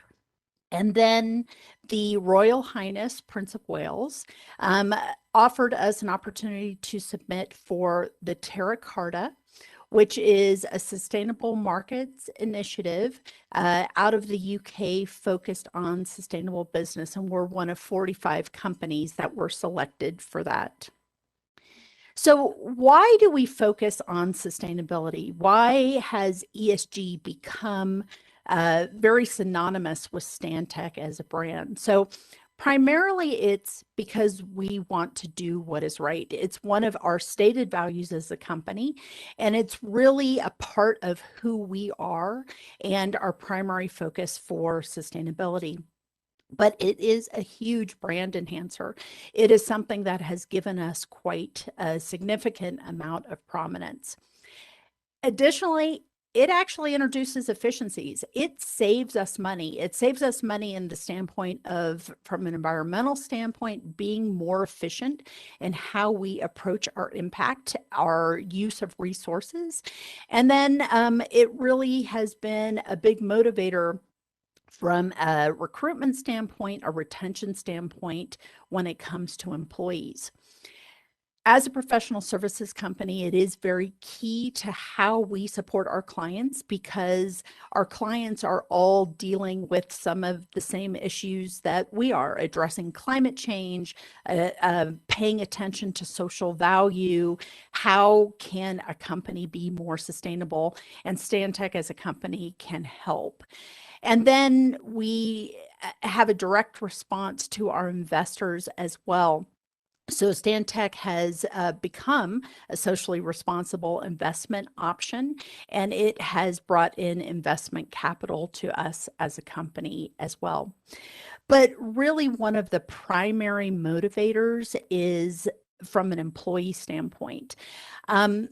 So a bunch of research has been done, but you can see it when you're dealing with individuals. Sustainability is a big motivator, especially for our younger generation. So some research has been done by Deloitte that says 70% of millennials listed that their company's commitment to communities, to sustainability, is an influencer on their decision to work there. And the research went on to say that 50% of millennials say that they would take a pay cut to find a job that matches their values. So huge from a retention, from a recruitment standpoint as well. So for Stantec, we have directly aligned sustainability to our values. We have identified 4 value criteria that focus on excellence. We really think that sustainability gives us excellence as a company. It helps facilitate innovation. It's key to our people, as I've mentioned, and those all together help enable our growth. We have 5 different operating units that all put a focus on sustainability. So we're organized around the concept of sustainability. Our operating units include infrastructure, buildings, water, environmental services, and energy and resources. And in all of those, we have overlapping and complementary services around sustainability that touches each of those operating units as well as our global operations. How we have organized the framework we have decided to work against is the UN Sustainable Development Goals.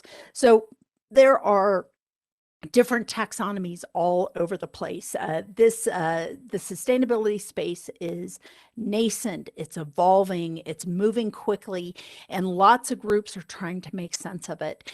And instead of adjusting to each of the different frameworks, we said, let's do the overreaching umbrella of the UN Sustainable Development Goals. And we identified our core SDGs, the ones that are most prevalent to a company like ours. And we said, let's organize our efforts around there, and let's focus on improving the impact that we have against these core SDGs. And we've very conservatively been able to identify that at least 50% of our revenue directly applies to the SDGs. And we say conservatively because we wanted really to focus on where we were sure that our impact was felt, and to give us an area for potential growth to help us chart ourselves into the future. And so again, back to our strategy connected to sustainability, we identified 4 strategic growth priorities where we are focused on our future growth as a company. And those include coastal resilience, ecosystem restoration, smart cities and urban places, and energy transition. And then we've even connected sustainability to our acquisition strategy. We grow through organic growth, so development of the areas that I've mentioned, but then we also have a very strong acquisition focus. And we've, an example of this is our most recent acquisition, which is a company named Cardno. And this company helped us from a global footprint standpoint, but also had a serious augmentation of our sustainability services and our advisory services around ESG. In fact, this Cardno acquisition augmented our environmental services company or portion of our business by 60%. Now I'll just talk a little bit about how we approach ESG. So from an environmental standpoint, our biggest impact comes from emissions. Again, we're a professional services company that is really focused on the people delivery. And our biggest footprint comes from the offices that we occupy. And so we set a science-based target that is in line with a 1.5 degree C trajectory that we had approved by the Science Based Target Initiative, which includes 2 targets. So one focused on scope 1 and 2 emission reduction of 47% from a 2019 baseline year to 2030. And then we set a scope 3 business travel reduction, very similar in nature as well. And that's the first step in our net zero commitment. So Stantec has made a commitment to be net zero, and we have defined it in 4 phases. So the first phase, and really one that goes throughout the 4 phases, is emissions reduction. So we're really focused on reducing our emissions as much as possible. And then our second phase, we're calling carbon neutral. And so this says, as we are on our trajectory to reduce our emissions, for all the residual emissions, we will balance our impact through compensation, through the purchase of renewable energy certificates and carbon offsets.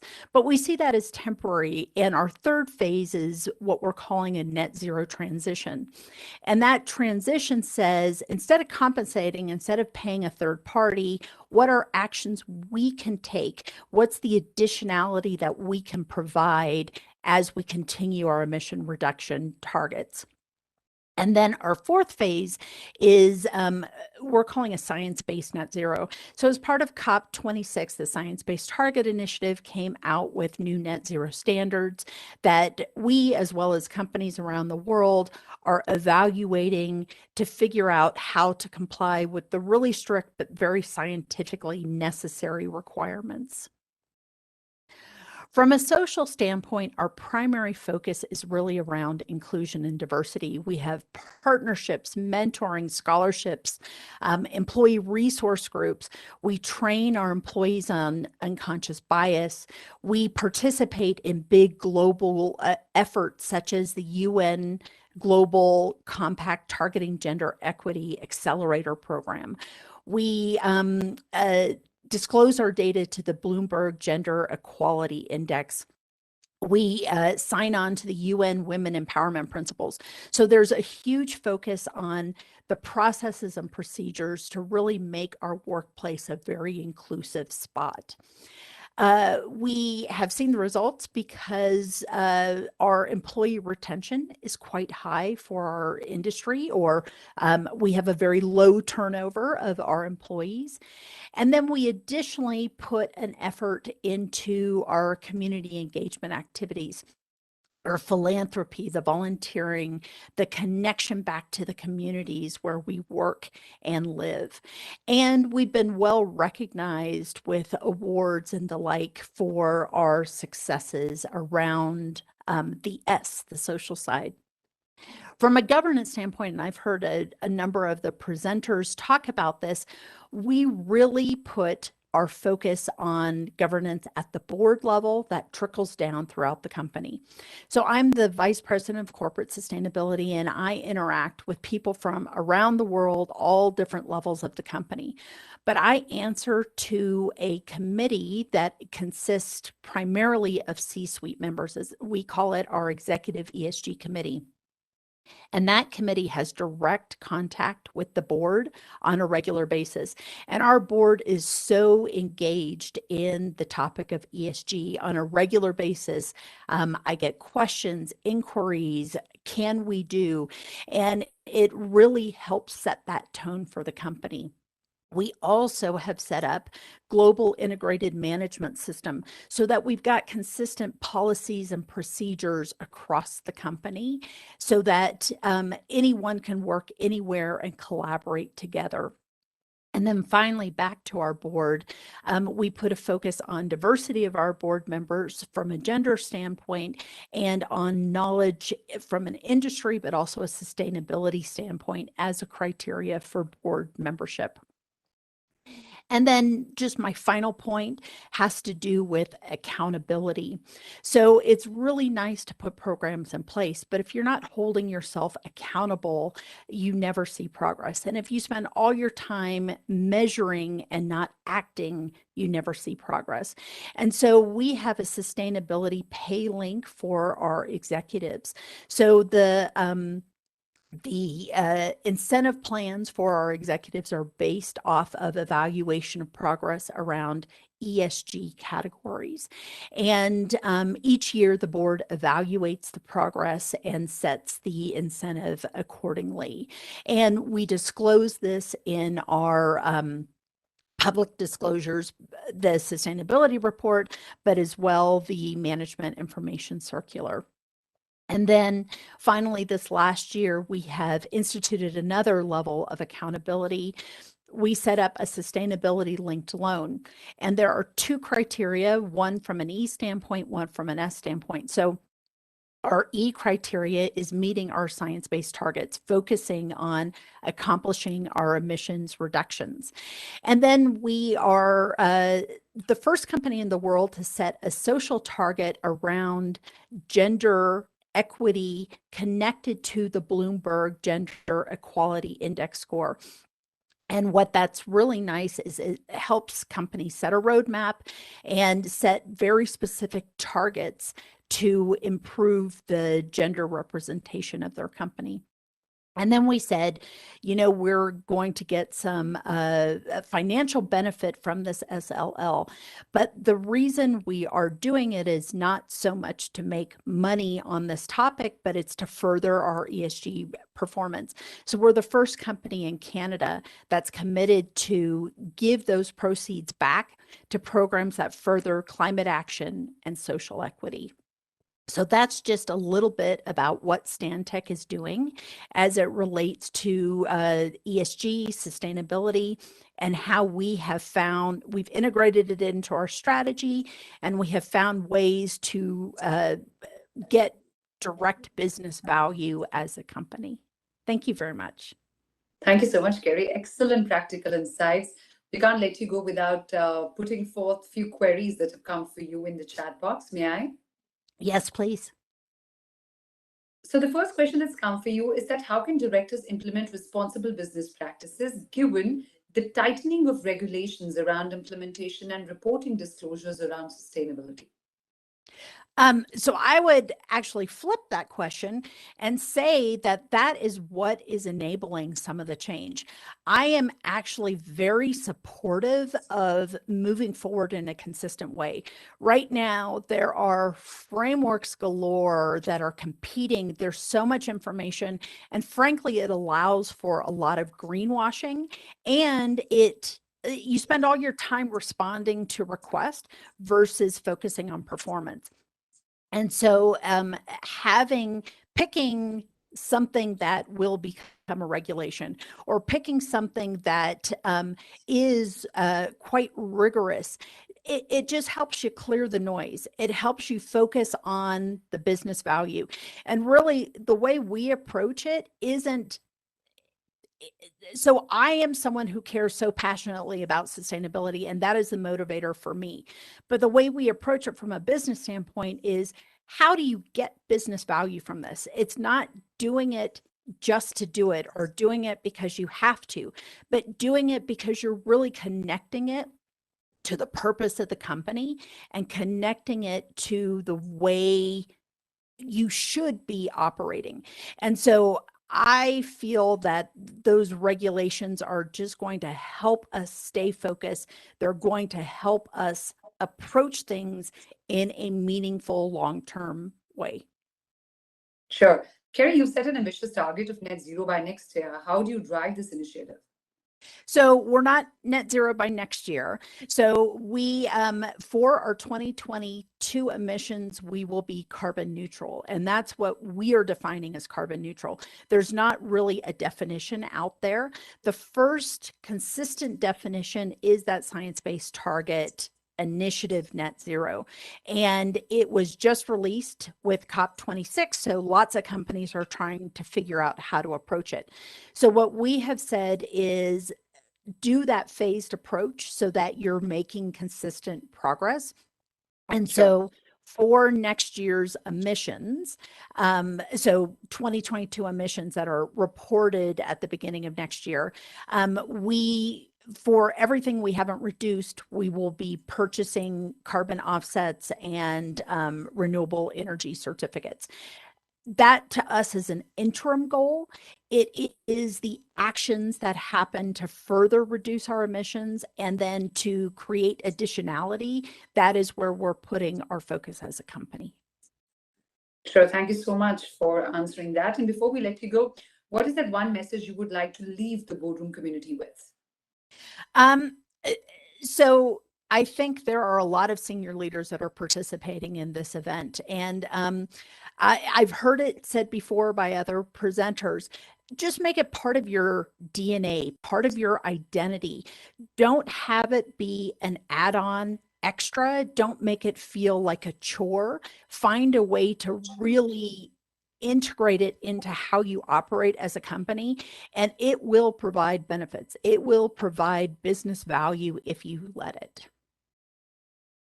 Thank you so much, Kerry. Thank you once again for joining us, despite this being so early in Canada. We really, really enjoyed your presentation. Thank you. Thank you. Thank you for having me.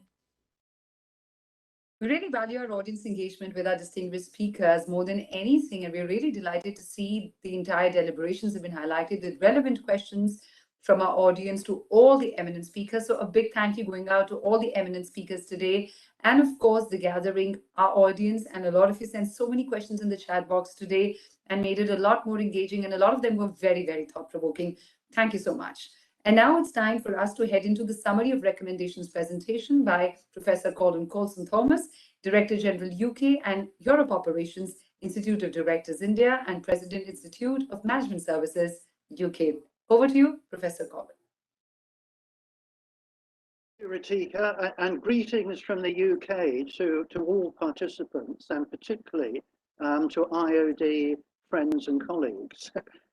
We've been listening for several hours now on ESG strategy for the board, and so I'm about to give my thoughts on some recommendations for turning rhetoric into reality in a VUCA world.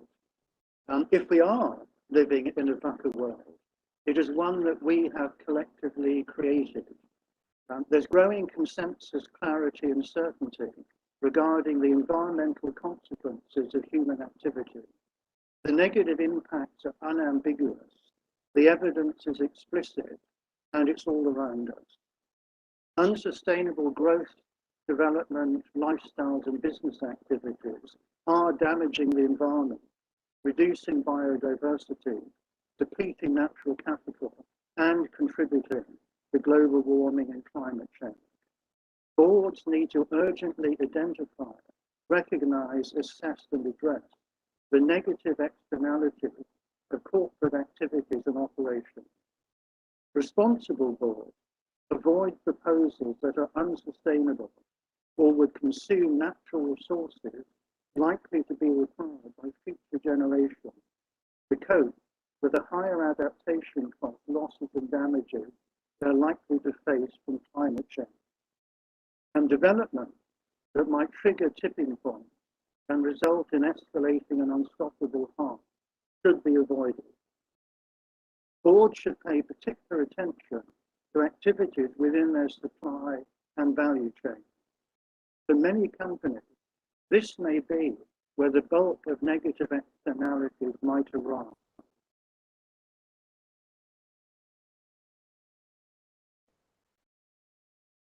Investment proposals that take the negative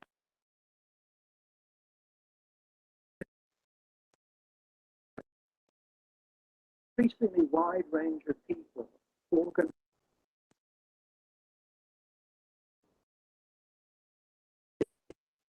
existential threat. They have a common interest in the development and adoption of affordable, sustainable, and more inclusive solutions to shared challenges and unlocking and benefiting from related opportunities. Boards should be open to cooperation and collaboration, like-minded, complementary, and compatible interests. They should identify and pursue shared goals, whether these involve mitigation and adaptation measures or traveling together on transition and transformation journeys to more inclusive and sustainable business operating and organizational models. Stakeholders increasingly voice ESG concerns, embrace ESG considerations, and are influenced by ESG criteria. ESG credentials, as we have heard, can attract talent and encourage longer-term investment and stakeholder support. All items on the boardroom and investment agenda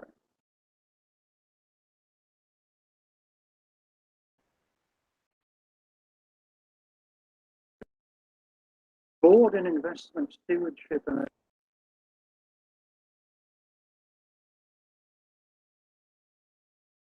Please bear with that. There seems to be some technical issue there.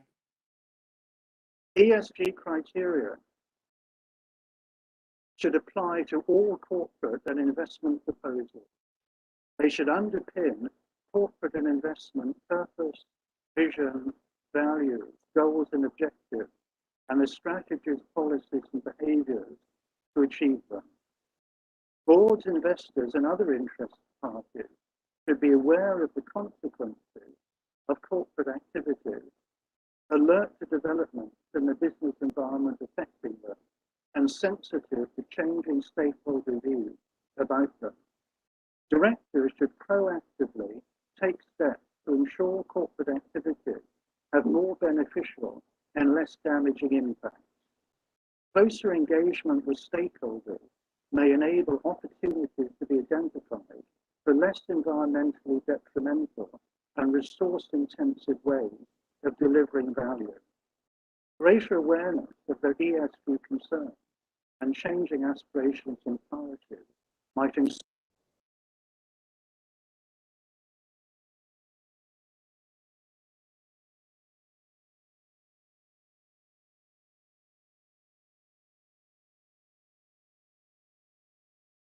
sustainable operation. Boards and investors should proactively seek positive opportunities and collective initiatives to create, enable, and support operations, activities, and ways of working and learning, and urban and rural living that are desirable as well as sustainable. While pursuing ambitious environmental and social goals and objectives, boards should be open, receptive, and flexible in relation to new opportunities, emerging possibilities, and changing stakeholder aspirations, concerns, and priorities. They should inspire, enable, and support responsible innovation, enterprise, and entrepreneurship. Boards, investors, and other stakeholders should work together to ensure their purposes and priorities, their roles and reporting, regulatory and governance framework encourage and support transition to more responsible and inclusive form of stakeholder and collaborative capitalism. Creating more responsible, inclusive and sustainable corporate futures and lifestyles may require significant, if not radical, changes of priorities. It might also need a switch of focus from current activities to outcomes that concerned stakeholders increasingly require and seek. ESG strategies are about opportunity and responsible innovation, enterprise and capitalism. Boards should encourage the offering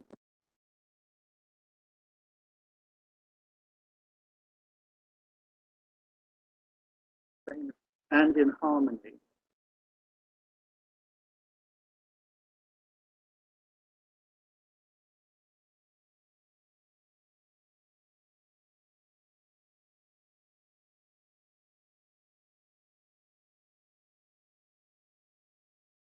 Thank you so much, Mr. Thank you. I think there was some network issue, but we finally managed to get you back now. Thank you so much, Professor Colin, for presenting the recommendations here. Thank you so much. Thank you. And now may I request Mr. Pradeep Chaturvedi, Vice President, Institute of Directors, India, to please present the vote of thanks. Thank you. Thank you very much. It is a great pleasure for me to propose the vote of thanks on behalf of the Institute of Directors. We had a very wholesome program this whole day, and it was quite absorbing.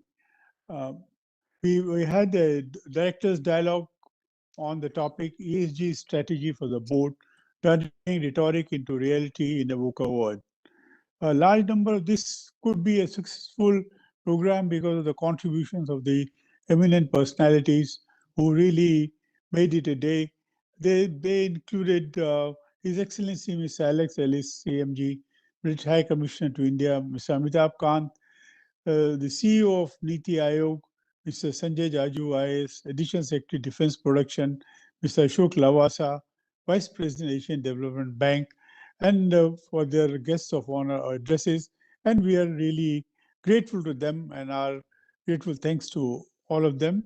We also had some distinguished speakers, Mr. Arvind Singh, the IAS Secretary, Ministry of Tourism, Dr. Rajesh Kumar, IAS Chief Secretary, Manipur, Lord Karan and Billy Moria, CBEDL, President, Confederation of British Industry, and Chairman of the Cobra Beer Partnership Limited, London, Mr. Atanu Chakravarti, Chairman, HDFC Bank and former Finance Secretary, Ms. Helen Brand, OBE, Chief Executive Association of Chartered Certificate Accountants, UK, Mr. Puneet Chetwal, Managing Director and Chief Executive Officer, the Indian Hotels Company, Mr. William L. Blair, Vice President and Chief Executive, India Lockheed Martin, Mr. Banmali Agrawal, President, Infrastructure, Tata Sons, Mr. Ravi Nirgudkar, Managing Director, India, Bangladesh, Sri Lanka, BAE Systems, Mr. Rajesh Chaudhary, IOFS, Chairman, Managing Director, Advanced Weapons and Equipment, Mr. Dinesh Wagmere, IAS, Principal Secretary, Energy, Maharashtra Government, Mr. Praveen Kumar, IAS, retired, DG and CEO of the IICA, Mr. Dr. Sanjay Mukherjee, IAS Vice Chairman, Managing Director of the City and Industrial Development Corporation of Maharashtra, CITCO, Mr. Rajeev Anand, Deputy Managing Director, Axis Bank, Mr. Ravi Kant, Chairman and Managing Director, Munitions India Limited, Mr. Rajendra Singh Bhatia, President, CEO, Defense Aerospace, Mr. Kerry Sevin, Vice President, Corporate Sustainability, Stentech from Canada, Dr. P.K. Jha, IAS Secretary, Tourism, Manipur, Ms. Heli Blank Jorgensen, Founder and Chief Executive, Competent Boards, Canada, Mr. Kamran Khan, Managing Director, Head of ESG Asia Pacific, Deutsche Bank, Professor Colin Colson Thomas, Director General UK and Europe Operations of the IOD, Dr. P.K. Jha, IAS Secretary, Tourism, Bound, Manipur, Colonel Ashwini Kumar Pundhir, Additional Chief Executive Officer, Uttarakhand Tourism, Rear Admiral R.K. Shrawat, AVSM, retired, Chairman, Managing Director, Naval Group Corporation, Mr. Arepalli Krishna, Sai Kumar, whole-time Director Operations, Apollo Microsystems, et al. Their intellectual inputs were were really important in making the whole day's conference a success. On behalf of the Institute Director, our wholehearted thanks to them for their contribution and look forward to their continued help and support in future. Also, this event could be made possible because of the support that we had from a large number of our partners, our principal state partner, Manipur state government, India. We are grateful to them.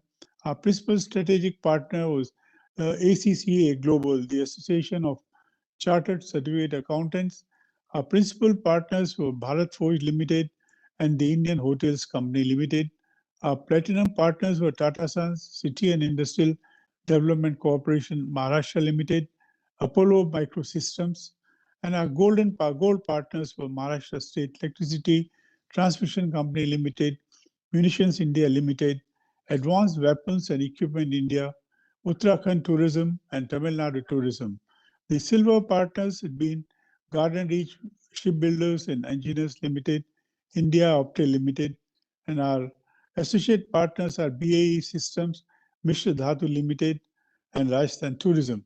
Their contribution and their support for the program made this program wholesome, and we could really bring it to all our stakeholders and our participants.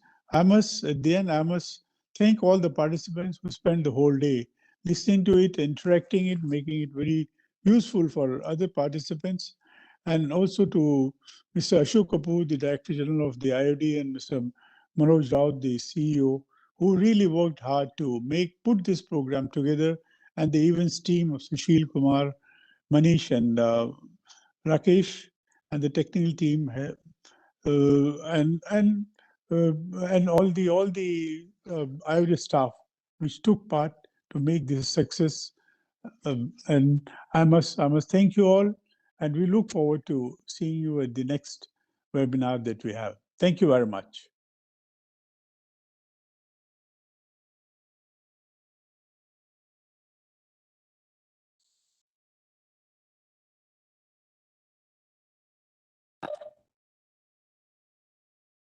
Yeah.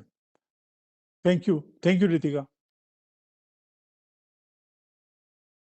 Your voice is not coming. You're muted.